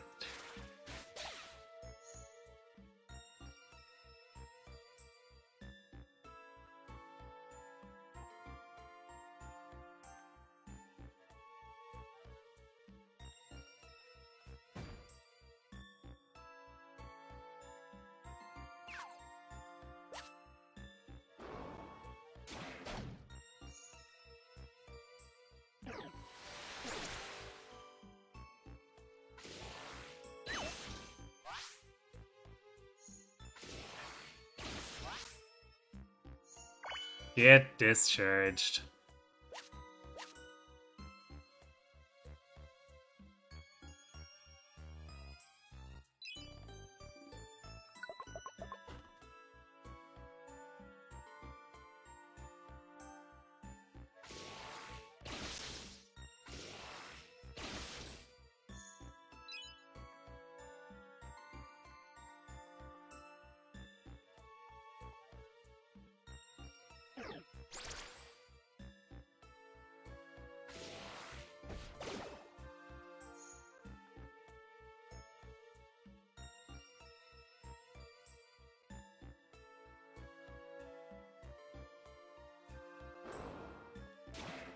It's kind of weird how stuff like water sport will cause like lag in the game.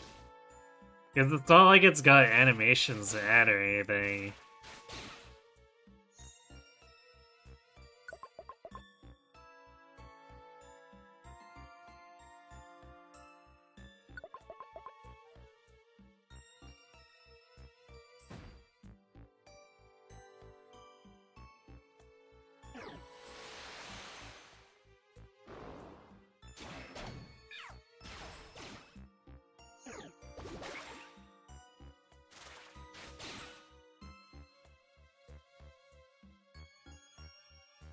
Oh, maybe we'll get to keep this polylag.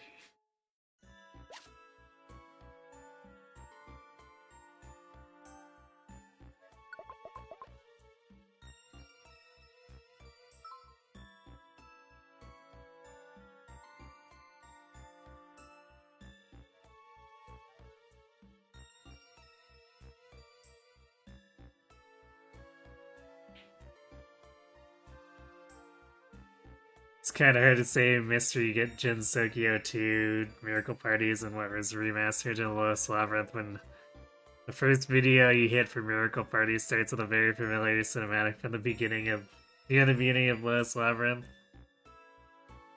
They made it prettier for the remaster, but it's the same cinematic. Yeah, sounds pretty solid then.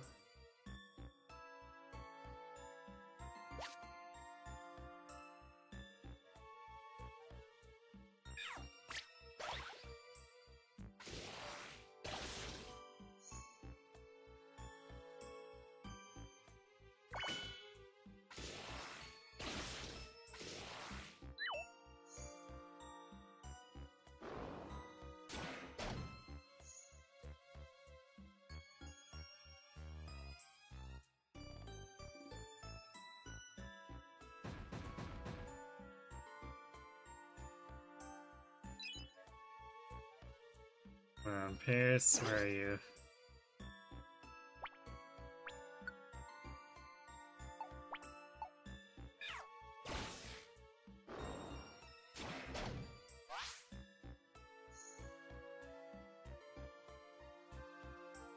Oh, we found the stairs, of course.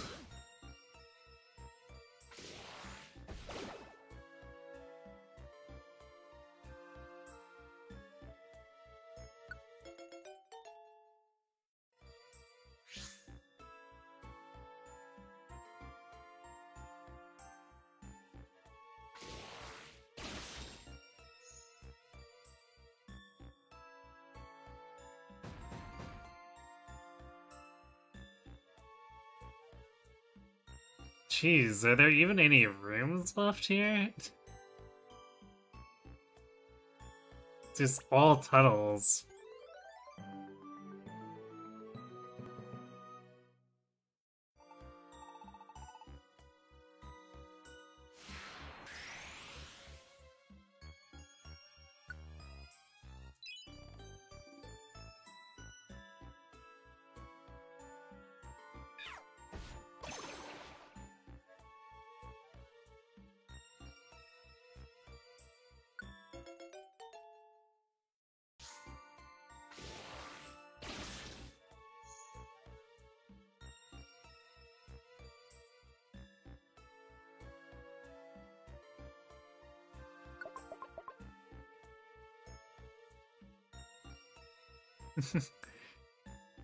Gold like ambushes us and then immediately joins us. He's just really impressed. It's like, how could you subvert my ultimate ambush technique? Clearly that means that I should join you.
Oh, rip Golduck.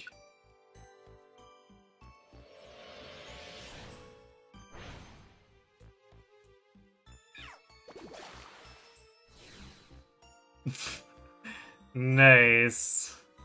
70 damage Mud Bomb kills.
Forget where you're going on about before the backwards release orders. We were just talking about the translations of names and how the English release or English version dropped the ball on the naming convention.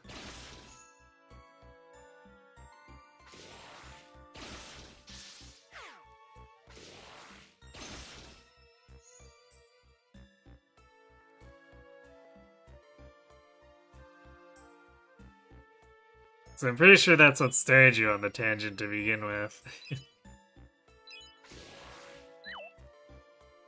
The ball has been completely dropped, there's no picking that up again. RIP.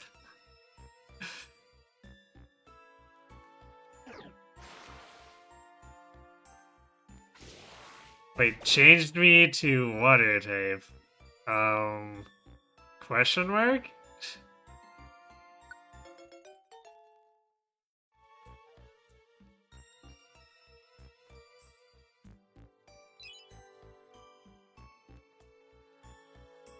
I'll admit, I did not expect that move to do that.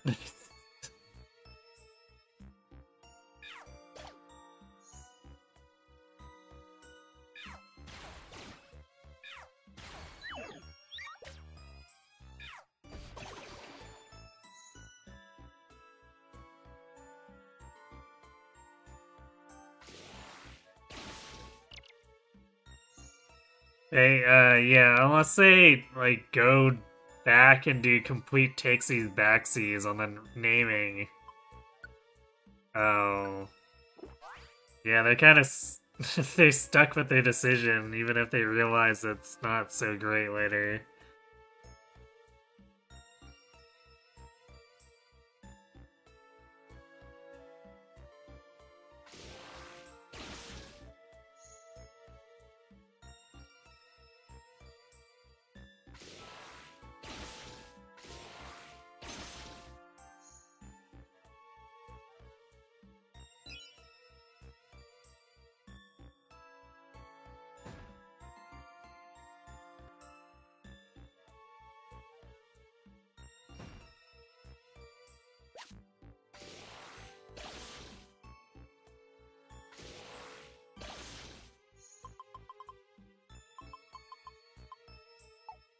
Lots of snow apples here, huh?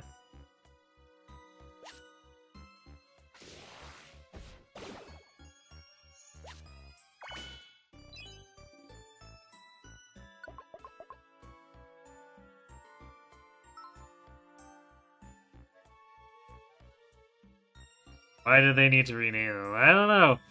Good question. I guess maybe there was concerns about marketability or something. I don't know.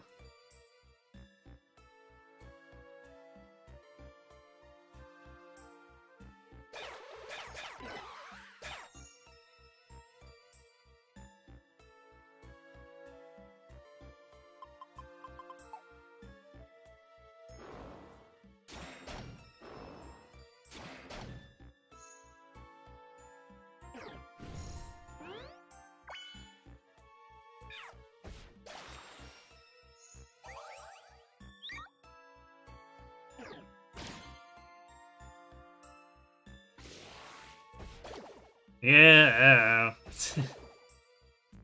Like I said, I'm not too familiar with Toho stuff, so...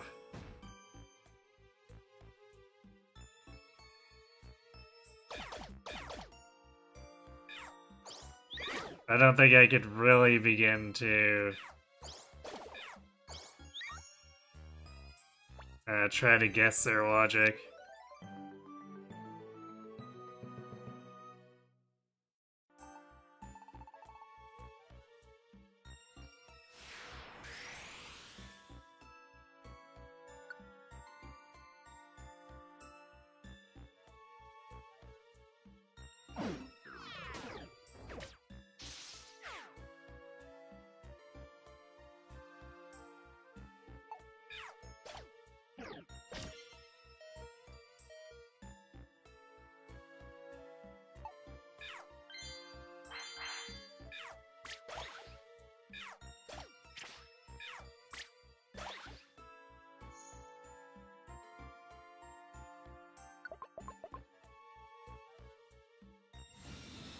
Rug indeed.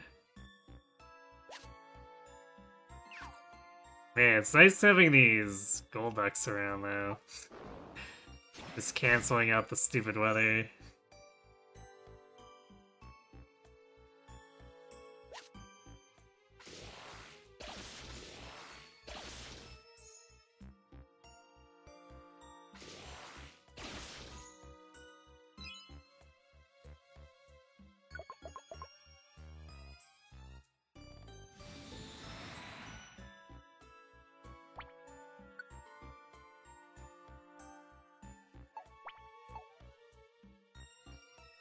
Still 5 floors off of the next job.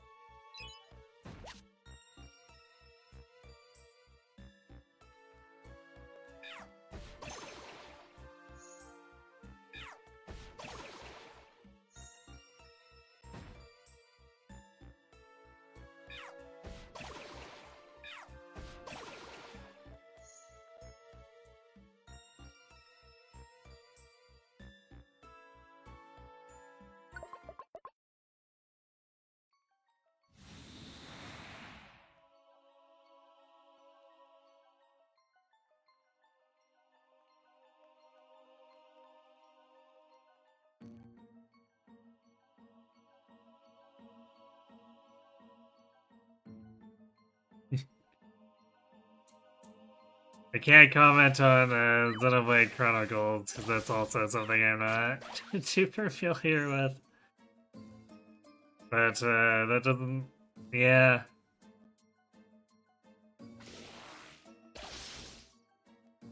That doesn't sound like an amazing set of choices.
I guess with those names, maybe they could have been trying to preserve some intent of the field or something. Again, I'm not really familiar with Xenoblade, but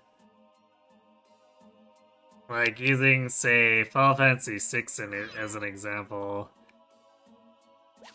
where they changed Terra's name from Tina to Terra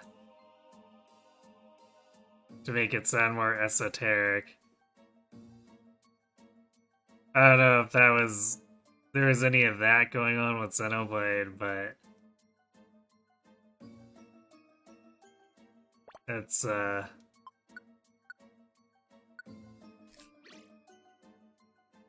something that could have been an intent thing.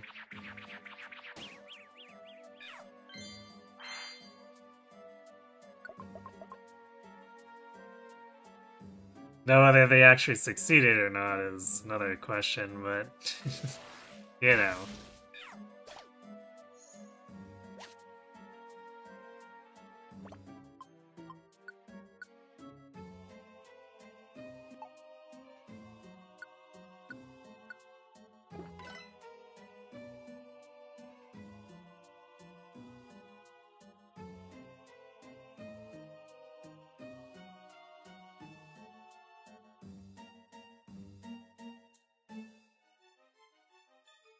I don't think anyone even cares. That was their intentful fair. No one even gets it.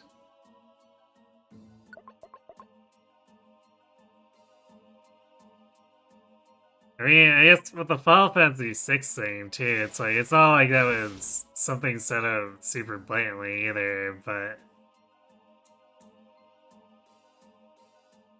um, so I don't think it would be necessarily a full failure if no one really picked up on that.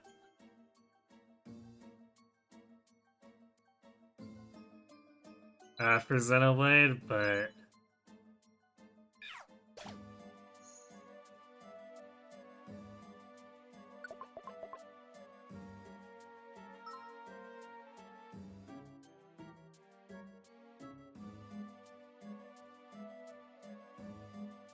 I mean, I guess it depends on if the intent was there to begin with, too, to have the naming convention be a particular way.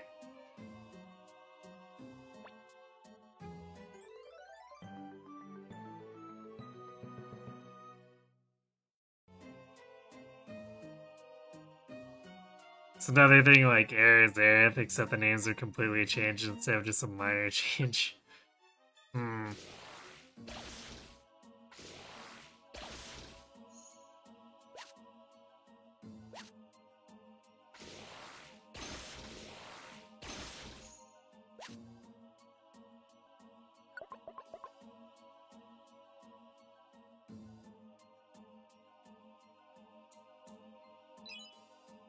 What the heck is this for? There's a huge corner there for seemingly no reason.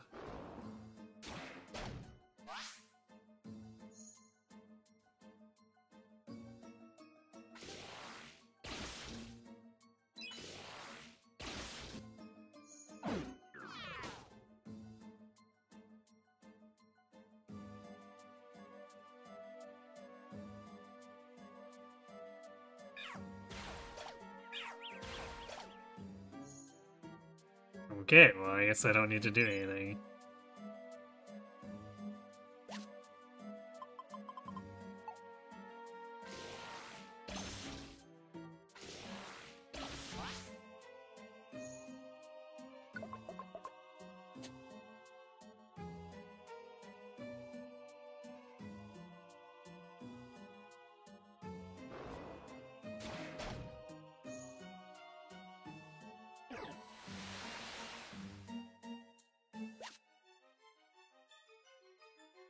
Let's go left.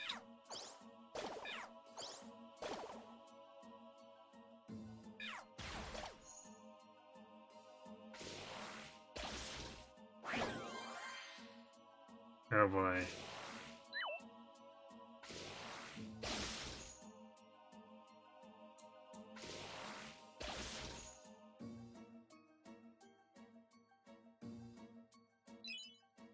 Oh, good thing the Ampharos had everyone else covered.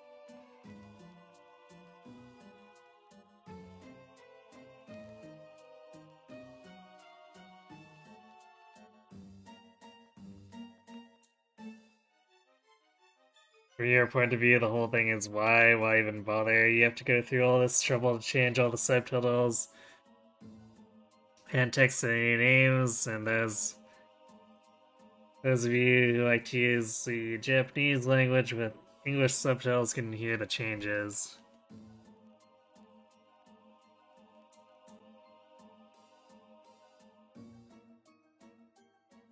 Yeah, I don't know. Since I'm not familiar with those particular devs.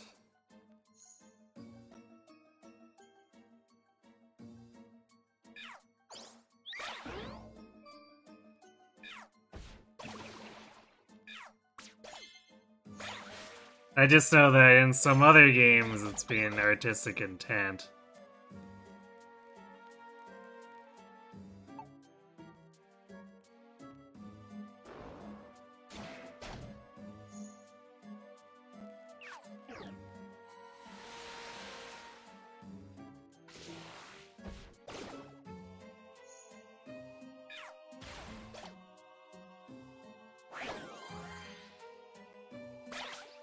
Did we just double up the Delibirds?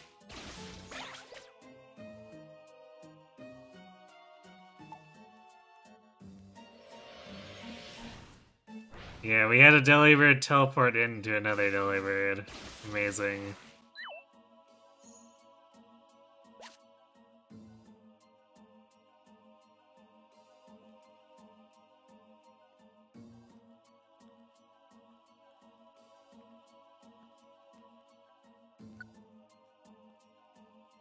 Wait, do we not? Really not? I guess we're capped out on this. Well, we don't really need the Raspberry, so let's get rid of that.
What if you Sparkly Tails?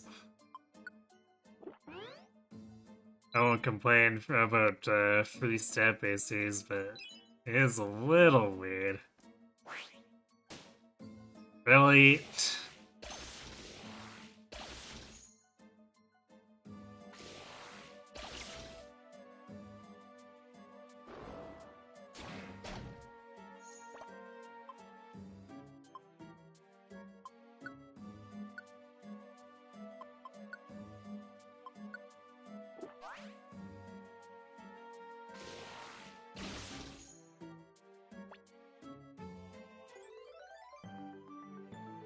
Always so troll when we get near an objective and it's like, it's Warp Trap.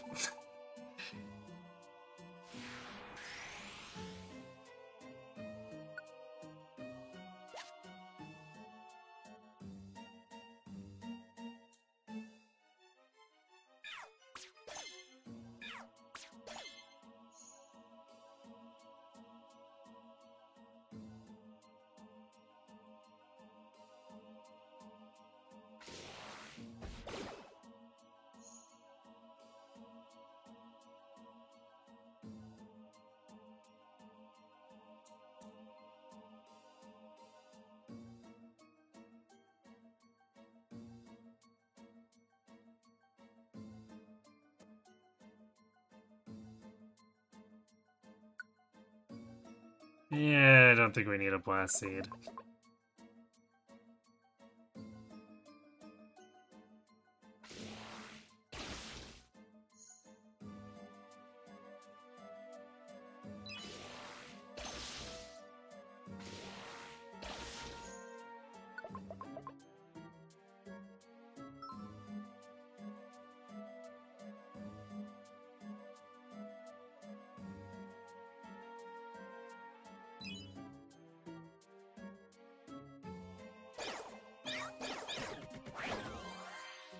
Oh boy, more Delibird shenanigans.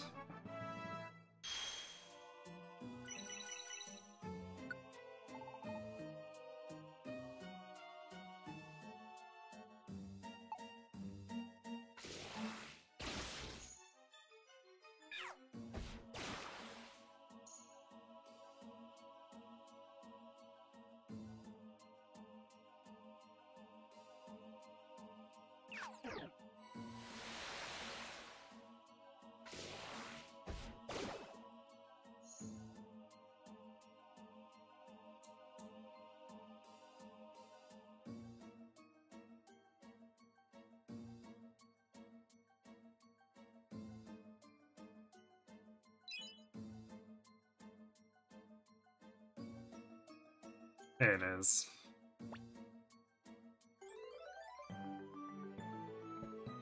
Yay, now we can leave.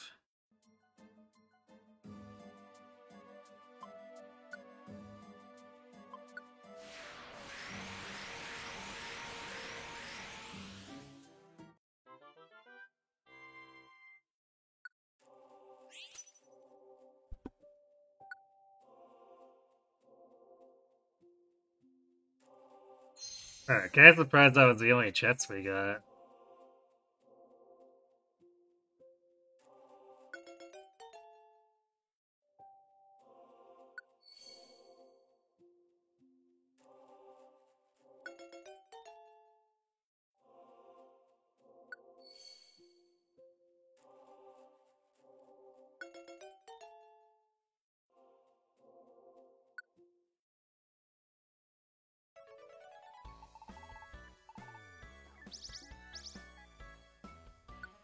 Ooh, accuracy drinks are nice.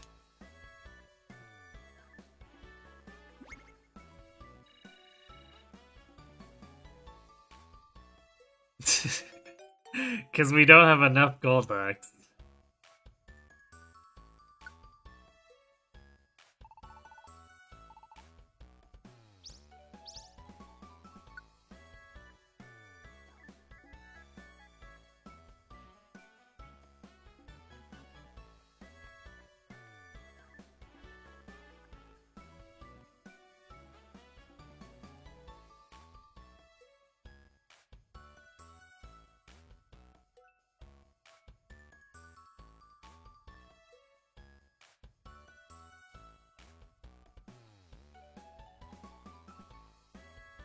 Wait, so...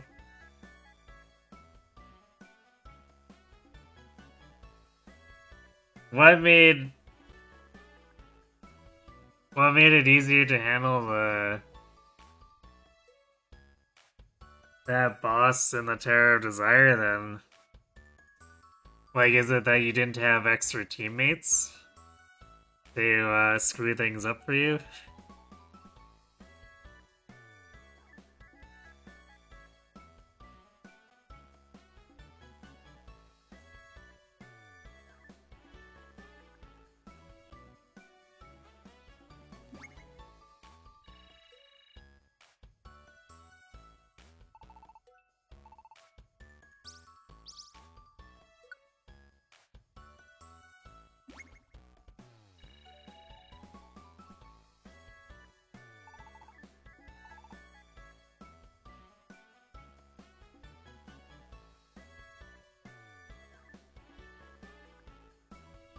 You just have one teammate and it's best to let it follow you. So basically you make that teammate do nothing to not be a liability.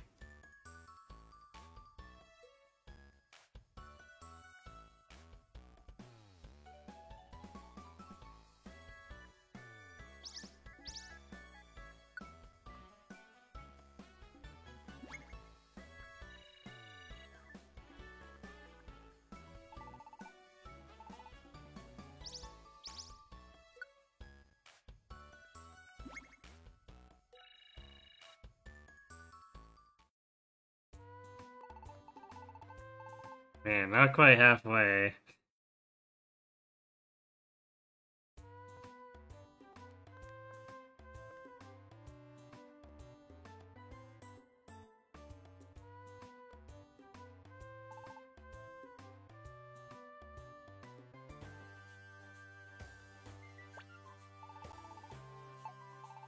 Okay, so we gotta empty our bags first.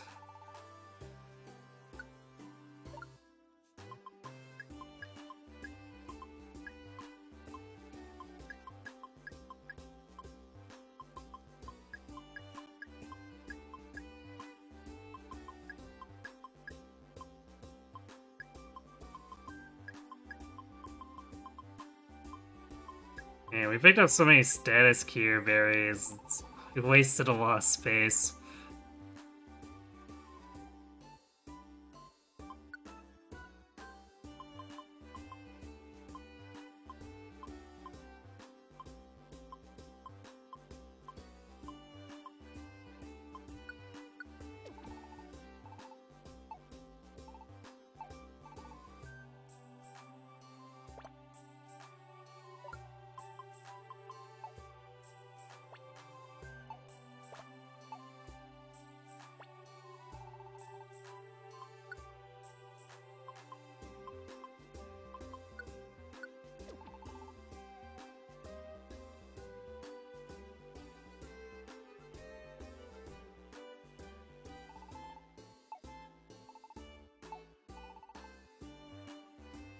But in that particular fight, though...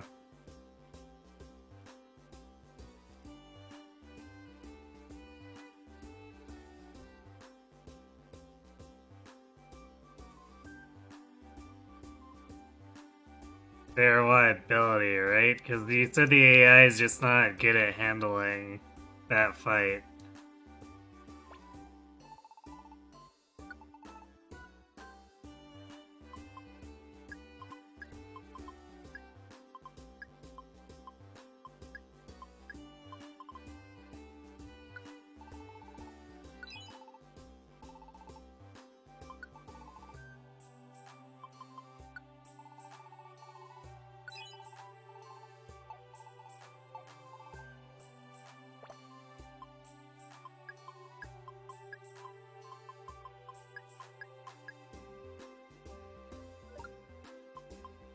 Oh, damn it.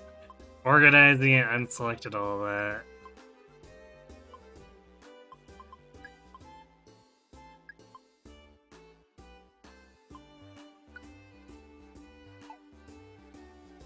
Or, oh wait, no, never mind.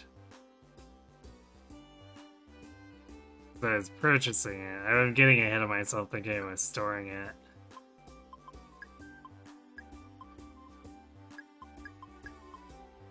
There we go.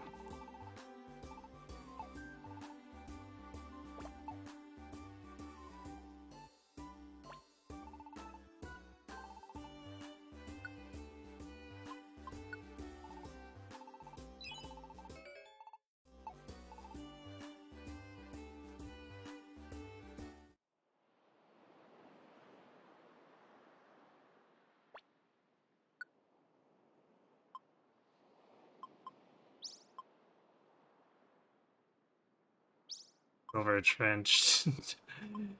I guess at least that one's an easy one to just quickly jump into and then dip.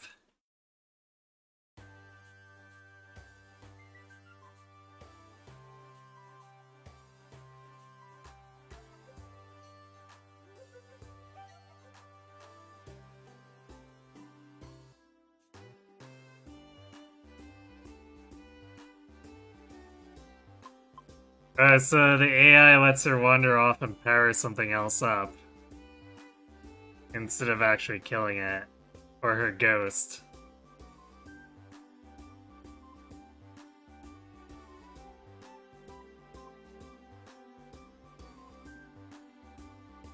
The way you said it before, I thought was the teams were suiciding into her, which was or her ghosts, which was powering them up.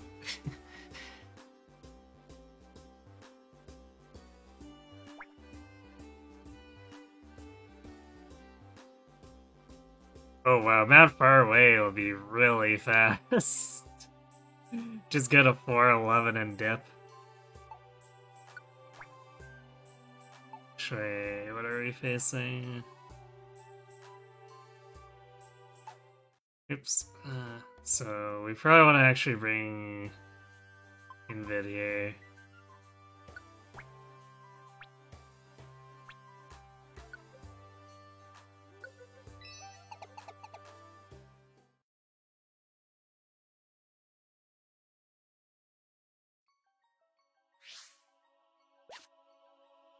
Nice, immediate stairs too.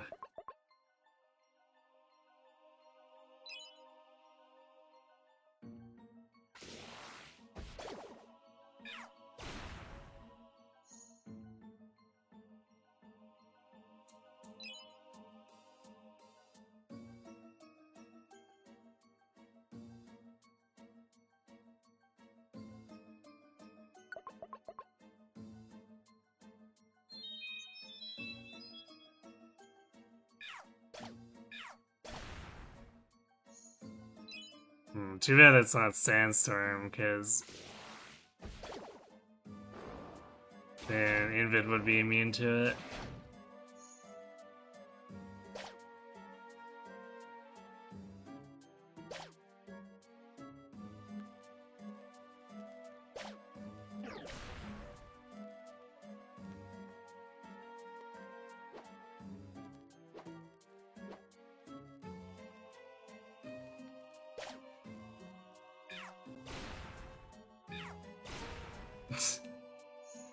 Nice to do that back to the AI.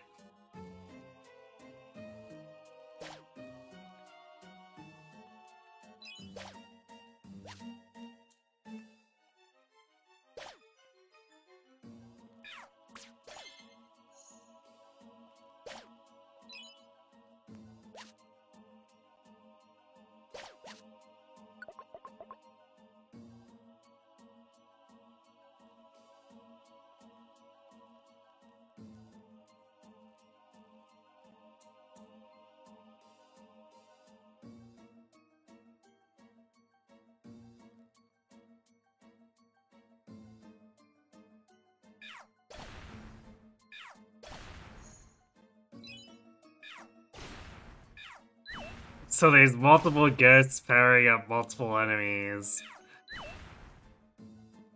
And the AI is like, the guests in this game where they don't know to disengage.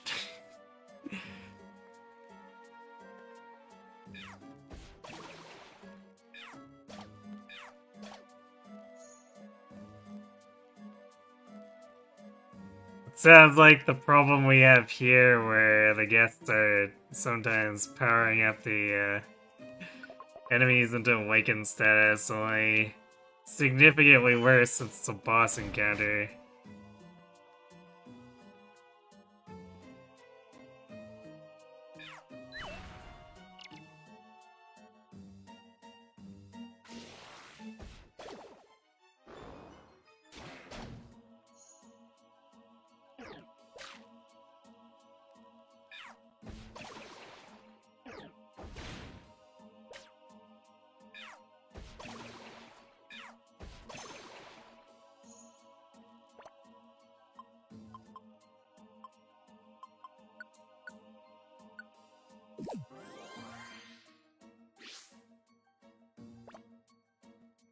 Oh, it's not a boss encounter, it's a random encounter.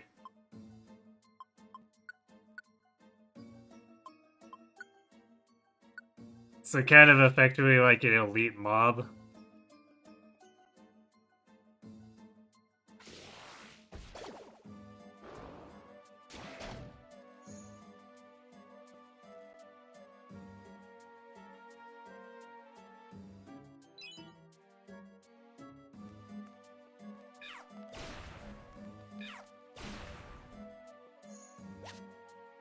Forgot how terrifying these Growliths can be.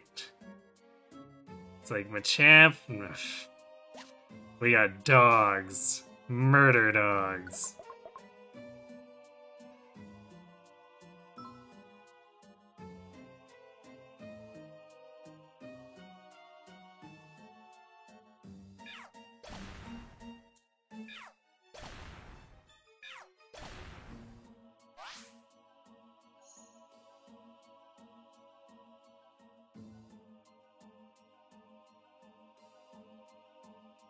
She herself is an elite, so is this like a really common encounter then? Is this like a constant problem?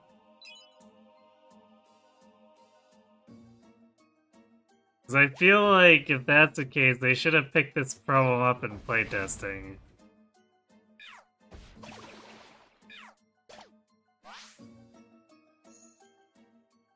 And being like, hey, that's kind of stupid.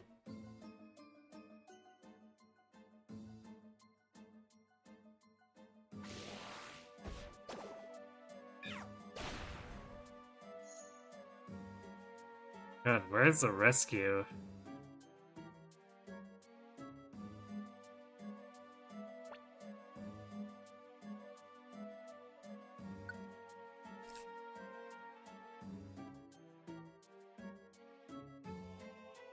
Friendly.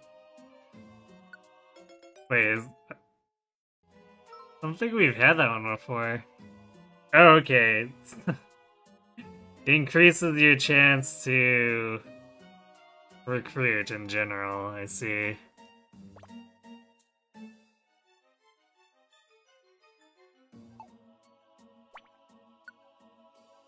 Okay, our actual job doesn't start until 4-7. Nice.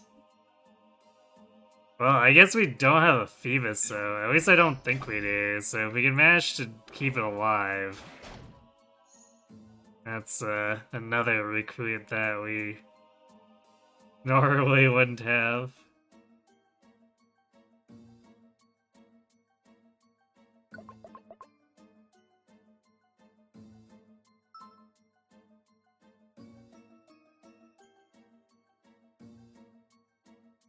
She rotates in and out of the spawn tables with an authority, maybe 3. Huh, okay.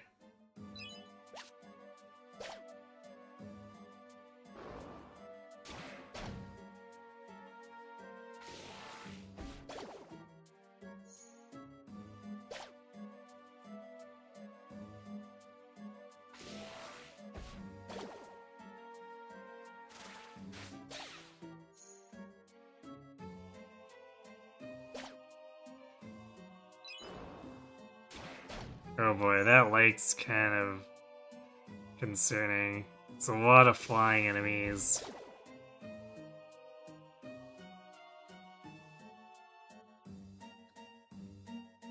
Don't know if we actually have a cast for him either.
Okay, let's get out of here before someone dies.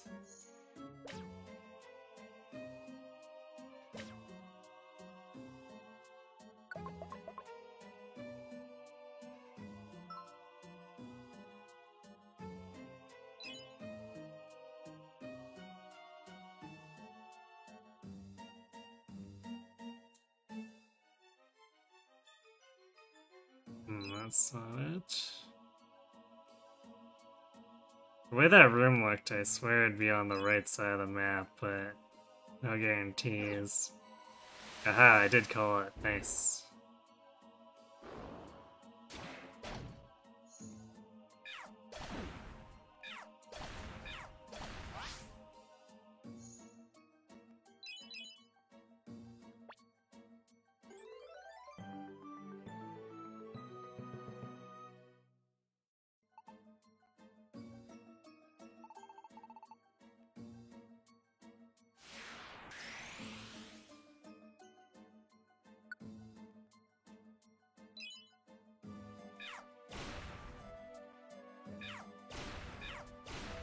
I see, so it's probably...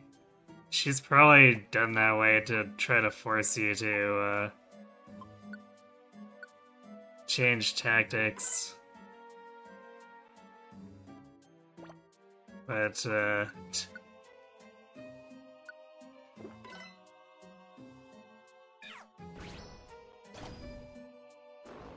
turning all your allies into liabilities like that doesn't sound like the greatest approach.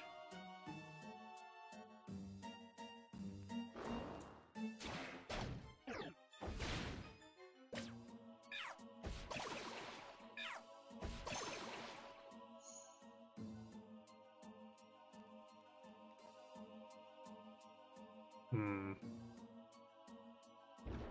Oh, I guess, yeah, there we go. Wasn't too many other options for where it could be.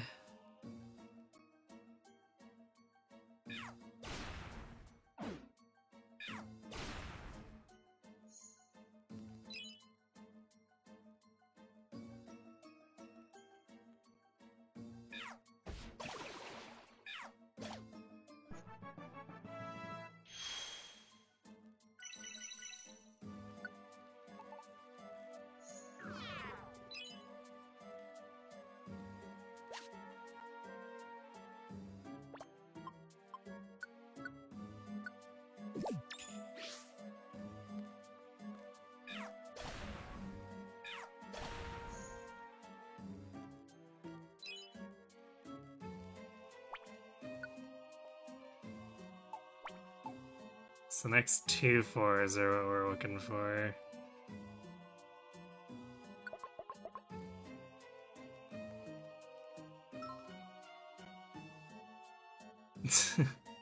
I guess we're rescuing a Growlithe from Uber Growlitheville.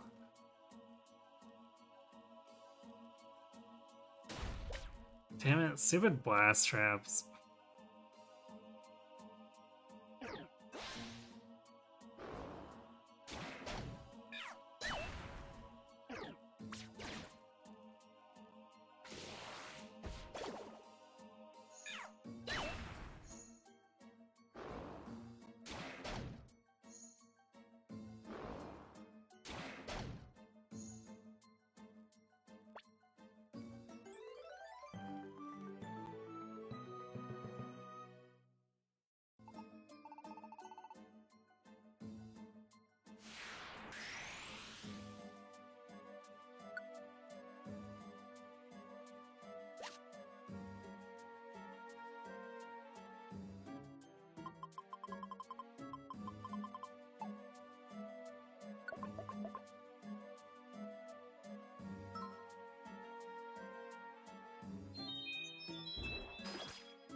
Yeah, but in this game you absolutely don't want your teammates to wander.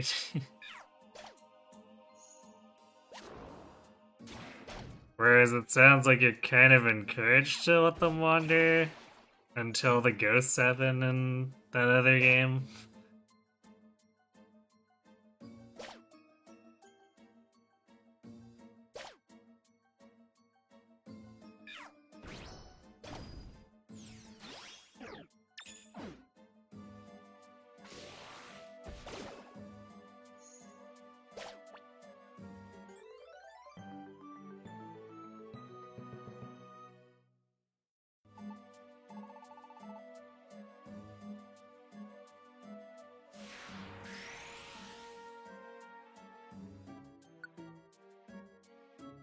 Oops, did I? Damn it.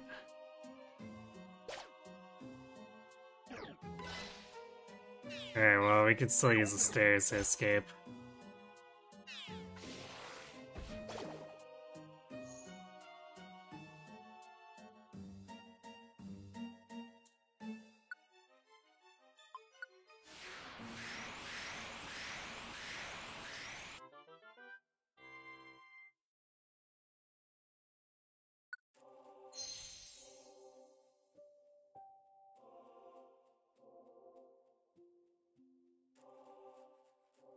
Okay, so then I guess what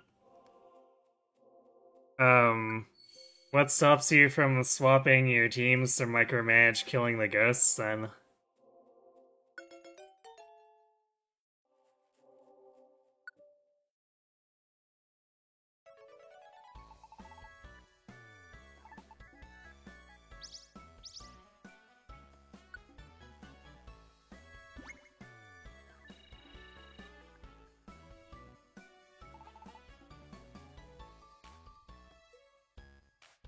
The awareness that someone actually encountered a Yomu. So you don't have any way of being alerted when they encounter an enemy of any kind?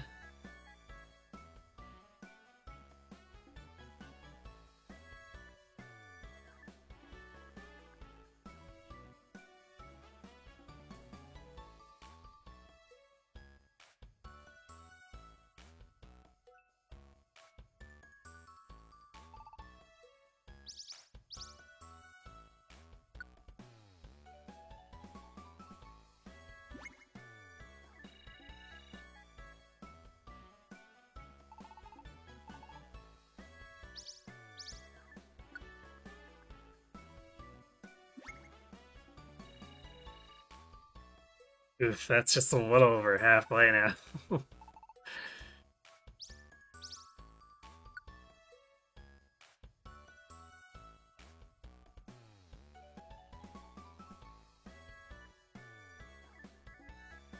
Messaging gets so far behind when things start happening. I can understand that.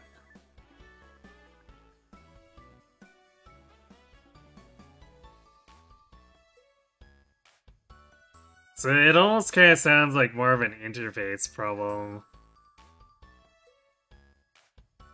Because, like, you'd probably be able to handle it if it wasn't for the poor communication between the game and the player.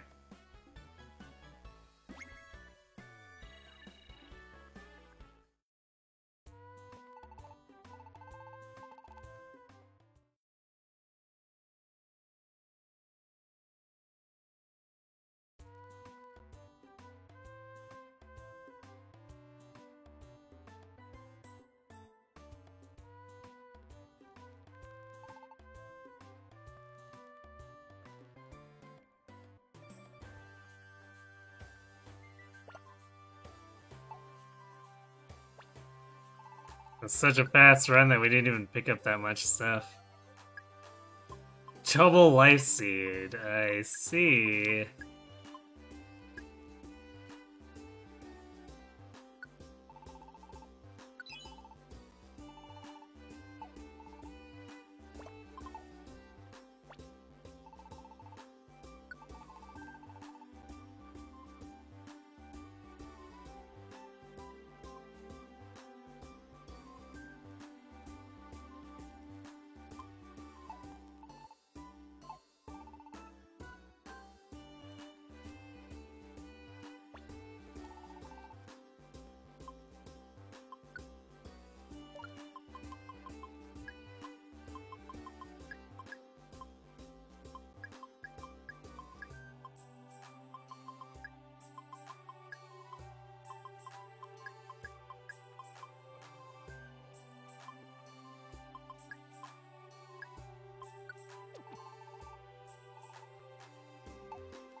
Or also why messaging log is a blessing and a curse. It's slow enough that if you're paying attention, it won't just scroll past what happened before you can see it, but slow enough that if you're just running around and letting other teams have their leads.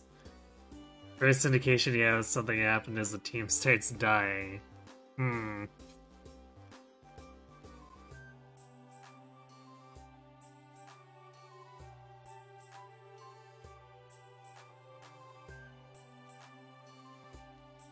Yeah, I mean, it kind of sounds like an easy solution would just to be to have, like, the game highlight the name if you encounter the ghost. So that it stands out, but otherwise lets you cruise control the rest of the game.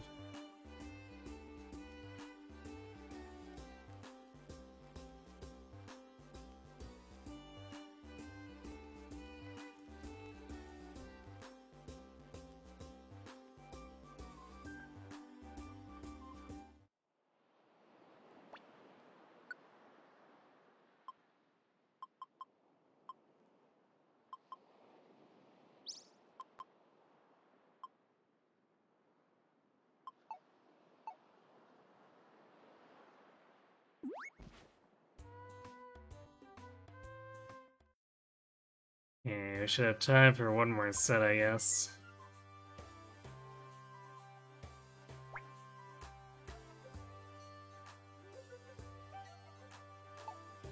Is there anything that's not just... Meteor wants us to go deep, too.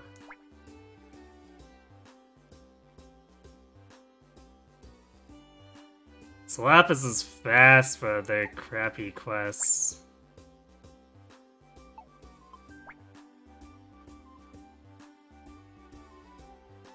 This Dark Knight Relic looks like a good one to target.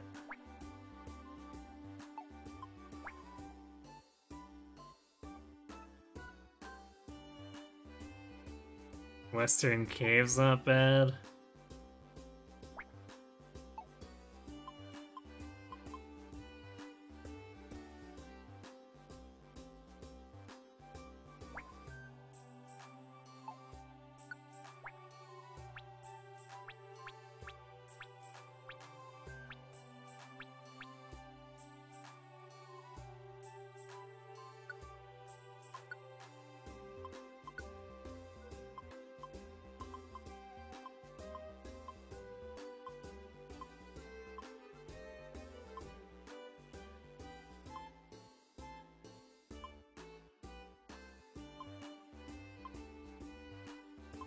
My roster is way too big.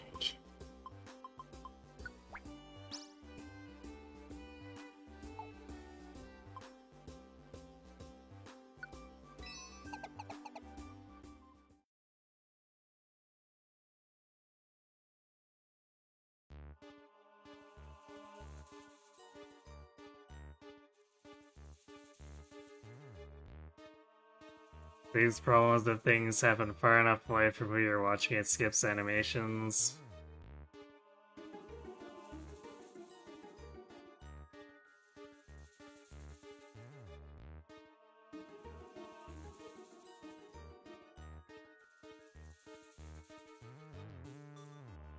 But it would still say to the log, right? So if it highlighted the name of, like, the ghost, that would alert you to, hey, this other team has encountered this threatening enemy.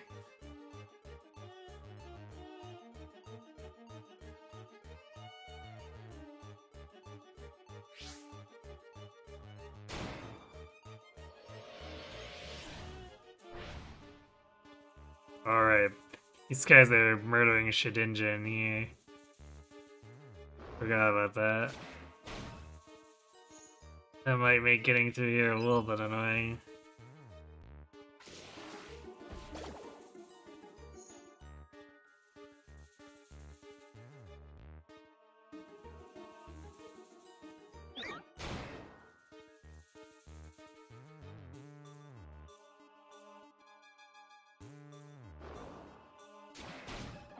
And the law catches up from the 3-team side. So it kinda still sounds like an interface problem.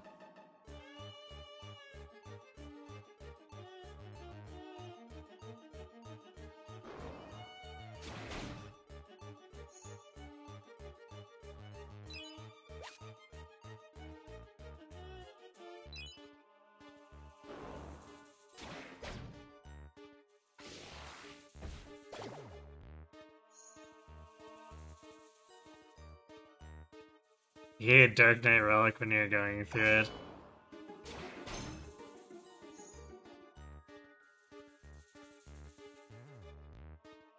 I mostly don't like the... I don't mind it too much except for the enemies attacking Shedinja thing.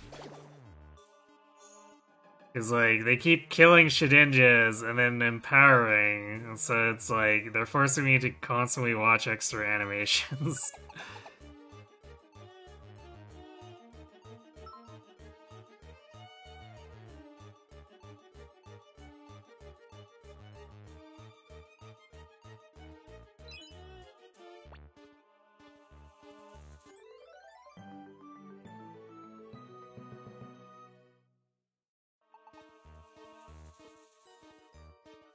Yeah, well, we're not gonna be in here for too long.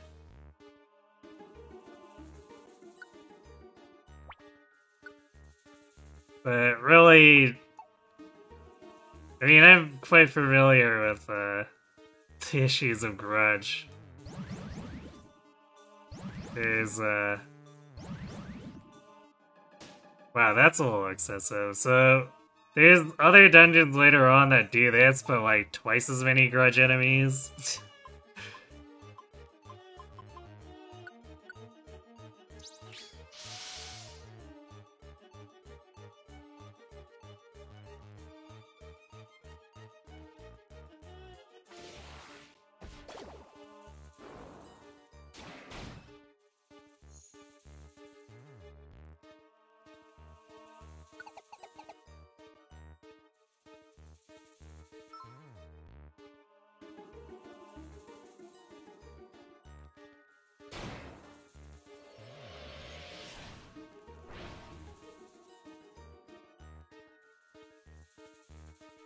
I can't even remember which one it was at this point.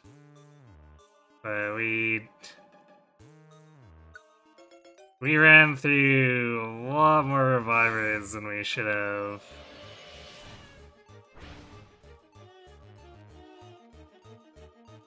Just because one Grudge trap would trigger like 14 Grudge enemies. And we'd be completely surrounded.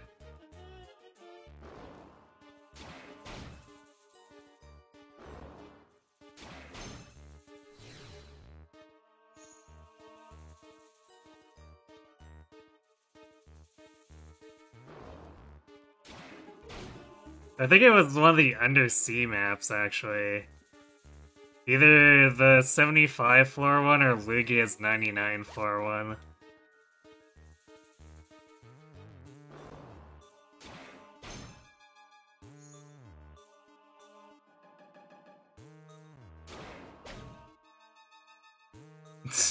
Well, rip that Sableye.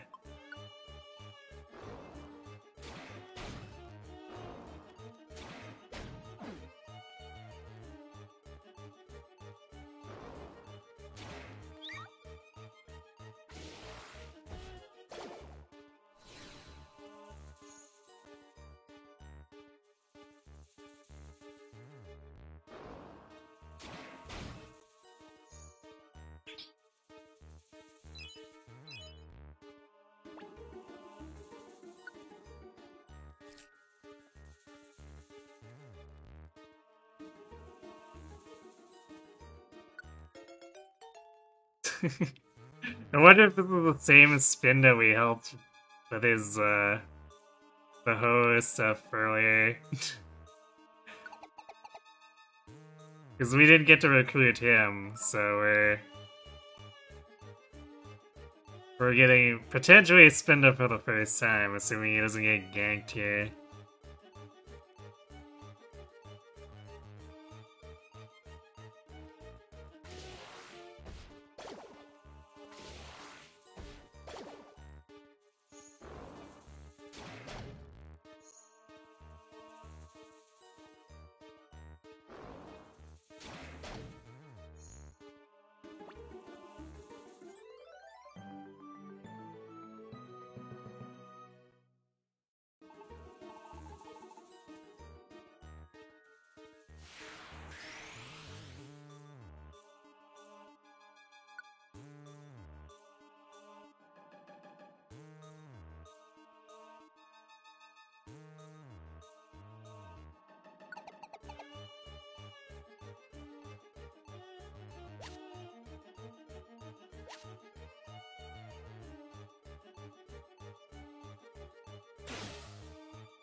Damn it. Do something. Or you could just ignore the Shedinja, sure. I guess our vision's only one, which is probably why no one knows what to do here. There you go, see? It wasn't that hard, was it? I should have probably just taken control.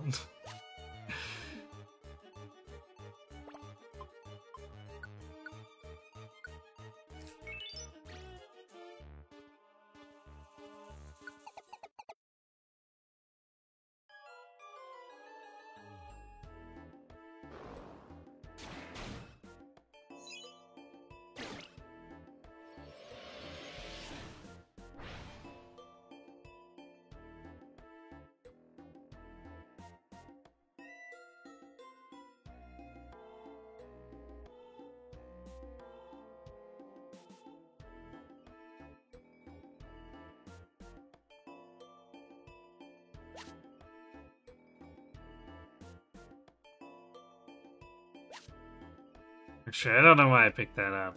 Kinda useless.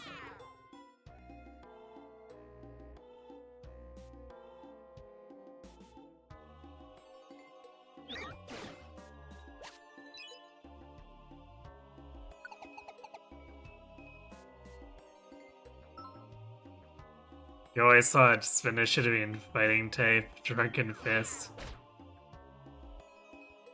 That would have been interesting, sure.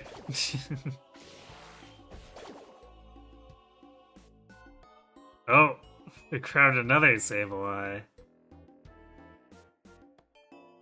But we're just gonna say no, because we're gonna leave the dungeon pretty quick anyway, so he's not gonna get any experience. Which means... not really useful.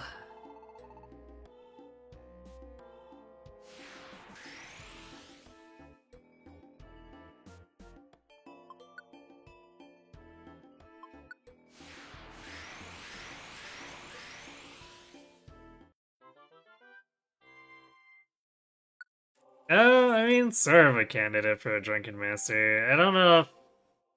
like, aesthetic-wise, I'm a little bit... iffy on that, but in general mannerisms, I can see the connection, sure.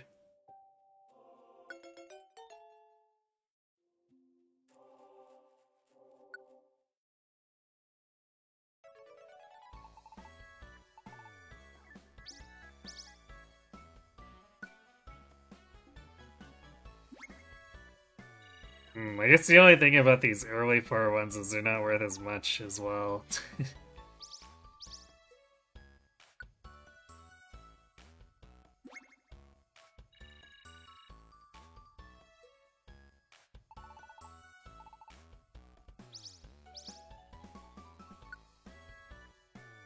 At least in terms of points, the rewards are still often pretty good. In terms of items. Like, plenty of easy stat boosters to be had for sure.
Yeah, let's replenish that fool.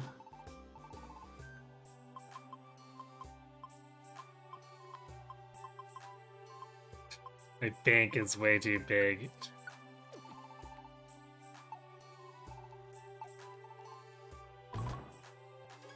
Again?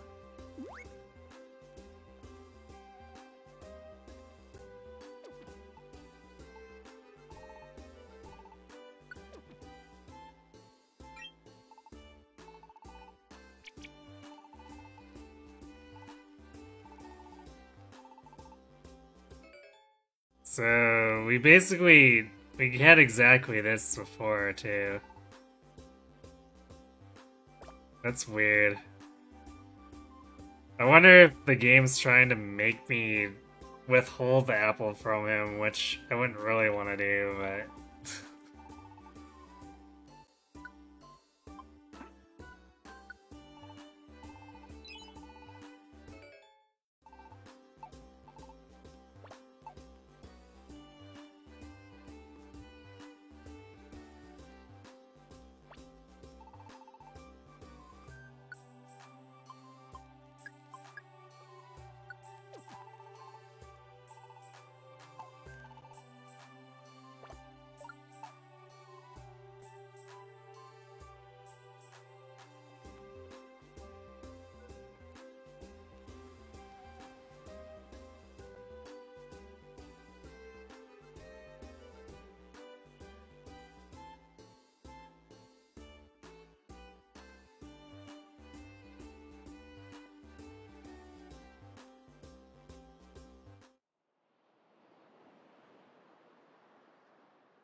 Your hands still smell like bleach. Currently working as a waiter in a local restaurant, and you have to bleach each table, or bleach down tables after customers sit at them.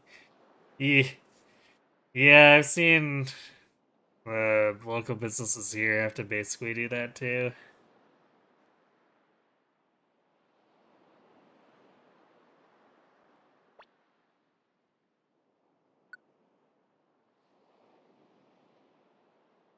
When did Weavile join the statue crew? I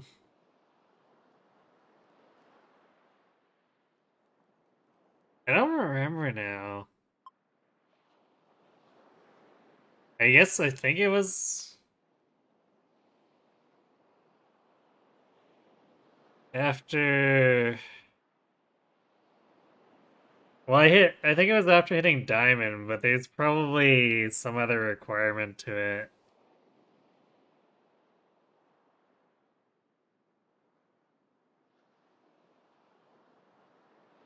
You got 4 tight belts from Munchwax? Well, I guess nice that he's being generous for you.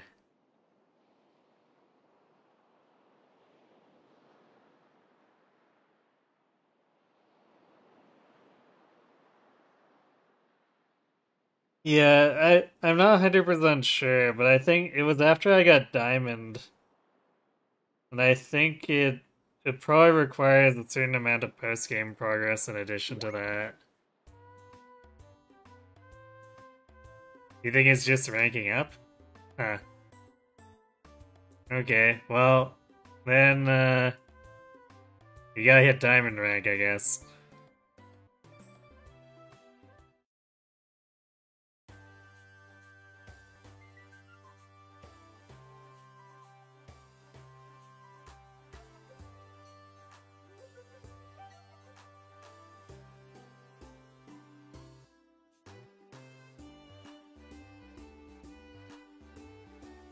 We can go check it. I kind of don't pay attention to the statues, because I visited them the one time and it didn't really work out for me. Yeah, that's a Weavile.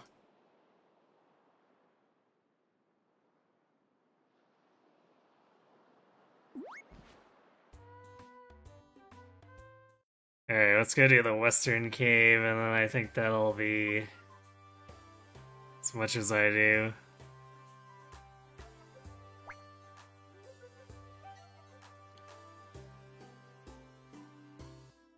Eleven's gonna be kind of annoying, but 2 and 4 shouldn't be too bad.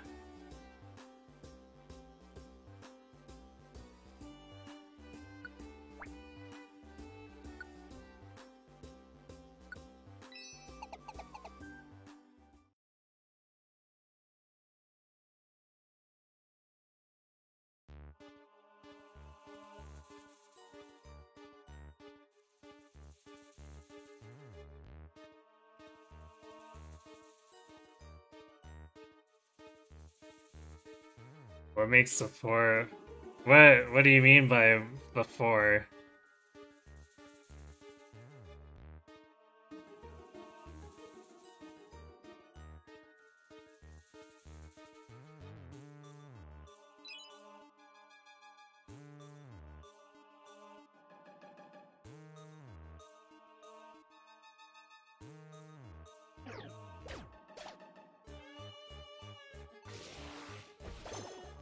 Stupid Beldum.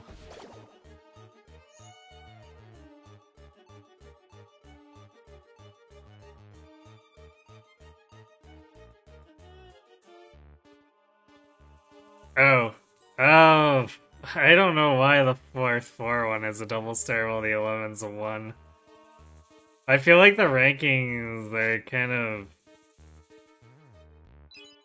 random and not really indicative of how difficult stuff really is.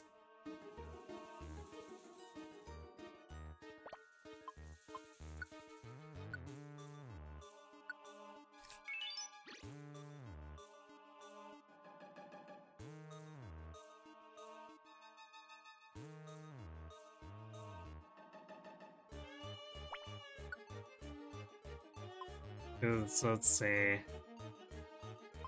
Yeah, Rescue Whalmer, and like the 411 one's probably harder because I need to take Magmar all the way down there. But yeah, see, so that's kind of why I tend to ignore that stuff. Aside from, I guess, the fact that it'll usually give you more points, but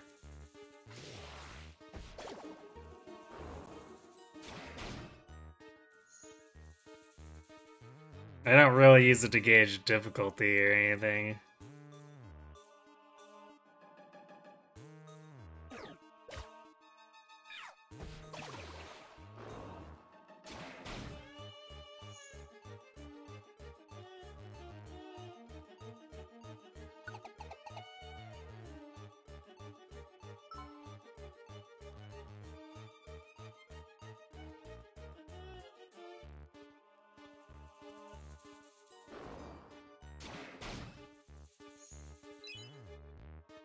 Yeah, I'm not really sure why they chose who they did for the statues.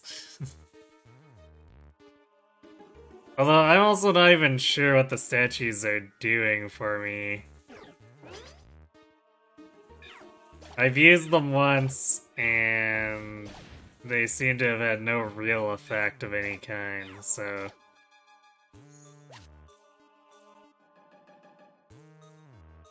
It might be partly that I just don't understand what they do, so that's why I don't understand the choice, but...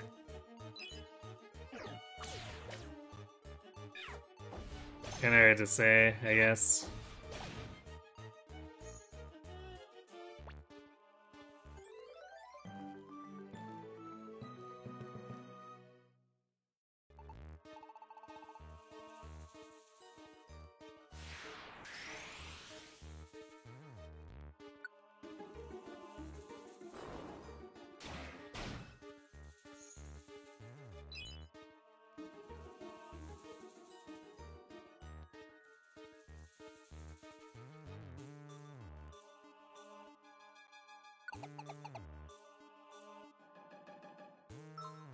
Well, that is inconvenient. I don't know what is.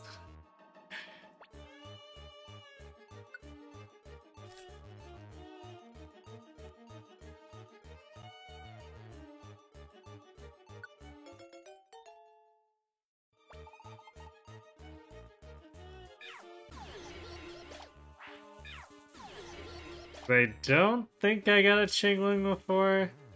Mainly because Mewtwo murdered all my guests. So I don't think I would have recruited anything from this dungeon, which means I'd have to have recruited a Chingling from somewhere else if I do have one.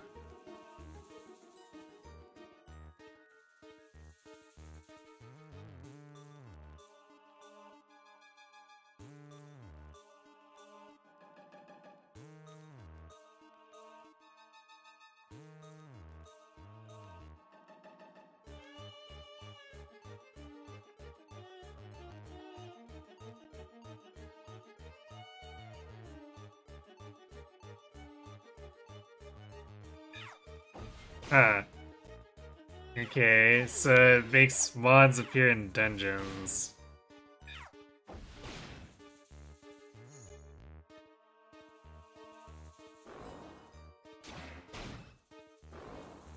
But it's one of those things where it's like, it's hard to tell if it's having a real effect, because it's not guaranteed, right? So it's like, well, why am I even looking at these things half the time, right?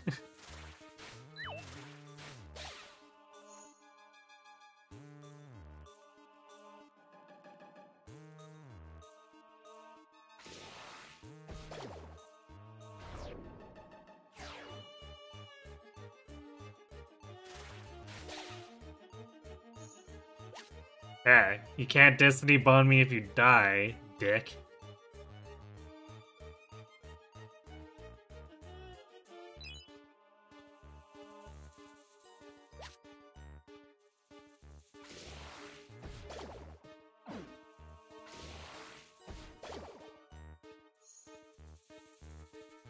Your internet doesn't like my stream right now? Uh-oh.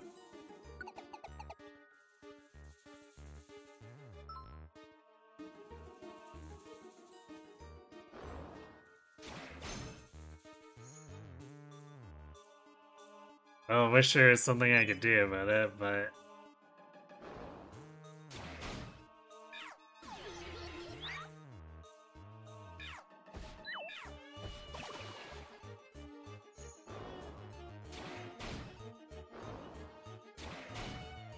I forgot all the arrows in here carry, max ethers for some reason.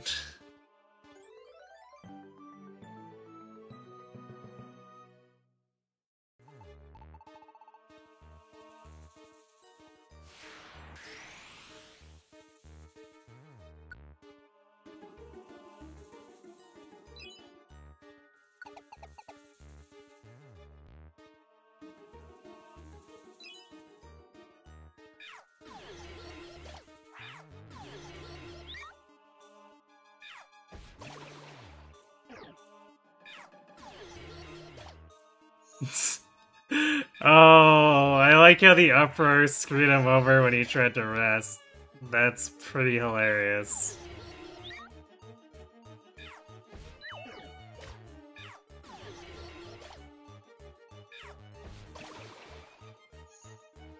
Qingling is a master troll.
Wow, that was pretty bad as far as finding the stairs go.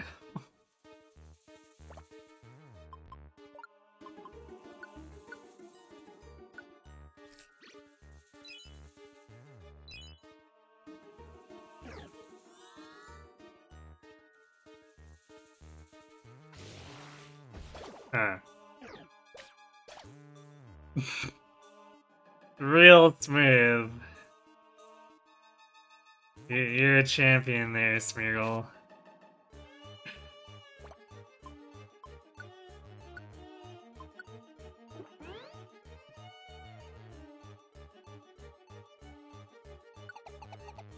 No, that troll is weird. Whismere Ladrid explode. I mean... I guess when they're fighting you, yeah, it's... But, like, for messing up, the enemy here... That was just like the most majestic uproar play.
Just about.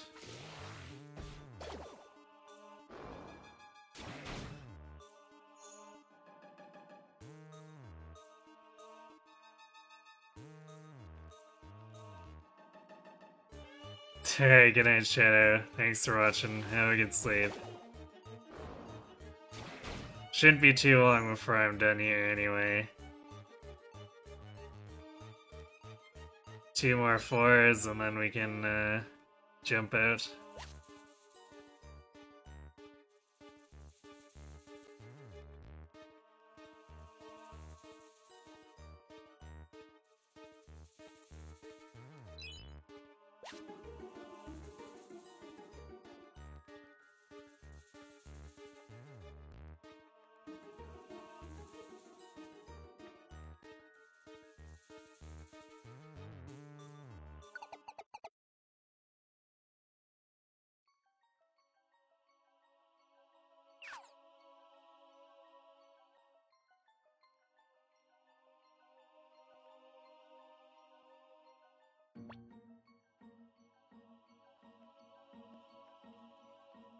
Oh, I do have an invitation this time.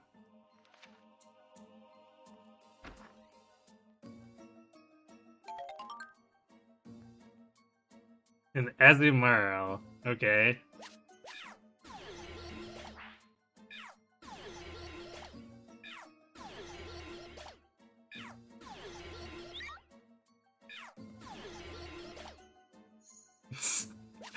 Well, that was kind of ridiculous.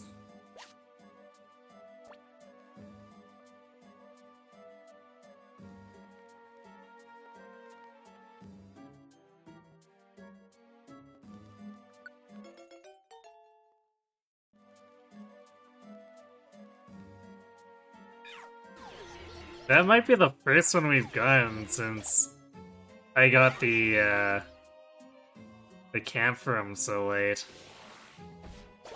Because all the other times we've just had to send the Azurills on their way.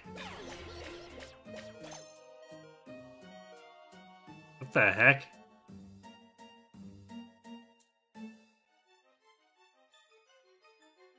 Did Spinda just like mimic us there?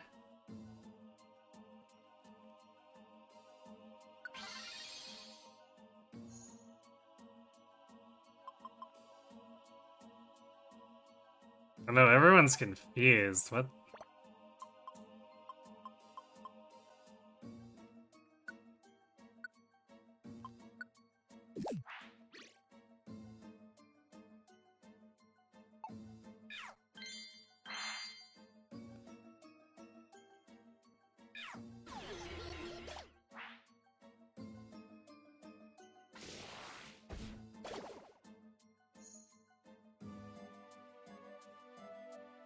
Leave you all alone in the house for 1 minute.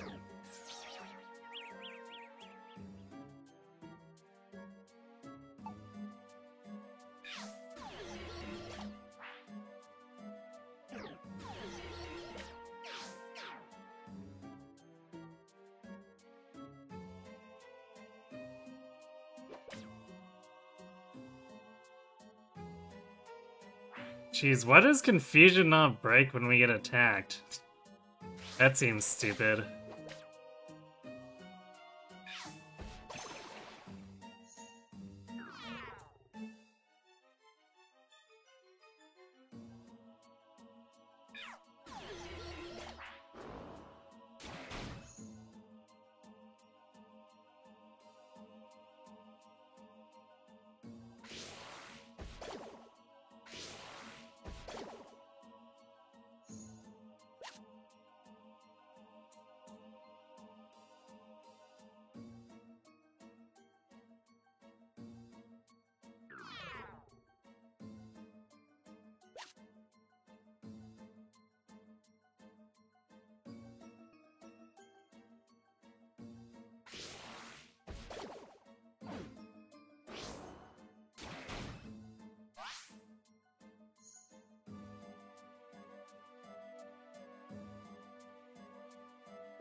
Interesting location. Probably north.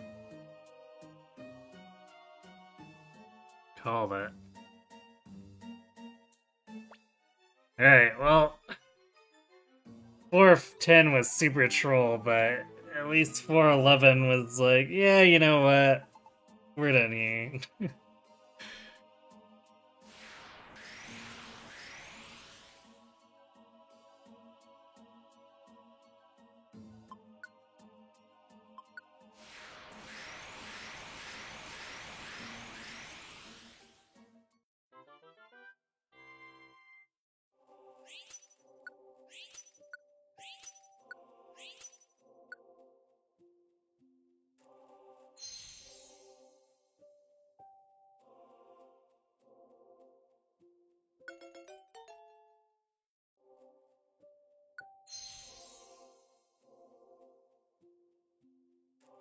All these level 62 recruits.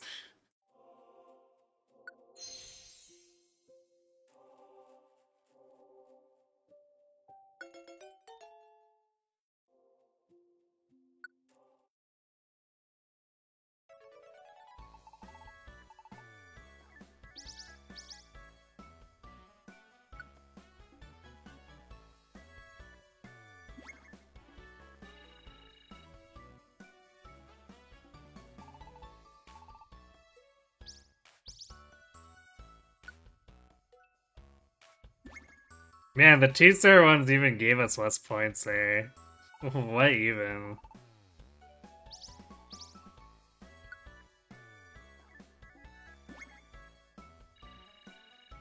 We're almost 3/4, so...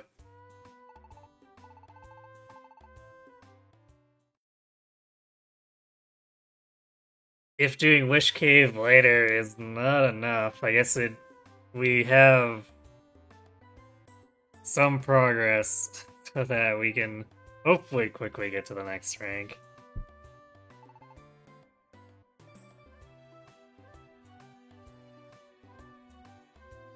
Okay, let's empty our inventory.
And one more check of the board.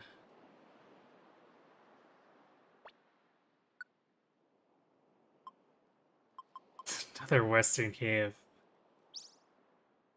Oof, Marvelous Sea at 17. Oh, but it's a special reward, which means you'd be able to recruit a Dragonair. Alright, well, I guess we'll hold that one.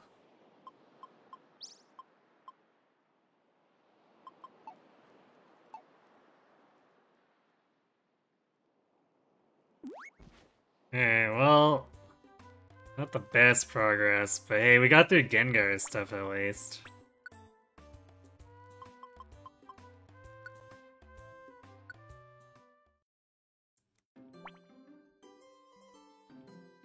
Okay, so Gengar is one of the icons. Cool.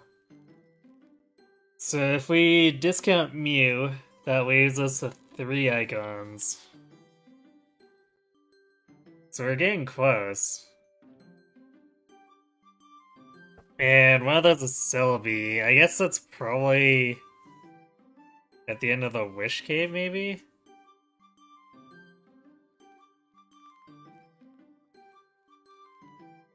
So I guess we'll see what the Wish Cave gives us for stuff to do afterwards. If I get really stuck, I'll probably just look it up. But seems like our journey is coming to an end here as far as filling the checklist off. Anywho, though, that's definitely it for me for tonight. We'll be back on Sunday for, well, this with Wish Cave. I kind of expected Wish Cave to take up most of the session, if not the entire session. Because the level reset is really nasty.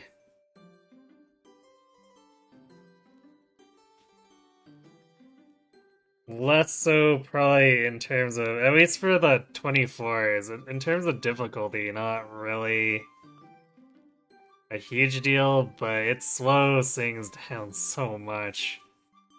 So I expect it to take twice as much time as any other given 99, aside from the other level reset dungeons.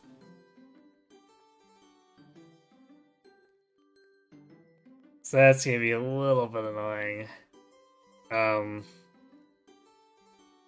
Then Monday is actually a Canadian stat holiday, so I'm probably gonna do a little bit of a bonus something there. Probably gonna finish up the anime craziness in PSO2. Since I thought I was maybe gonna do that yesterday, but then this week completely steamrolled me, so yeah, tentatively planned for Monday there. And I guess depending on what happens with this on Sunday, we'll figure out what's going on Wednesday with it.